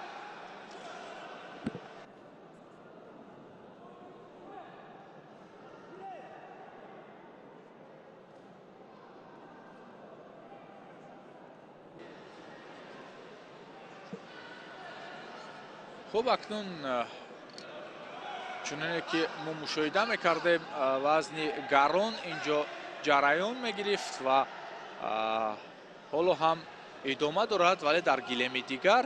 Ва мо инҷо нерӯсанҷиҳои вазни то 60 килоро оғоз кардем. гилеми марказӣ аз вазни сабук идома меёбад рақобатҳояш. баъдан чуноне ки гуфта будем, нерӯсанҷиҳои нимфиналиро мо пайгирӣ мекунем, ҳамин тавр ҳам мешавад.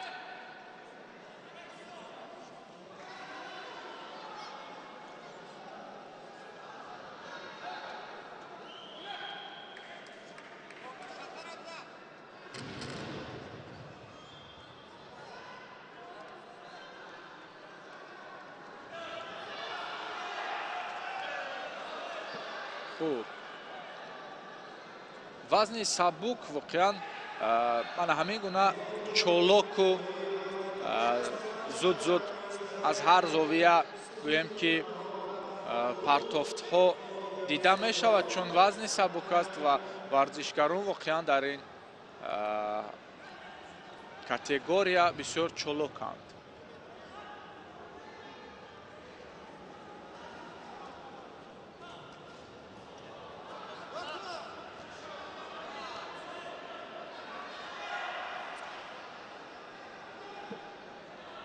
сомон бисёр талош мекунад ва инҷо қодиров низ намегузорад ки партофтҳои хавфноке ки сомон дорад ба анҷом дода шавад.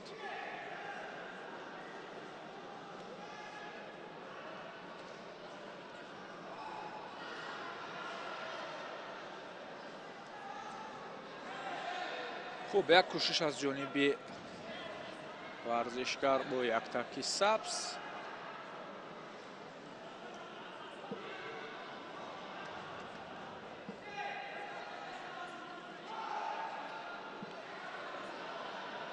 чангол ба сӯи рақиб мебарад сомон ва ҳоло инҷо ҳамлаҳояш бенатиҷаанд.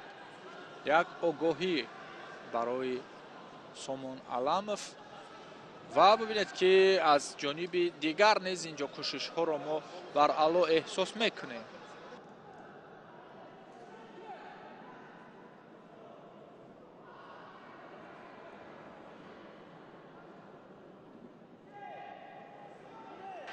бубинед инҷо кӯшишҳо бисёр ҳам аз ҳар ду ҷониб дида мешавад.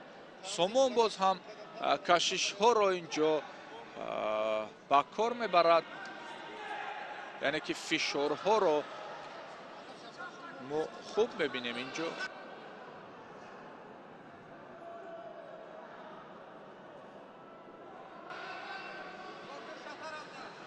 ой аз ҷониби қафо инҷо сомон пойзанӣ кард, вале қодировро бубинед ки бисёр кӯшишҳои хуб дорад.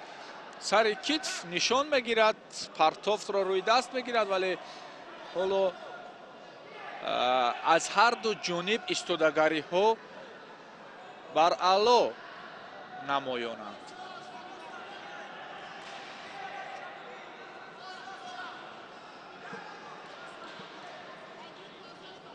хуб,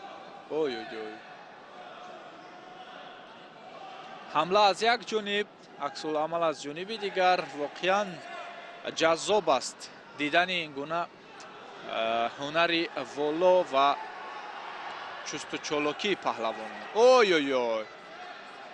хуб буд онҷо, қодиров аз пушти пой низ хуб усулро ба даст гирифт, вале сомон боз аз ҷониби дигар ҳамла кард.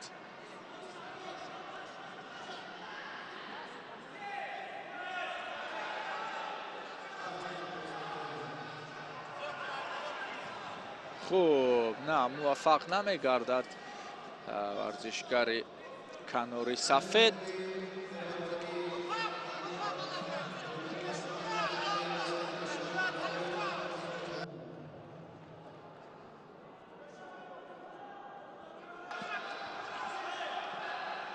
бештар аз ҳалуки дохила ба кор мебарад Сомон Аламов, вале инҷо боз як ҳунари дигарро низ мо мушоҳида кардем.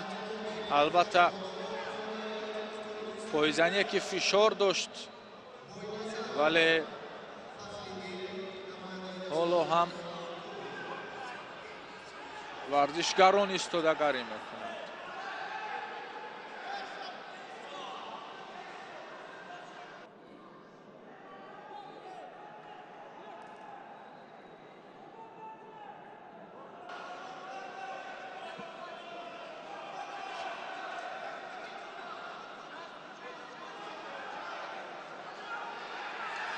اوه واقعا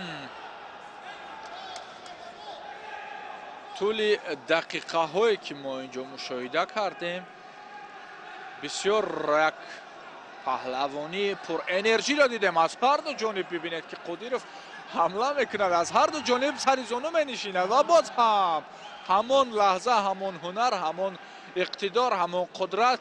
ولی باید که احسان بگویم با هنری این ورزشگری که الان روی اکران های ما است و صد آفرین به هنری او.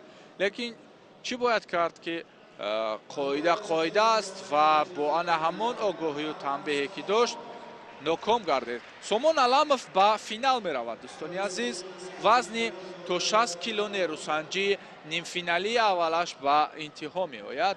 یک نیروسنجی دیگر در وزن تو 60 کیلو انتظارش هستیم.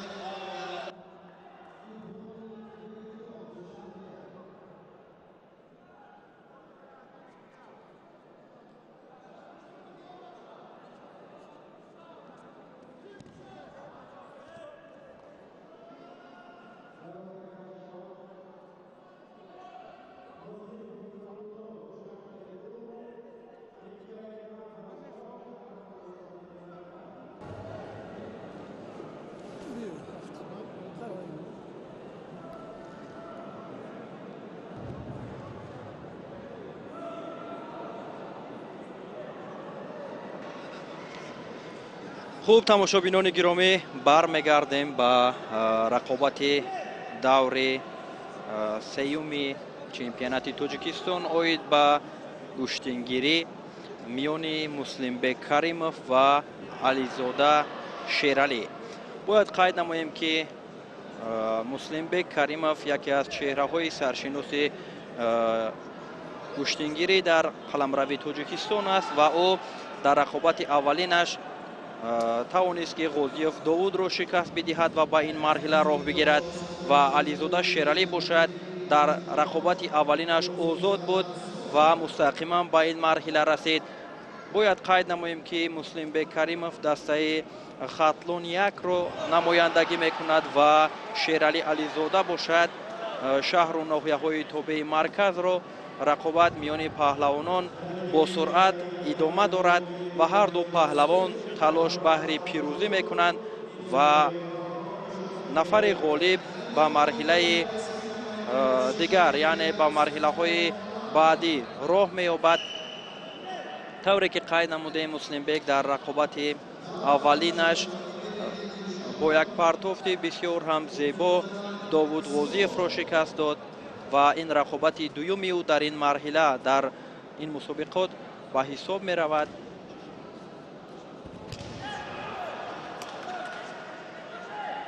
و اینجا کوشش ها از جانب شیرالی هم به چشم می رسد.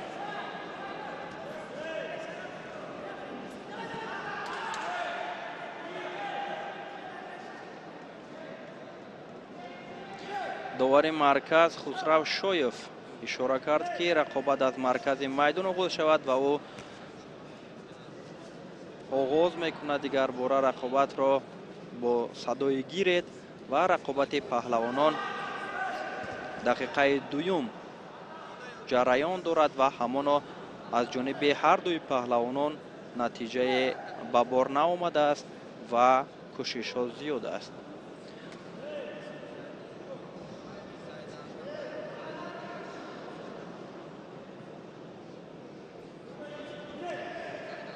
гиред. 3 дақиқаи дигар ҳардуи паҳлавонон дар ихтиёр доранд ва кӯшиш мекунанд ҳардуи паҳлавонон ки имтиёзро соҳиб шаванд ва инҷо Шералӣ кӯшиш мекунад ва Муслимбек намегузорад ки ӯ анҷоми усул намояд. ва инҷо як иҷроиши усул аз ҷониби Муслимбек амалӣ шуд, лекин имтиёзе ба бор наовард.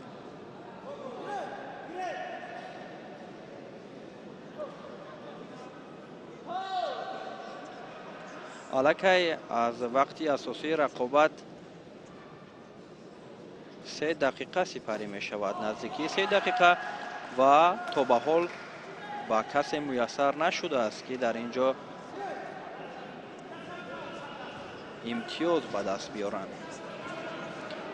Муслимбекро бояд қайд намоем ки дар мусобиқаҳои сатҳи байналмилалӣ, хусусан чемпионати ҷаҳон оид ба кураш ки дар Туркманистон баргузор шуда буд, яке аз чеҳраҳои намоён ва ҷоизадори ин мусобиқа ба ҳисоб меравад ки медали биринҷиро ба даст овард ва дар он ҷо рақобатҳои шоёнро ҳам баҳри мухлисони риштаи варзиши кураш намоиш дода буд ва ин ҷо рақобат бо Ализода Шералӣ ҳам барои Муслимбек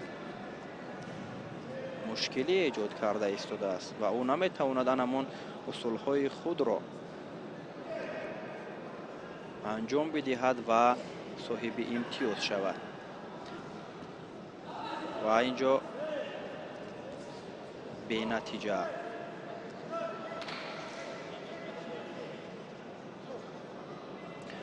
ва довари марказ Хусрав Шоев ҳам ба Ализода Шералӣ огоҳии аввалро нишон дод ва бояд қайд намоем ки аллакай Шералӣ як танбеҳ ва як огоҳӣ дорад.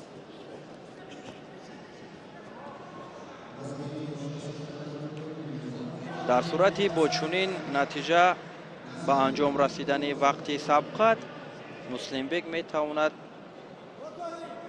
бо анамин як танбеҳу як огоҳии Шералӣ голибияти навбатиашро ба қайд гирад ва камтар аз 1 дақиқаи дигар дар ихтиёр дорад ҳардуи паҳлавонҳо.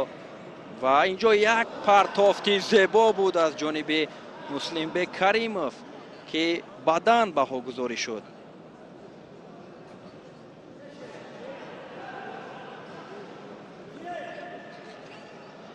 идома меёбад рақобат бо як бадан ва анамон як огоҳию як танбеҳи Шералӣ. албатта ки Муслимбек баданро соҳиб шуд, рақобат сурат гирифт ва ин ҷо як партофти зебои Муслимбек анҷом дод ки комилан ин ҷо ҳалол баҳогузорӣ шуд ва ӯ ҳамин тавр пирӯзияи навбатиашро дар чемпионати Тоҷикистон дар соли 2024 дар даври дуюм ба қайд гирифт. ҳамин тавр ӯ роҳ мегирад ба марҳилаи баъдӣ ва дар ин ҷо бисёр ҳам партофти зебое ки анҷом дод Муслимбек. ин ҷо лаҳзаҳои такрорӣ аст ки аз анамон рафти рақобати Муслимбек бо Шералӣ пешниҳоди шумо мегардад ва партофти анҷомдодаи анамин Муслимбеки рӯйнавор аст мухлисонро бисёр ҳам шод гардонид. бубинед ки чӣ гуна як партофти олиро нишон дод ва ҳалол баҳогузорӣ шуд.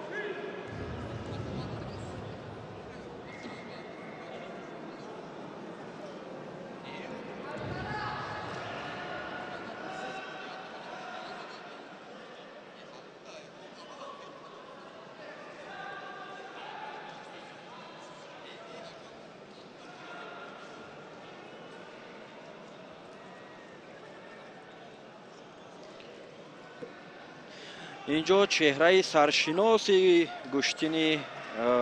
گشتینگیری میدانهای همین گشتین ملی نبی محمد خورکشف روی اکران بود و رقابت دور دیگر در همین وزن میان صوفیف بهرام با میرزایف احکام آغاز شد و در این مرحله رقابت اولین است که صوفیف با احکام روی گلیم آمدند و تلاش هر دو پهلوان برای راه یافتن به مرحله دیگر است و اینجا میبینیم که چگونه هر دوی پهلوانان اینجا رقابت میکنند.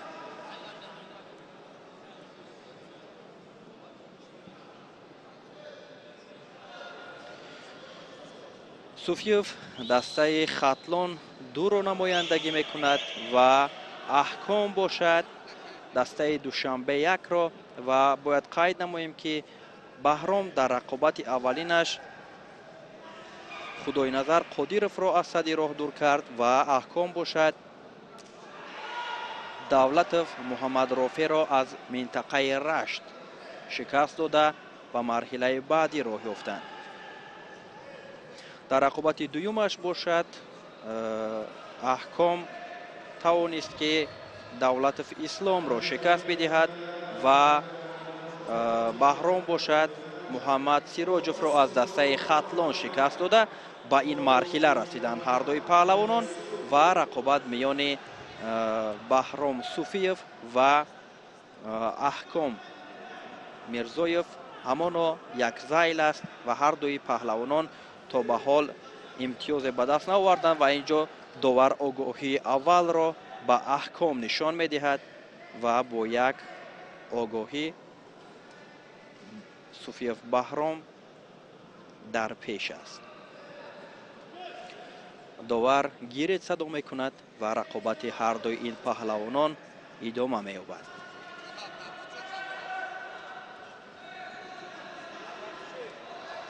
اینجا کوشش می کند احکام ولیکن با چنین سرعت با چنین شکل گشتین گرفتن فکر می کنم که نتیجه نمی آورد. به همین خاطر باید استوارانه پهلوانان مبارزه برند. کمتر از 3 دقیقه دیگر هر دوی پهلوانان در پیش دارند و با یک آگاهی که داور به احکام نشان داد همانا رقابت جریان دارد.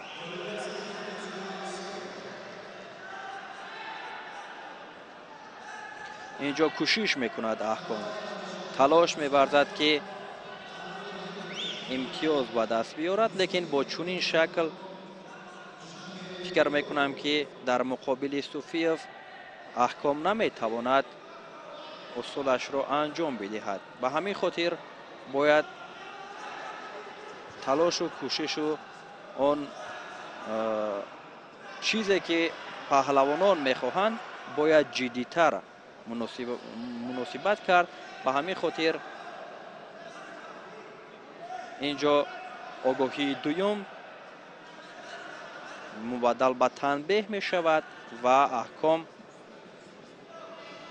علاقه تنبیه گرفت. به همین خاطر باید در 1 دقیقه و 30 ثانیه که احکام در پیش دارد می تواند با یک پهلو باشد و اینکه یگان پرتافت انجام بدهد تا که آگاهی و تنبیهی که داور به آن نشان داد آن را جبران کند. این چهره بهرام صوفیف است که در رقابت سیومش در مسابقات امروزه با شیرالی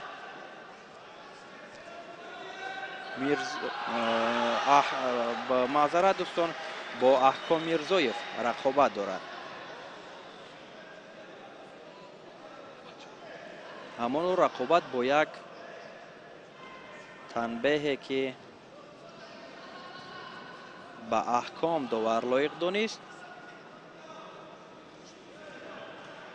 ҷараён дорад ва камтар аз 1 дақиқа ҳардуи паҳлавон дар ихтиёр доранд ва ин ҷо аҳком кӯшиш мекунад ки имтиёз ба даст биёрад.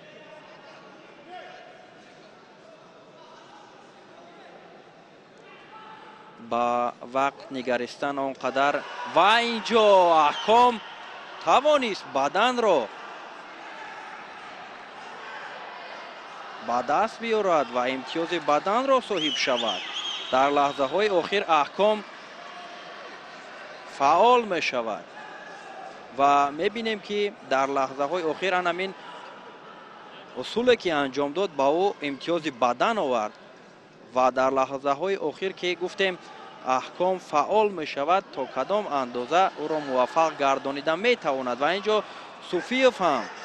суфиев ҳам талош мекунад ки имтиёзи ба даст овардаи аҳкомро ҷуброн кунад ва 20 сонияи дигар паҳлавонон дар ихтиёр доранд. мебинем ки бо чӣ натиҷа анҷом меёбад ин рақобат. дар ҳақиқат ин ҷо аҳком шоҳкорӣ анҷом дод ва ин ҷо мехоҳад як усули дигарро анҷом бидиҳад, вале бо чунин тарз фикр мекунам ки анҷом додани усул барои паҳлавонон мушкил мешавад ва доварони кунҷиро ба назди худ даъват мекунад.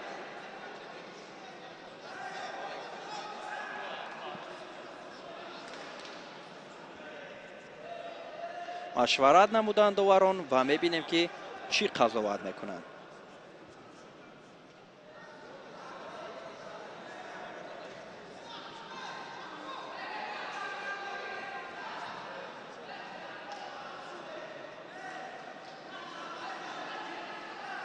ин чеҳраи Суфиев Баҳром аст ки солҳои охир дар майдонҳои гӯштин дурахшиши хубе ҳам дошт ва ӯ ин ҷо ба аҳком довар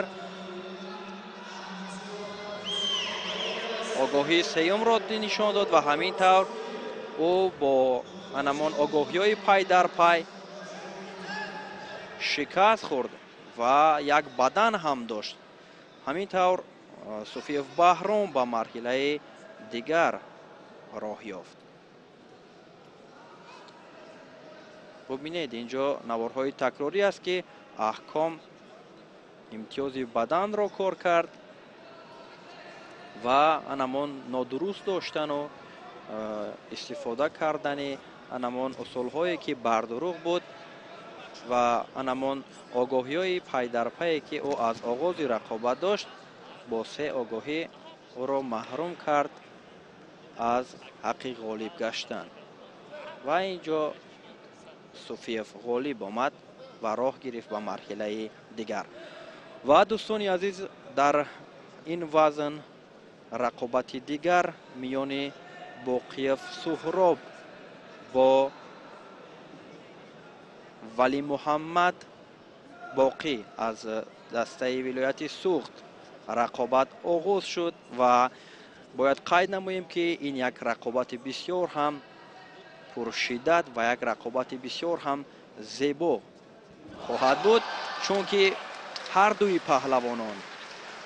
паҳлавонон ҳунари воло доранд ва ин ҷо мебинем ки Суҳроб Боқиев аз дастаи Хатлон 1 бо Боқӣ Вали Муҳаммад аз дастаи вилояти Суғд чигуна рақобат мекунанд ва ин ҷо талошҳо зиёд аст аз ҷониби Суҳроб Боқиев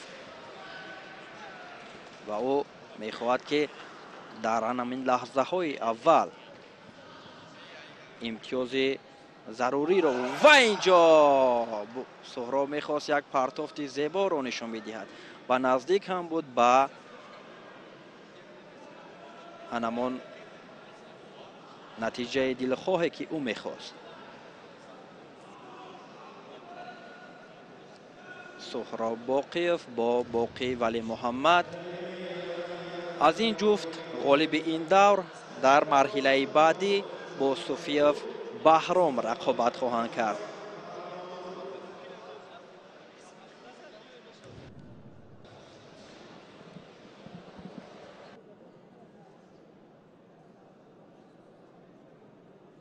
اینجا رقابت ادامه می‌یابد میان باقیف سهراب با باقی ولی محمد و نفر غالب به مرحله یک چهار نهایی میرسد و آگاهی اول به باقی داده می شود و باید قید نماییم که بهرام صوفیف با آنکه در رقابت قبل از این رقابت که داشت با احکام میرزایف او به مرحله یک چهار نهایی رفت و در مرحله یک چهار نهایی او غالبی این جفت را انتظار است. از این جفت میان باقی ولی محمد و سهراب باقیف نفر غالب در رقابت یک چهار نهایی با بهرام صوفیف رقابت میکنند و اینجا تلاش زیاد است از جانب سهراب باقیف و او میخواهد امتیاز ضروری رو در اینجا بر نفع خود انجام دهد. همون یک آگاهی که داور و اینجا سهراب باز میخواهد اجرای اصول کند. رقابت با یک آگاهی که باقی ولی محمد دارد. دقیقه سیوم رقابت هم به انجام میرسد و اینجا پهلوانان در اختیار 2 دقیقه دیگر دارند که میان هم تلاش ورزند.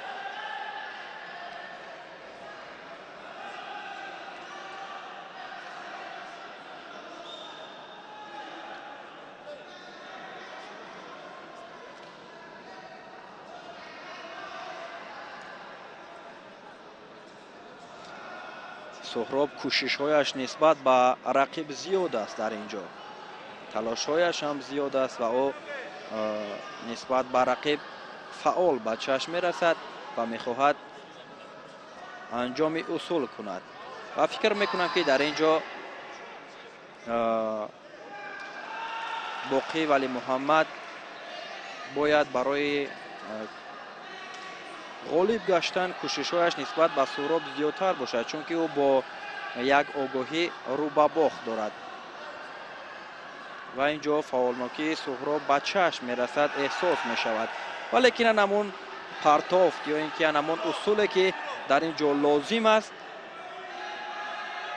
تا به حال از جانب هر دوی پهلوانان به چشم نرسیده است و همینطور داور به باقی آگاهی دوم را نشان میدهد و 2 آگاهی که به باقی نشان داده شد او الکی به تنبیه مبدل گشت و کمتر از 1 دقیقه دیگر رقابت هر دوی پهلوانان اینجا صورت میگیرد و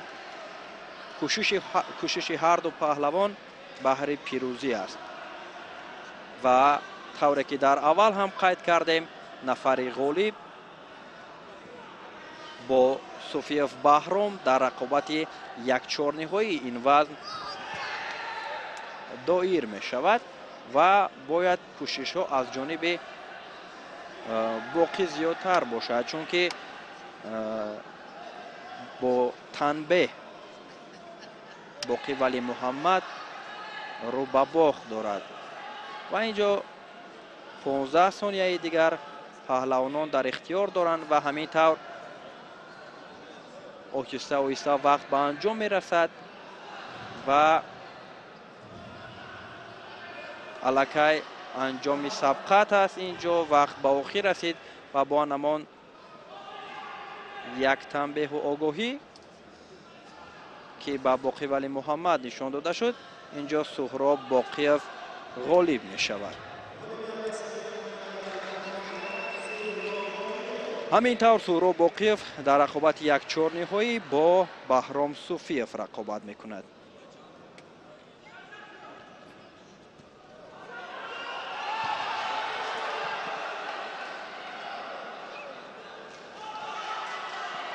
اینجا لحظه های تکراری از رقابت باقی ولی محمد و سهراب باقیف از جانب همکاران ما اینجا به نمایش گذاشته می شود.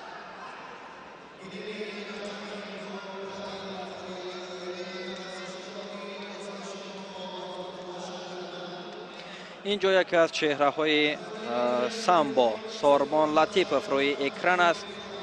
در اطراف او مربیان و اینجا مخلصان کشتین ملی هم جمع آمدند و رقابت نوبتی در این وزن در مرحله 1/8 نهایی میان شهباز سعید ابرارов با رقیب او بعد چند لحظه آغاز می شود و نفر غالب به مرحله 1/4 نهایی می رسد.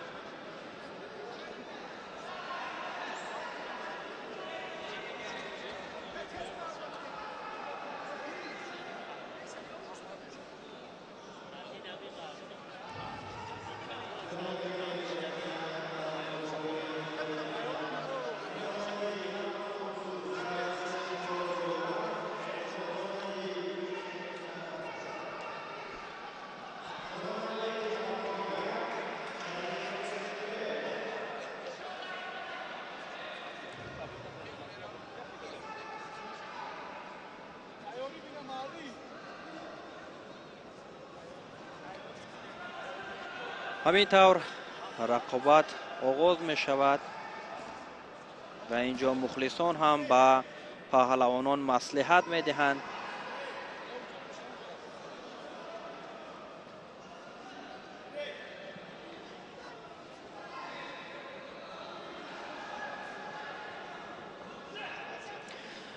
داور اشاره می کند گیرید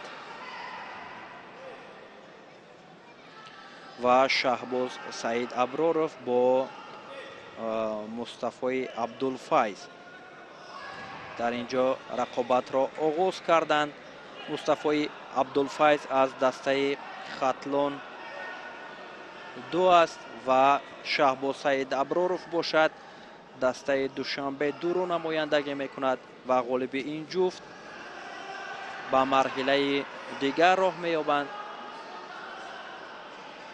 نفر غالب طوری که قید کردیم و اینجا یک اصول از جانب شهباز به چشم رسید که به نتیجه به پایان رسید و رقابت ادامه می یابد. مصطفی عبدالفیض طوری که گفتیم دسته خطلان 2 را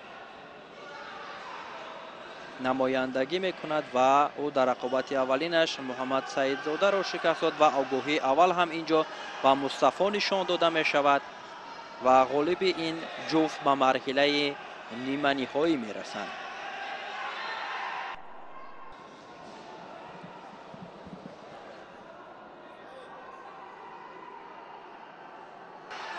آگاهی اول به مصطفی نشان داده شد و همان رقابت با همان آگاهی که داور به مصطفی لایق دانست ادامه می یابد. و اینجا شهباز یک پرتافت میخواست انجام بدهد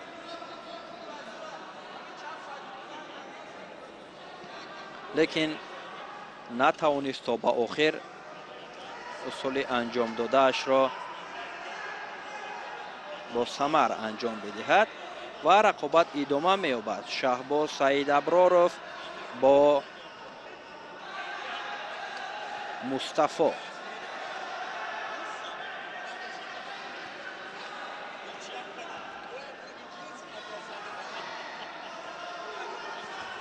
اینجا شهباز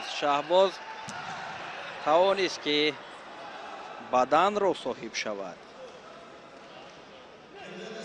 رقابت با یک آگاهی و یک بدن بسیار زیبا جریان دارد و شهباز تلاش میکند بهر پیروزی و طوری که هم قید کردیم شهباز یا اینکه مصطفی در صورت غالب آمدن به مرحله نیمه نهایی میرسند.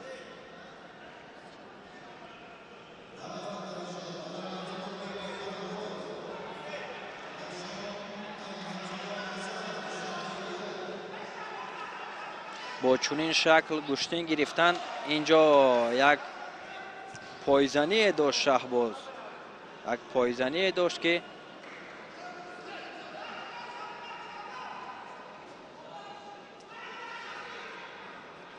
همان پایزنی انجام داده شهباز باز با او بدن نوبتی رو در اینجا ببر و اینجا یک پرتافتی بسیار هم زیبا بود از جانب شهباز سعید ابرارов که از جانب داور پهلو بها گذاری شد. ببینید چگونه یک پرتافتی عالی رو انجام داد شهباز.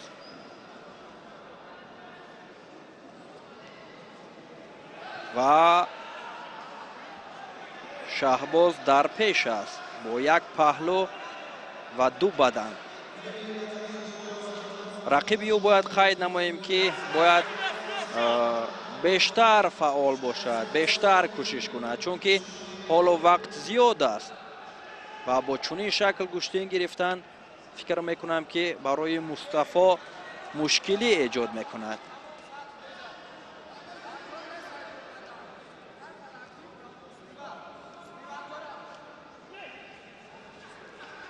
شهباز سعید ابرارov جایزه داره گراند اسلم تیفلیس است.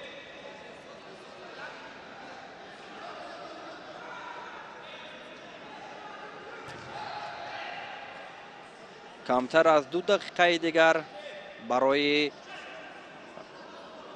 انجام این رقابت باقی مانده است و کوشش زیاد است، تلاش زیاد است در اینجا، لیکن نتیجه از جانب مصطفی به چشم نمی رسد و اینجا یک پرتافتی دیگر را شهباز انجام می دهد. چی بها گذاری می شود؟ باز بدن بها گذاری شد و شهباز بدن سیومش را اینجا با دست آورد با 3 بدن و یک پهلویی که انجام داد. شهباز در پیش است.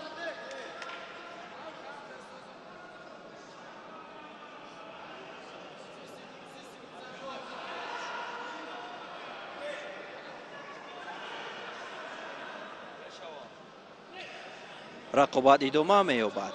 رقابت ادامه می‌یابد و برای شهباز فکر میکنم که یک پهلوی دیگر لازم است اینجا و در ادامه او چی کار میکند؟ کوشش دارد و رقیب هم در اینجا و اینجا یک بدن دیگر باز برای شهباز سعید ابرارov به قید گرفته شد. شهباز در اینجا با 4 بدن و یک پهلو در پیش است و کمتر از 1 دقیقه دیگر رقابت اینجا باقی مانده است. وقت و شهباز اینجا باز یک کوشش دیگر کرد.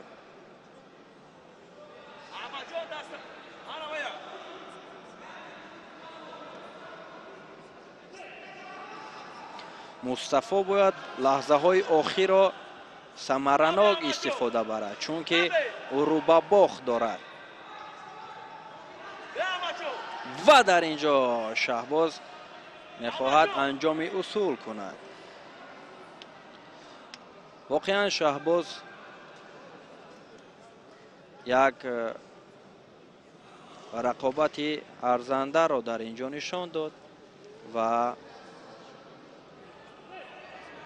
4 بدن و یک پهلو رو هم صاحب شد و در 30 ثانیه دیگر که وقت باقی مانده است فکر میکنم که برای مصطفی امکان نمی شود در برابر این چهره سرشناس گشتین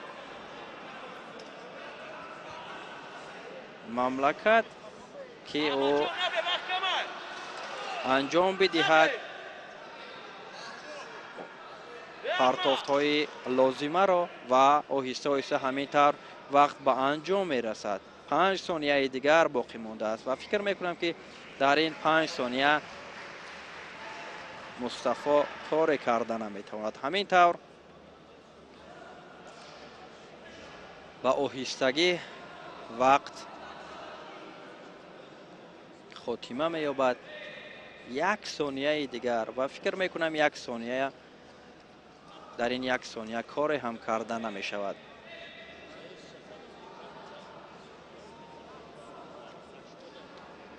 дар ин 1 сония довар гиред мегӯяд ва ҳамин тавр рақобат ба анҷом мерасад. ҳамин тавр рақобат миёни Шаҳбоз Саид Аброров бо Мустафои Абдулфайз бо пирӯзии Шаҳбоз ба поён расид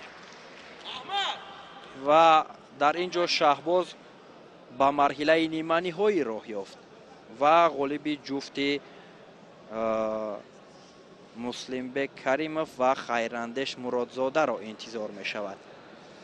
дар ин ҷо рақобати бисёр ҳам зебо баъди наворҳои такрорӣ пешниҳоди шумо мегардад тамошобинони гиромӣ, чунки рақобати навбатӣ миёни Хайрандеш Муродзода ва Муслимбек Каримов ҳар ду ҷоизадори чемпионати ҷаҳонии кураш ҳастанд.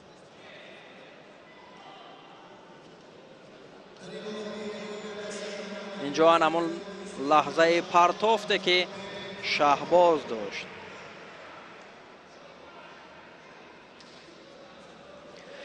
ҳамин тавр Шаҳбоз ғолиб омад. дӯстони азиз, ин ҷо рақобат миёни Хайрандеш Муродзода бо Муслимбек Каримов оғоз шуд ва бояд қайд намоем ки Муслимбек Каримов ва инчунин Хайрандеш ҳар ду ҷоизадори медали чемпионати ҷаҳон аз риштаи кураш ҳастанд ва ҳар ду сазовори медали биринҷӣ дар Туркманистон дар Ашқобод шуда буданд ва бояд қайд намоем ки Хайрандеш инчунин ҷоизадори бозиҳои осиёӣ ҳам ба ҳисоб меравад ва ин як рақобати бисёр ҳам пурҳаяҷон барои ҳам паҳлавонон ва ҳам мухлисон ба ҳисоб меравад ва бояд қайд намоем ки дар ин ҷо ҳар дуи паҳлавонон барои ғолиб гаштан, барои роҳ ёфтан ба марҳилаи ниманиҳоӣ кӯшиш мекунанд.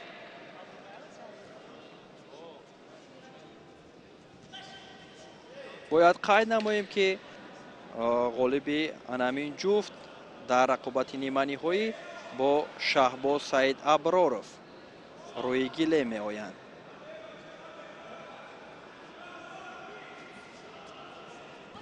рақобат барои ҳар ду душвор аст, чунки ҳар дуи паҳлавонон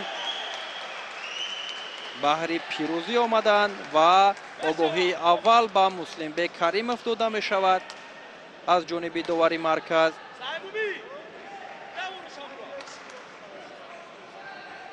ва ин ҷо кӯшиш мекунад Муслимбек.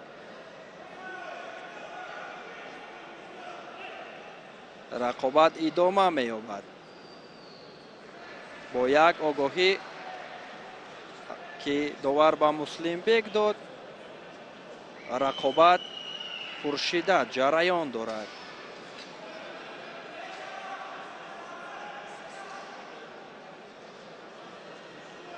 ин ҷо ҳар ду кӯшиш мекунанд, ҳар ду талош меварзанд барои ғолиб омадан. тавре ки қайд кардем, Хайрандеш ҷоизадори бозиҳои осиёӣ аст, инчунин дар чемпионати ҷаҳон оид ба кураш медали биринҷиро ба даст овардааст ва рақиби ӯ Муслимбек ҳам дар чемпионати ҷаҳон оид ба кураш дар Ашқободи Туркманистон сазовори медали биринҷӣ гаштааст. ва ин ҷо Муслимбек мехост як партофт анҷом бидиҳад, вале бенатиҷа.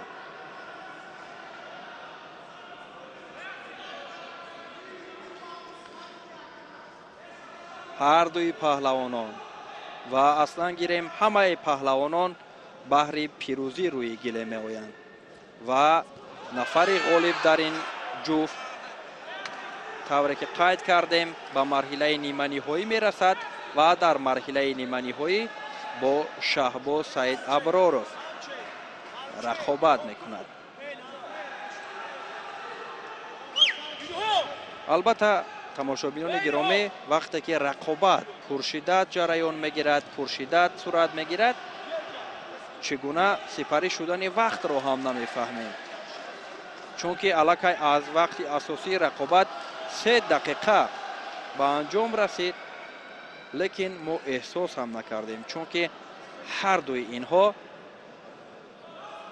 чеҳраҳои муваффақ ҳастанд, ки ҳамеша баҳри пирӯзӣ талош мекунанд.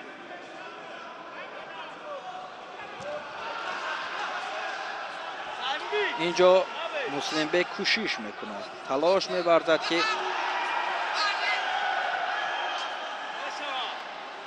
анҷом бидиҳад усулҳояшро ва инҷо кӯшиш ҳам кард, лекин бенатиҷа. ҳамоно бо як огоҳие ки довар ба Муслимбек нишон дод, рақобат ҷараён дорад.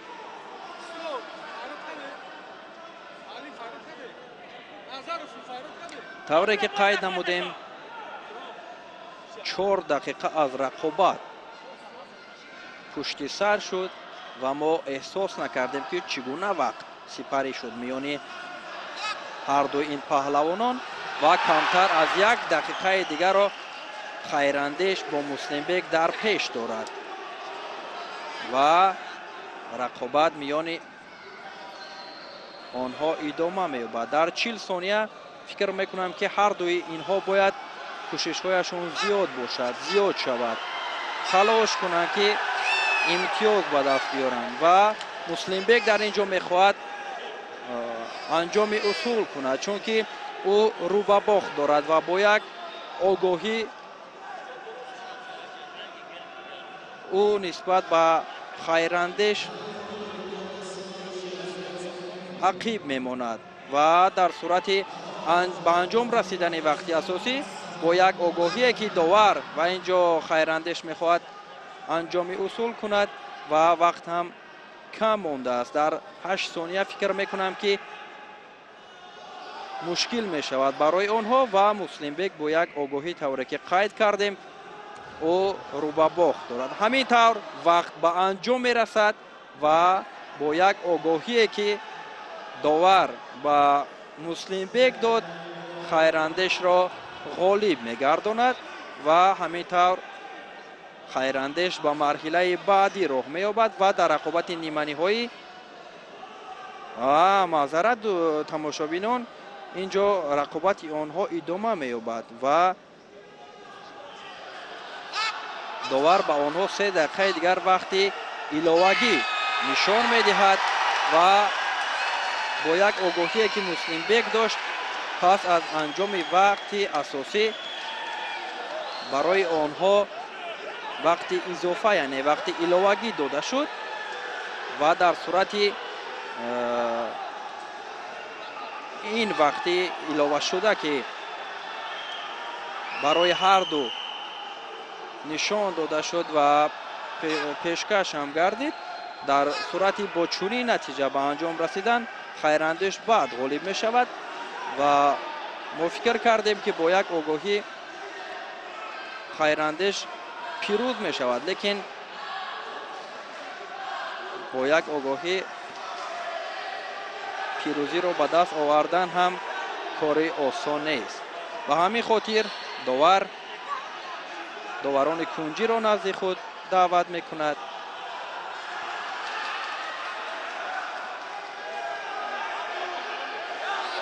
ва онҳо миёни ҳам машварат мекунанд, ки ба кадом паҳлавон огоҳиро нишон диҳанд ва ин ҷо довар интизор аст ба хотири аз майдон берун баромадани Муслимбек. ҳамин тавр огоҳии навбатӣ дар вақти изофашуда ба ӯ нишон дода шуд ва бо танбеҳ ӯ аз хайрандеш Муродзода шикаст хӯрд ва хайрандеш ғолиб гардид ва ин ҷо онҳо дасти бародарона медиҳанд ба ҳамдигар ва ҳамин тавр Муродзода хайрандеш ба марҳилаи дигар роҳ мегирад ва дар марҳилаи ниманиҳоӣ бо Шаҳбоз Саид Аброров рақобат мекунад.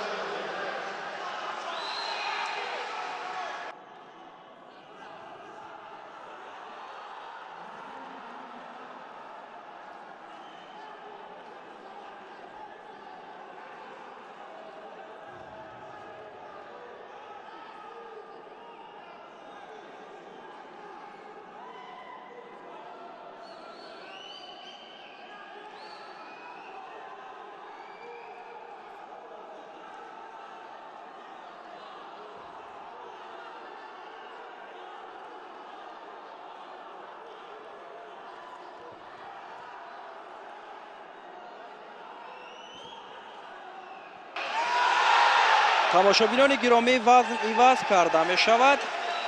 вазни 86 килограмм миёни умар расулов аз дастаи вилояти мухтори кӯҳистони бадахшон ва дар аввалин расишаш умар имтиёзи паҳлӯро бар нафъи худ анҷом дод. ӯ бо ҷумахон ёрматов аз дастаи хатлон як рӯи гилем ҳастанд ва умар расулов бо як паҳлӯ дар пеш аст.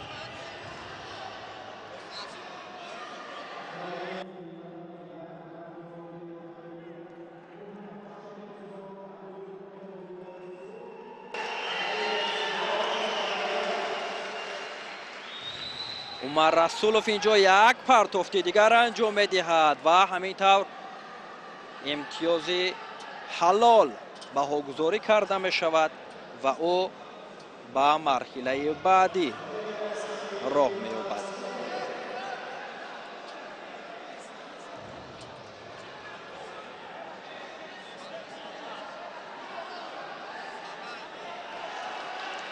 умар расулов дар рақобати аввалинаш ба осонӣ ғолиб омад ва дар ҳамин ҷо наворҳои такрорие ки умар имтиёзи паҳлӯро пай дар пай ду имтиёзи паҳлӯро кор кард ва ба осонӣ ғолиб шуд.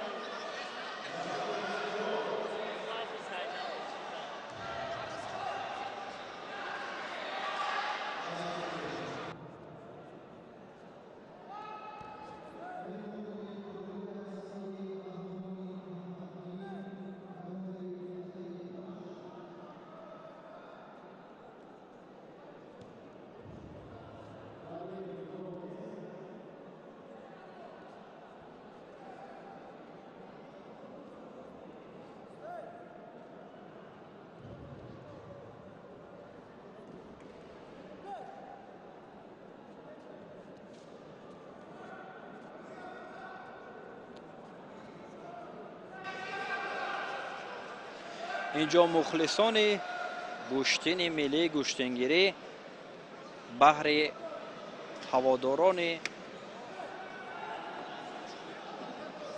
ҳаводории паҳлавонон омаданд. дар инҷо чеҳраҳои намоёни варзиши кишвар, махсусан инҷо Сормон Латипов нишон дода мешавад.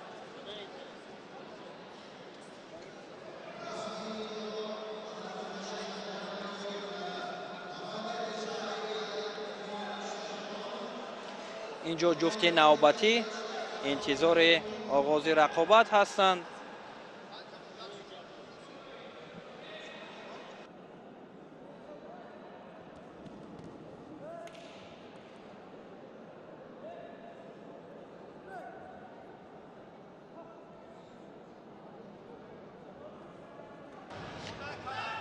инҷо рақобат ва як партов. қабл аз оне ки мо муаррифӣ кунем инҷо паҳлавононро, дар инҷо дар 13 сонияи аввали рақобат дар инҷо муҳаммад шокирзода бузургмеҳр аз дастаи вилояти суғд дар 13 сонияи аввали рақобат ғолиб шуд ва ба марҳилаи баъдӣ роҳ ёфт. ва дар инҷо навори такрориро мебинем ки чӣ гуна мо имкони муаррифӣ кардани онҳоро ҳам пайдо накардем. ва инҷо бубинед ки чӣ гуна як партофте кард, бисёр ҳам зебо, бисёр ҳам олӣ. ҳамин тавр муҳаммад шокирзода бузургмеҳр ба марҳилаи баъдӣ роҳ ёфт ва дар рақобати навбатиаш бо умар расулов рақобат мекунад. ҷуфти навбатӣ рӯи гиле меоянд.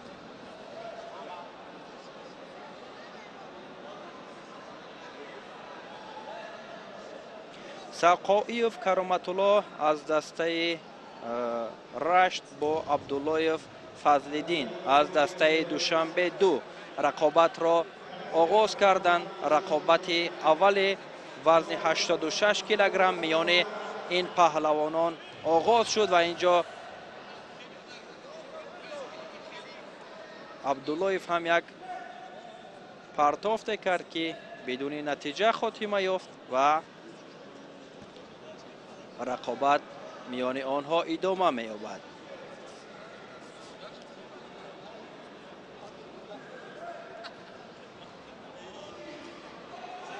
و اینجا به نتیجه سقایف کرامت الله با عبدالله فضل‌الدین.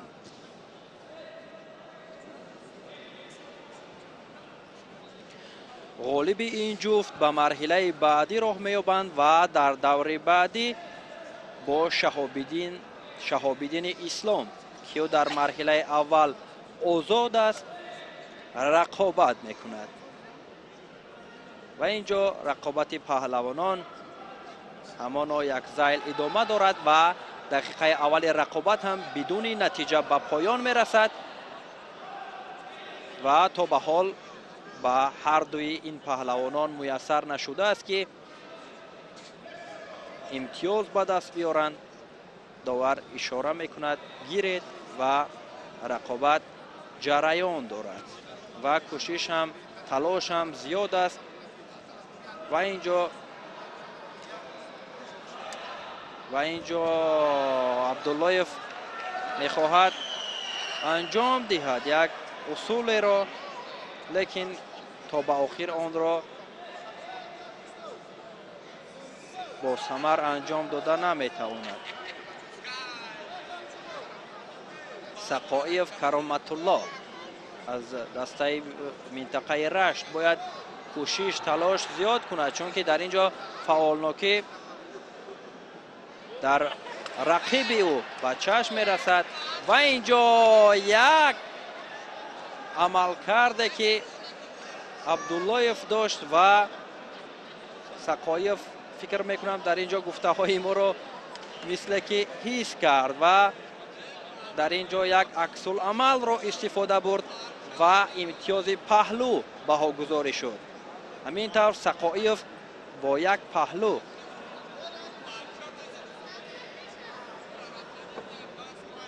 و پیش میبراید. اینجا با چنین شکل گشتن گرفتن با عبدالله فضل‌الدین از دسته دوشنبه دو خطر هم به بار می آورد. و اینجا بدن بها گذاری می شود. با یک بدن و یک پهلو رقابت میان هر دو بسیار با مرام، بسیار با یک جد و جهد ادامه می یابد و طوری که قید کردیم همان شکلی که فضل‌الدین هنرنمایی میکند برای او خطر دارد، چون که میتواند در اینجا رقیب او عکس العمل نوبتی را انجام دهد، زیرا که در یک لحظه ای که در امتیازی که رقیب او به دست آورد از عکس العمل از این اصولی که فضل‌الدین انجام میداد او استفاده کرد. همینطور یک پرتافت دیگر از جانب کرامت الله هم اینجا به چشم رسید.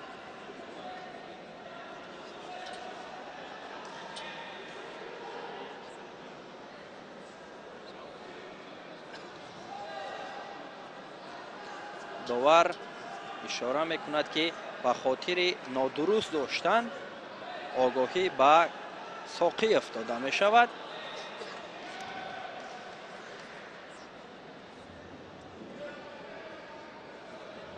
با یک پهلو و یک آگاهی که کرامت الله دارد او در پیش است و دقیقه چهارم رقابت میان هر دوی پهلوانان صورت گرفته شده. و اینجا یک عملکرد دیگری که فضل‌الدین انجام داد و اینجا میبینیم ببینید که چگونه فضل‌الدین پرتافت کرد. پرتافتی انجام داده او پهلو بها گذاری شد و او الکی با یک پهلو و دو بدن پیش صف شد. رقیبی او هم پهلو دارد و البته که آگاهی هم دارد. کرامت الله که احساس کرد که او رو به باخت دارد و اینجا طوری که قید کردیم همون عملهایی که فضل‌الدین انجام داد و رقیب او عکس العمل نشان داد و اینجا بار دوم با چنین شکل فضل‌الدین انجام اصول کرد و سقایف کرامت الله با 2 امتیاز پهلو غلبه اولینش را به قید گرفت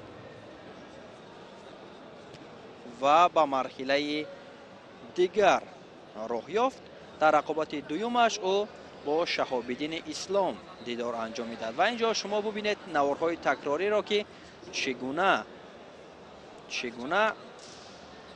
سقایف کرامت الله از همان شکل انجام اصول فضل‌الدین استفاده کرد، عکس العمل را و امتیاز به دست آورد.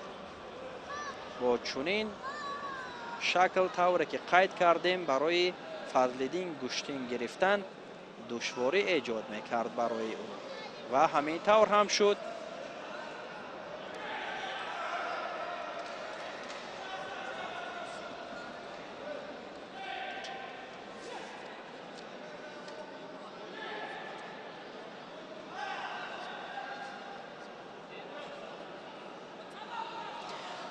جفت نوبتی با میدان برآمدند. کریموف رحمان علی با یارمتوف عبدالغفار. رحمان علی دسته دوشنبه یک را نمایندگی میکند و او با لباس های سفید روی گلیم است و رقیبی او باشد عبدالغفار یارمتوف از دسته ولایت ختلان با لباس های سبز مبارزه را ادامه میدهند.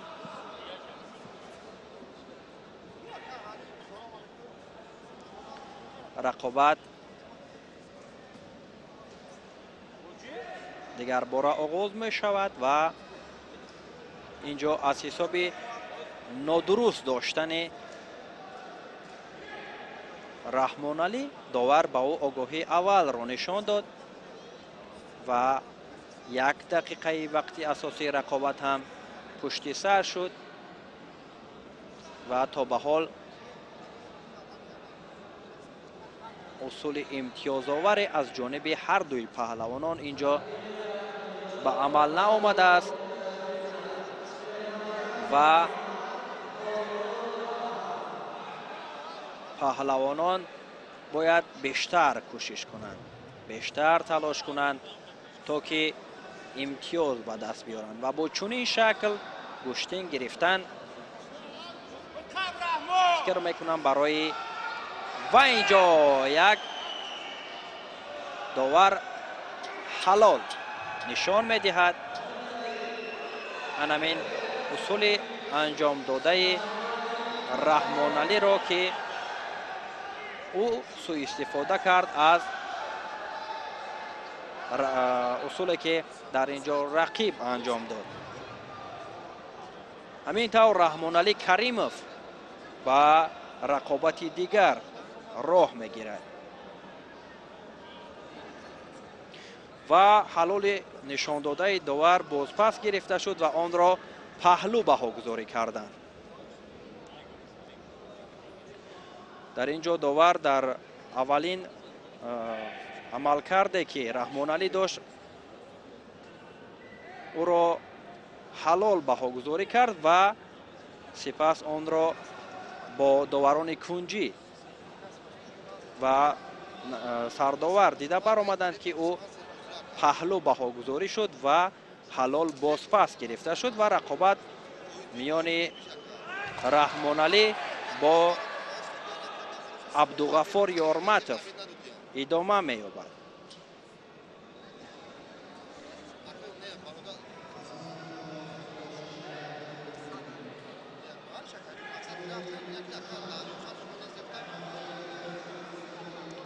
با یک پهلو و یک آگاهی که رحمان علی دارد او در پیش است و داور به خاطر کمفعالی به عبدالغفار هم آگاهی اول را نشان داد. هر دوی پهلوانان اینجا آگاهی دارند و اینچنین رحمان علی هم امتیاز پهلو را کار کرده است.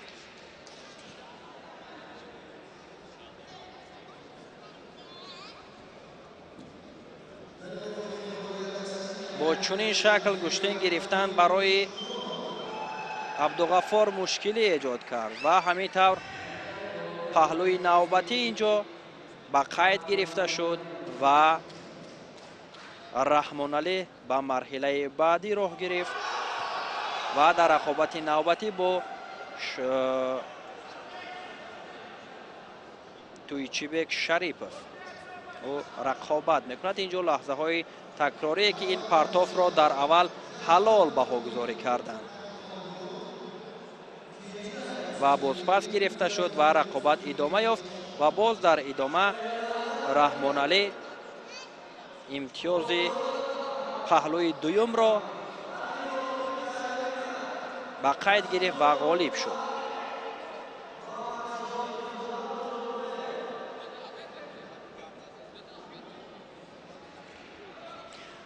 رقابت نوبتی آغاز شد میان پهلوانان وزن 86 کیلوگرم در رقابت اولینشان و هر دوی پهلوانان کوشش دارند، تلاش دارند بهر امتیاز اول و در ادامه میبینیم که با چنین رقابتی که پیشنهاد شما و تماشابینانی که در تالار حضور دارند نشان داده ایستادند چی نتیجه را صاحب میشوند.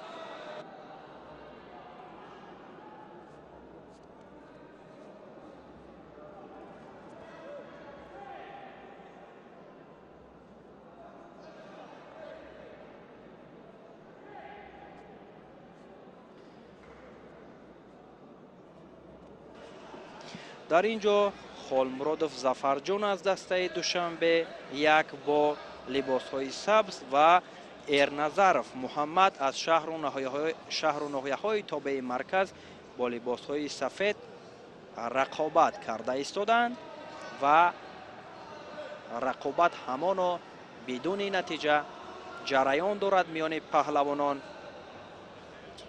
محمد با ظفرجان.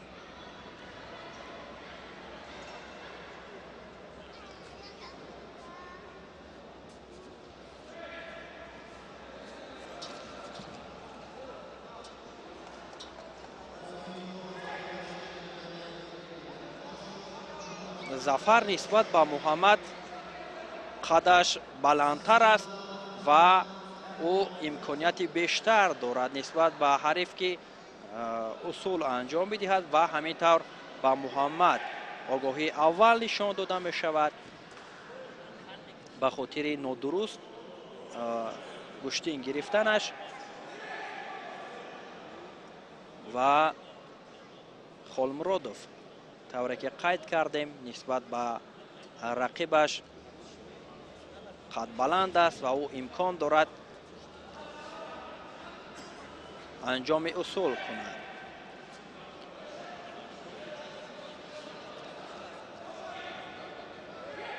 داور گیرید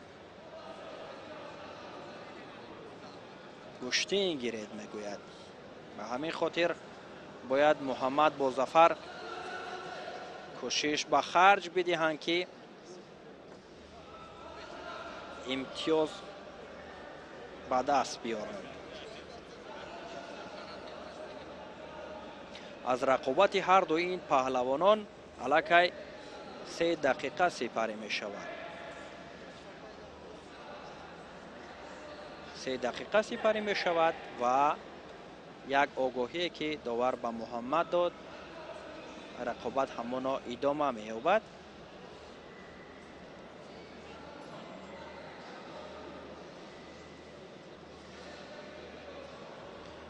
این چهره هایی که گوشتین گرفته ایستادند، چهره های نوکار به چشم می رسند.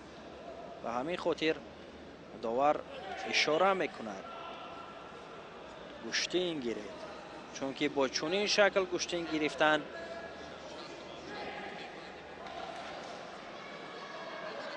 پهلوانان را با گوییم که مرحله های اساسی نمی رساند و همین طور باید محمد با ظفر نشان بدهند زیبایی گوشتین ملی را. کمتر از 1 دقیقه باقی مانده است و با یک آگاهی رقابت ادامه دارد و با محمد ارماتف داور تنبیه نشان میدهد از خاطر کم فعالیش.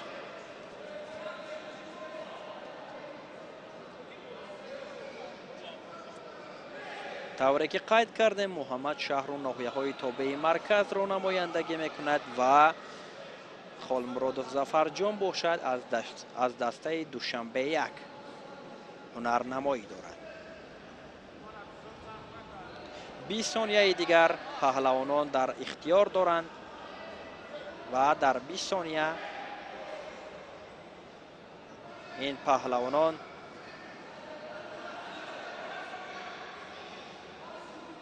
امتیاز رو هم صاحب نمی شوند. وقت به انجام می رسد و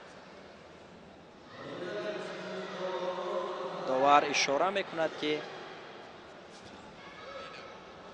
لباسهایشان را پهلوانان درست کنند و همینطور غلبه نصیب خالمرادوف می شود.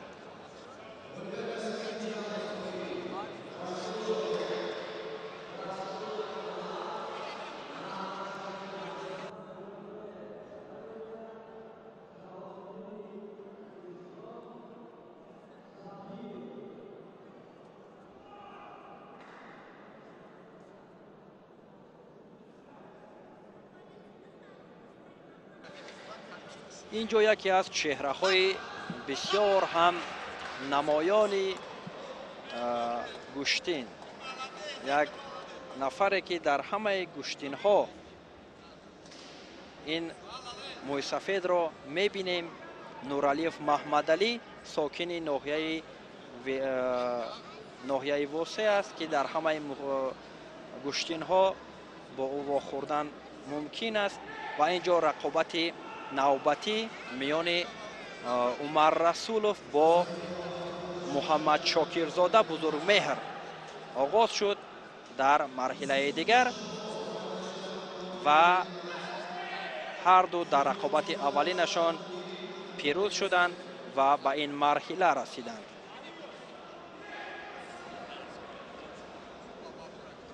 عمر رسولوف در اینجا کوشش میکند انجام اصول کند. بزرگمهر دسته ولایت سوغد را نمایندگی میکند و عمر رسولوف باشد از دسته ولایت مختار کوهستان بدخشان اینجا هنرنمایی دارند. عمر رسولوف که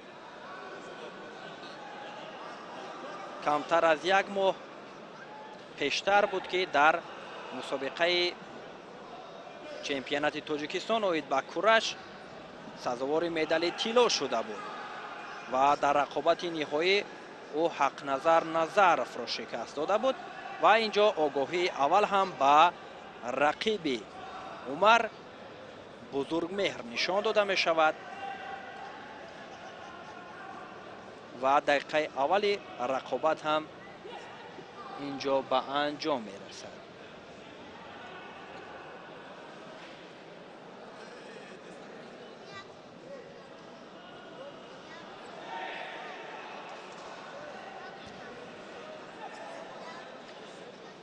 داور گیرید میگوید.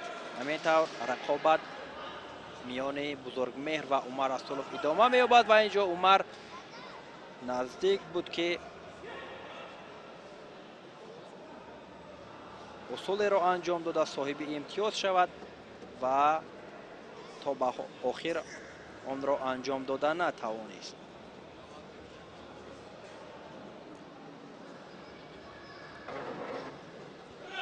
عمر رسولوف با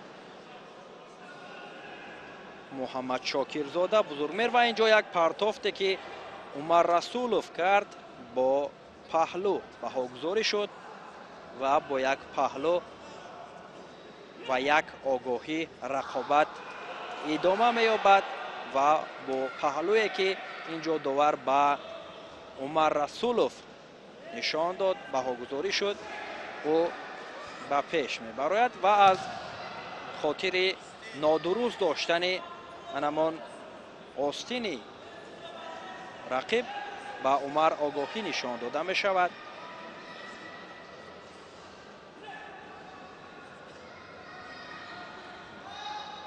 رقابت میان محمد شاکرزاده بزرگمهر با عمر رسولوف پرشدت جریان دارد و هر دو بهر پیروزی بهر غالب آمدن در این مرحله کوشش به خرج می‌دهند.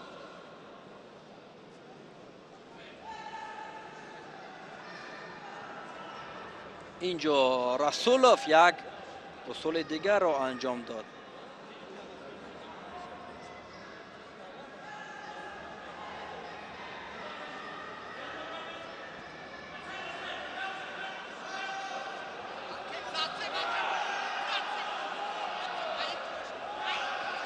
آگاهی نوبتی با بزرگمهر و الکی دو آگاهی با تنبیه مبادل می شود.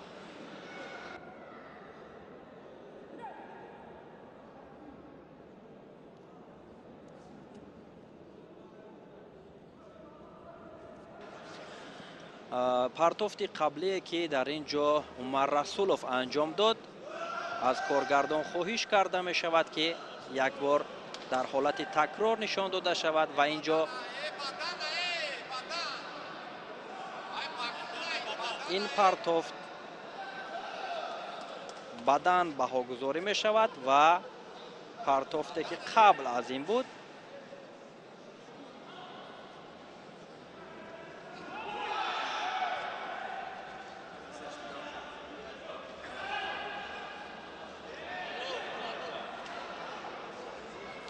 عمر رسولوف یک بدن و یک پهلو دارد و رقیبش باشد تنبیه را.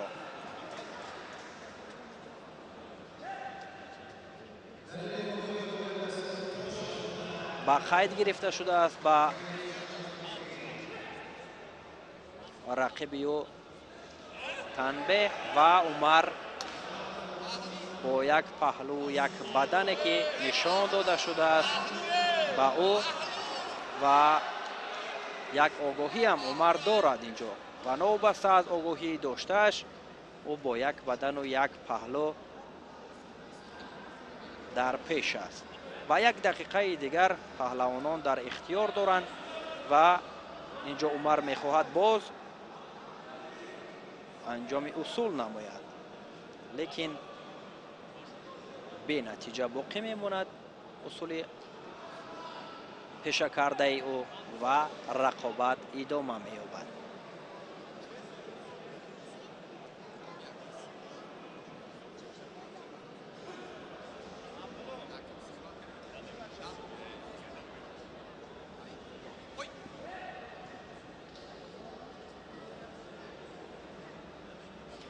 پهلوانان در پیش 38 ثانیه دیگر دارند و با چنین شکل ادامه یافتن رقابت و با چنین نتیجه خاتمه یافتن وقت عمر رسولوف غلبه دویمش را در مسابقه امروزه به قید میگیرد و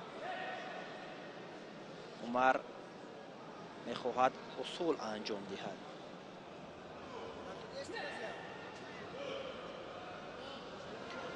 بیست ثانیه دیگر، کمتر از 20 ثانیه.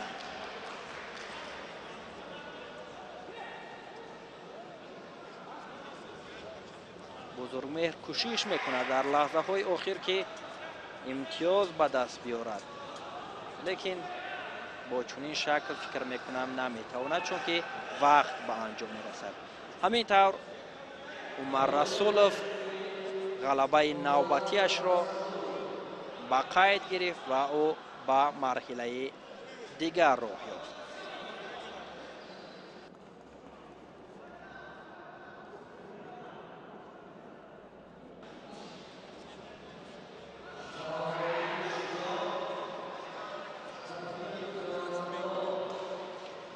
اینجا نوارهای تکراری است که عمر رسولوف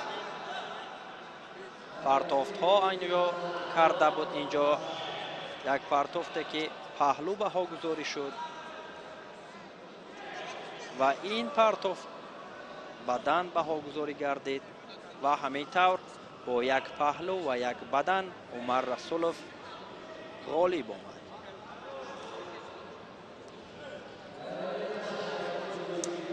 جفت نوبتی روی گله می آیند و رقابت میان شهاب‌الدین اسلام از دسته رشت است و او با سقایف کرامت الله رقابت را آغاز میکنند. بعد چند لحظه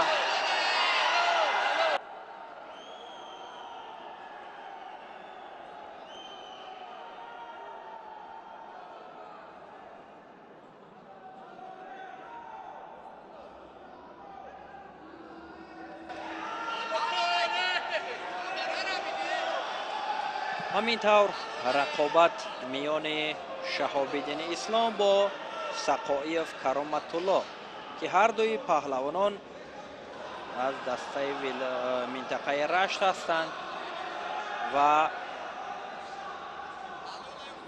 کرامت الله در رقابت اولینش فضل‌الدین را شکست داد و شهاب‌الدین باشد در دوره اول آزاد بود و همینطور به این مرحله رسید.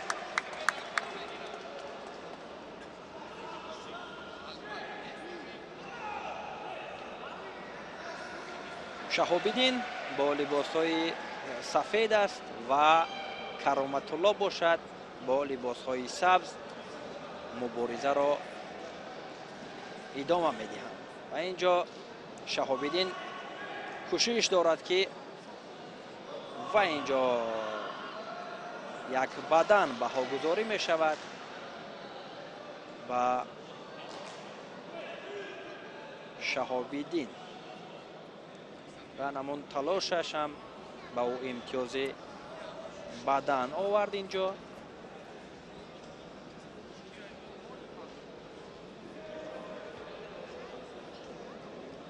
اینجا کوشش از جانب شهاب‌الدین اسلام لباس های سفید پوشیده، پهلوانی که نسبت به رقیبش گوییم که رقابت را دیرتر شروع کرد، چون که او در مرحله اول آزاد بود و اینجا کرامت الله امکانیت خوبی دارد که و اینجا برعکس می شود و شهاب‌الدین عکس العمل کرد، عکس العمل نشان داد و از همون امتیازی که در کار بود برای او را صاحب شد و همینطور به مرحله بعدی راه می‌یابد. و باید قید نمود که شهاب‌الدین در رقابت навбатиаш бо Умар Расулов мубориза мебарад.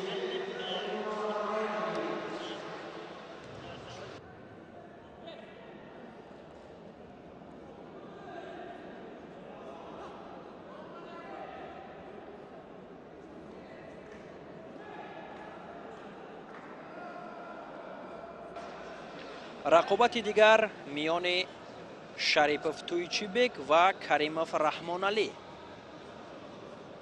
оғоз шуд ва инҷо аз лаҳзаҳои аввал Раҳмоналӣ кӯшиш мекунад ки имтиёз ба даст биёрад ва тавре ки қайд намудем Туйчибек дар рақобати аввалинаш озод буд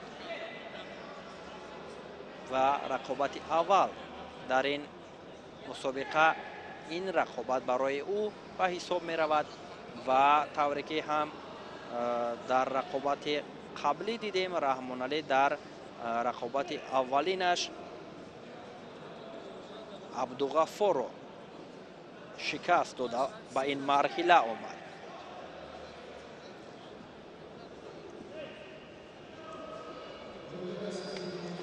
инҷо Туйчибек кӯшиш карда истодааст ки имтиёз ба даст биёрад ва ҳамин тавр аз хотири камфаъолӣ ба Раҳмоналӣ огоҳии аввал аз ҷониби довар нишон дода мешавад.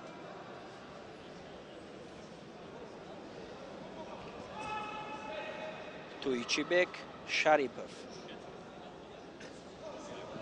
инҷо кӯшиш мекунад, Раҳмоналӣ кӯшиш мекунад ва бенатиҷа. рақобат идома меёбад ва дақиқаи аввали ин нерӯсанҷӣ ба поён расид ва инҷо Туйчибек мехоҳад усулеро анҷом бидиҳад, лекин то ба ҳол барои ӯ имкон даст намедиҳад.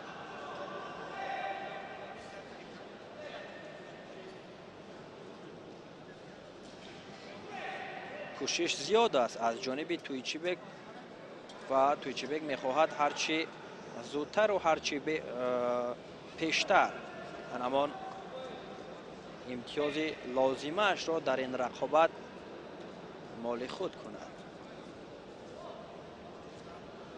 инҷо хастагӣ эҳсос мешавад дар ҳар дуи паҳлавонон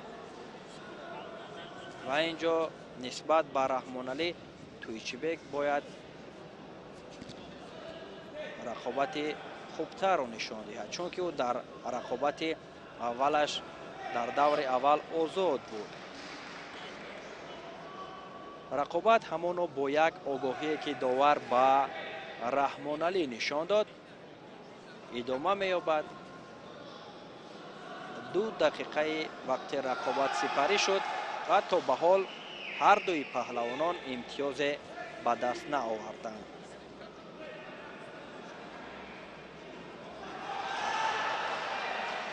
рақобат идома меёбад ва инҷо анамон усулҳое ки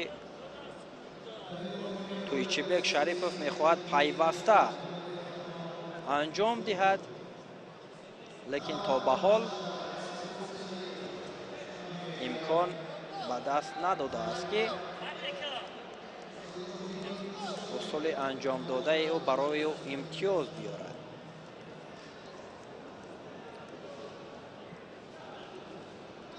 фикр мекунам бо чунин шакл куштин гирифтан барои паҳлавонон имтиёзе намеорад ва Раҳмоналӣ бояд фаъол бошад, чаро ки ӯ дар даври аввал ҳунарнамоии хуб карда буд, лекин дар ин ҷо камфаъолӣ аз ҷониби ӯ ба чашм мерасад ва ин ҷо Туйчибек як усулеро анҷом дод ки аз ҷониби довар паҳлӯ баҳогузорӣ шуд.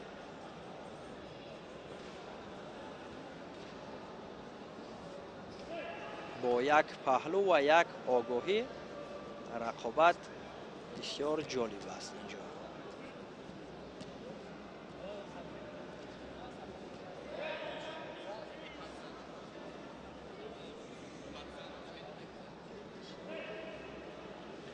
گیرت صدا میکند اینجا داور و رقابت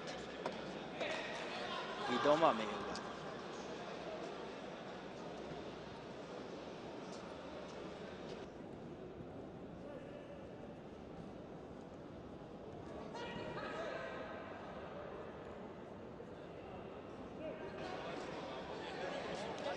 دیگر باره رقابت از مرکز میدان آغاز شد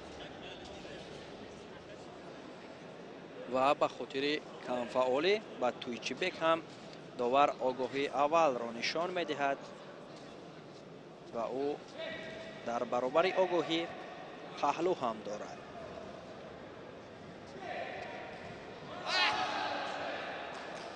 تا انجام وقت رقابت به انجام رسیدنش کمتر از 1 دقیقه دیگر است و در صورت به انجام رسیدن وقت با چنین نتیجه تویچبک غالب می شود. لیکن رحمان علی در پیش 40 ثانیه دیگر دارد و او می تواند که یک پرتافت را، یک اصول را به کار گیرد تا که به او امتیاز بیارد.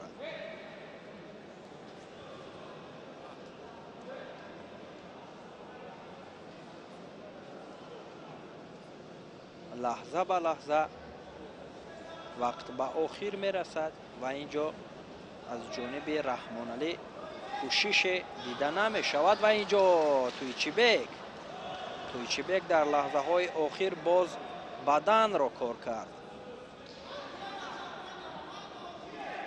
با یک بدن و یک پهلو و یک آگاهی تویچبک در پیش است. 10 ثانیه دیگر تا فرجام رقابت باقی مانده است و اینجا رحمان علی کار کرده نمیتواند، چون که الکی 2 ثانیه دیگر باقی مانده است و همینطور وقت به انجام میرسد و تویچبک غالب می شود.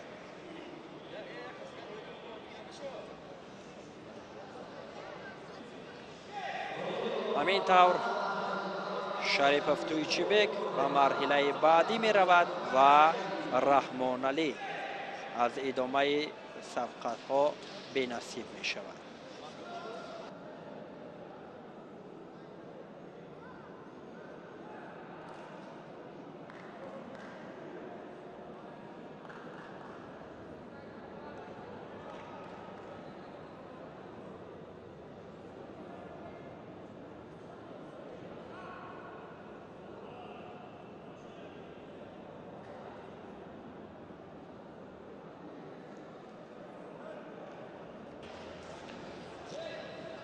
جفت نوبتی روی گلیم آمدند. خالقов محمد با وطنزاده محمد شریف. وطنزاده محمد شریف از دسته ولایت مختار کوهستان بدخشان است و محمد باشد از شهر و ناحیه های تابع مرکز و اینجا محمد شریف میخواهد در اولین دقیقه رقابت امتیاز لازمه را به دست بیارد، لیکن تا به آخر نتوانست همان اصول پیشه کرده اش را انجام دهد.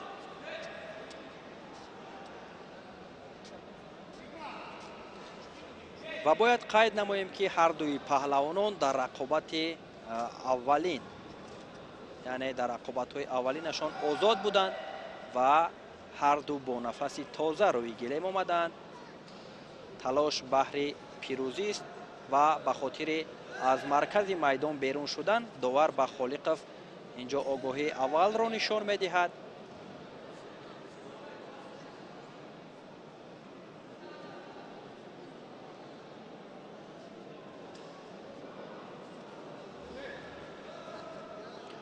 رقابت میان پهلوانان باید بسیار با شدت صورت گیرد، چون که هر دوی این پهلوانان در رقابت‌های اولینشان آزاد بودند و آنها با نفس تازه روی گلیم آمدند.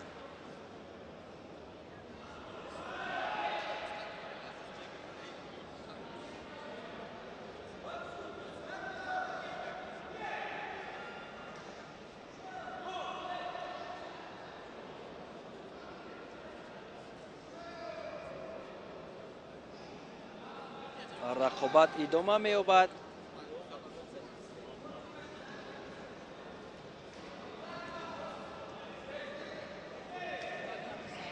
و اینجا کوشش و تلاش از جانب محمد شریف زیاد به چشم و اینجا یک پرتافتی زیبا بود، یک پرتافته که اینجا مخلصان را به پا خیزاند. محمد شریف وطنزاده با پرتافتی بسیار هم زیبایش غالب گشت.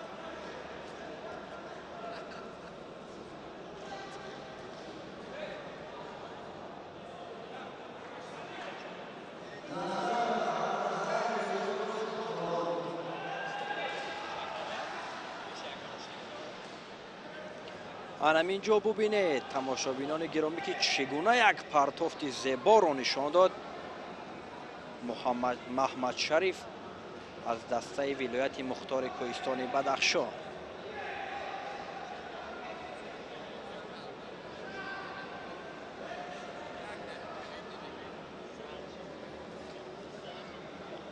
همین طور محمد شریف غالب آمد و به مرحله دیگر راه یافت. جفت نوبتی حق نظر نظرف با یوسفوف سبحان.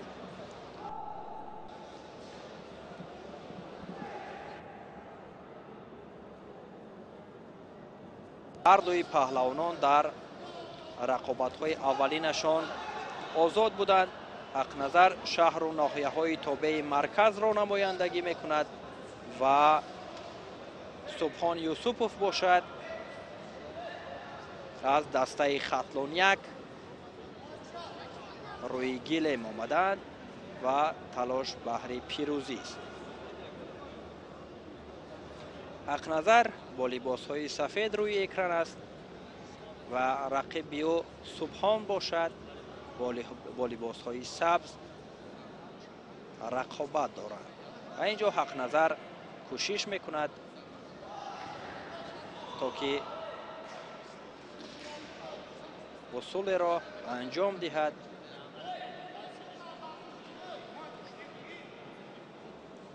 رقابت ادامه می‌یابد و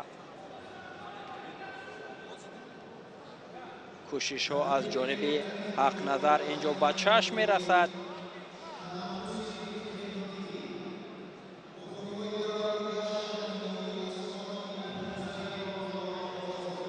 حق نظر نظرف و اینجا یک عملکرد را رقیب حق نظر یوسفوف انجام داد که نزدیک بود برای او امتیاز بیارد.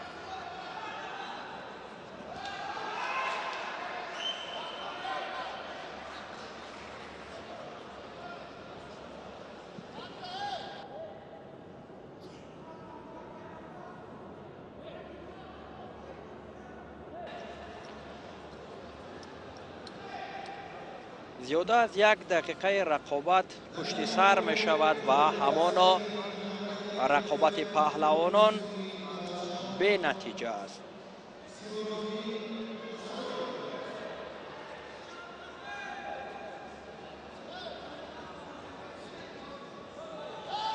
همینطور آگاهی اول به خاطر کمکاری به سبحان داده می شود و از دقیقه دوم سبقت هم مواقع و اینجا چگونه پرتافته کرد حق نظر که از جانب داور پهلو بها گذاری شد. حق نظر فعالی را روی دست میگیرد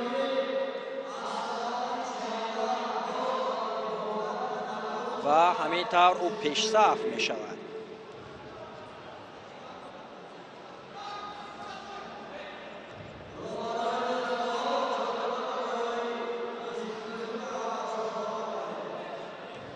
анамин партофте ки ҳақназар анҷом дод, ин аз ҷониби довар паҳлӯ баҳогузорӣ шуд.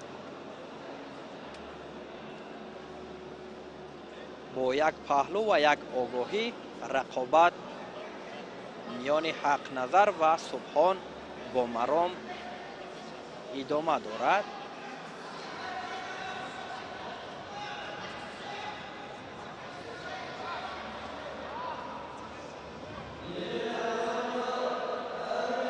ҳақназар кӯшиш мекунад, кӯшиш дорад ки партофти навбатиро анҷом диҳад.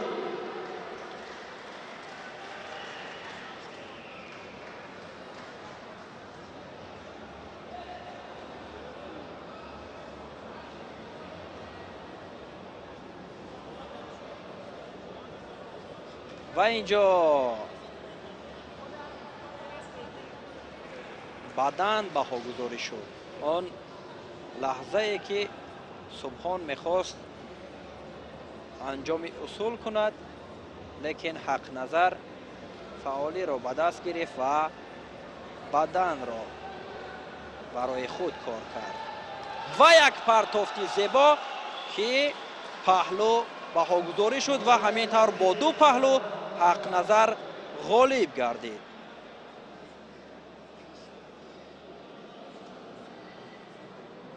ҳақназар партофти зебо кард инҷо ки ӯро дар ин марҳила ғолиб гардонид ва ӯ ба марҳилаи дигар роҳ меёбад.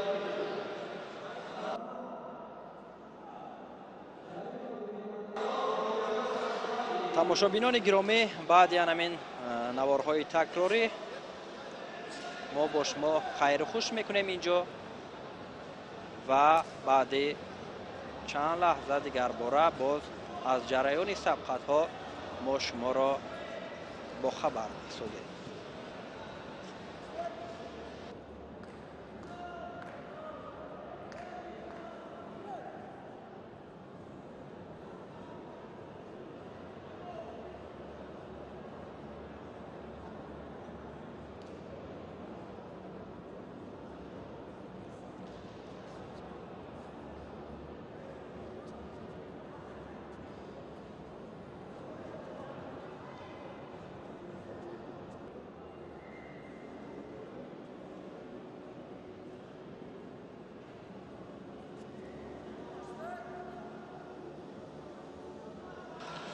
хуб дӯстони азиз, як нерӯсанҷие ки инҷо мо пешниҳоди шумо мегардонем, ин ҳам бошад дар вазни то 86 кило. идомаи ин вазн аз сӯи варзишгарон инҷо барпо мешавад ва баъд аз чанд лаҳза танаффусе дорем, пас он дигарбора бармегардем ва дӯстони азиз, шом хубтару гӯем ки шадидтар аз сӯи ин мусобиқа хоҳад буд ва инҷо партофтеро мо мебинем. ин нерӯсанҷӣ ва ин кори худро ба идома бурдани варзишгари сафедпӯш ҳикматулло шарипов мебошад. назар меандозем лаҳзаи такрорро ва пас он танаффуси на чандон тӯлоние дорем. чӣ гуна гуфтем, шом бениҳоят нерӯсанҷиҳои шадид моро интизор асту рақобатҳои даври интиҳоӣ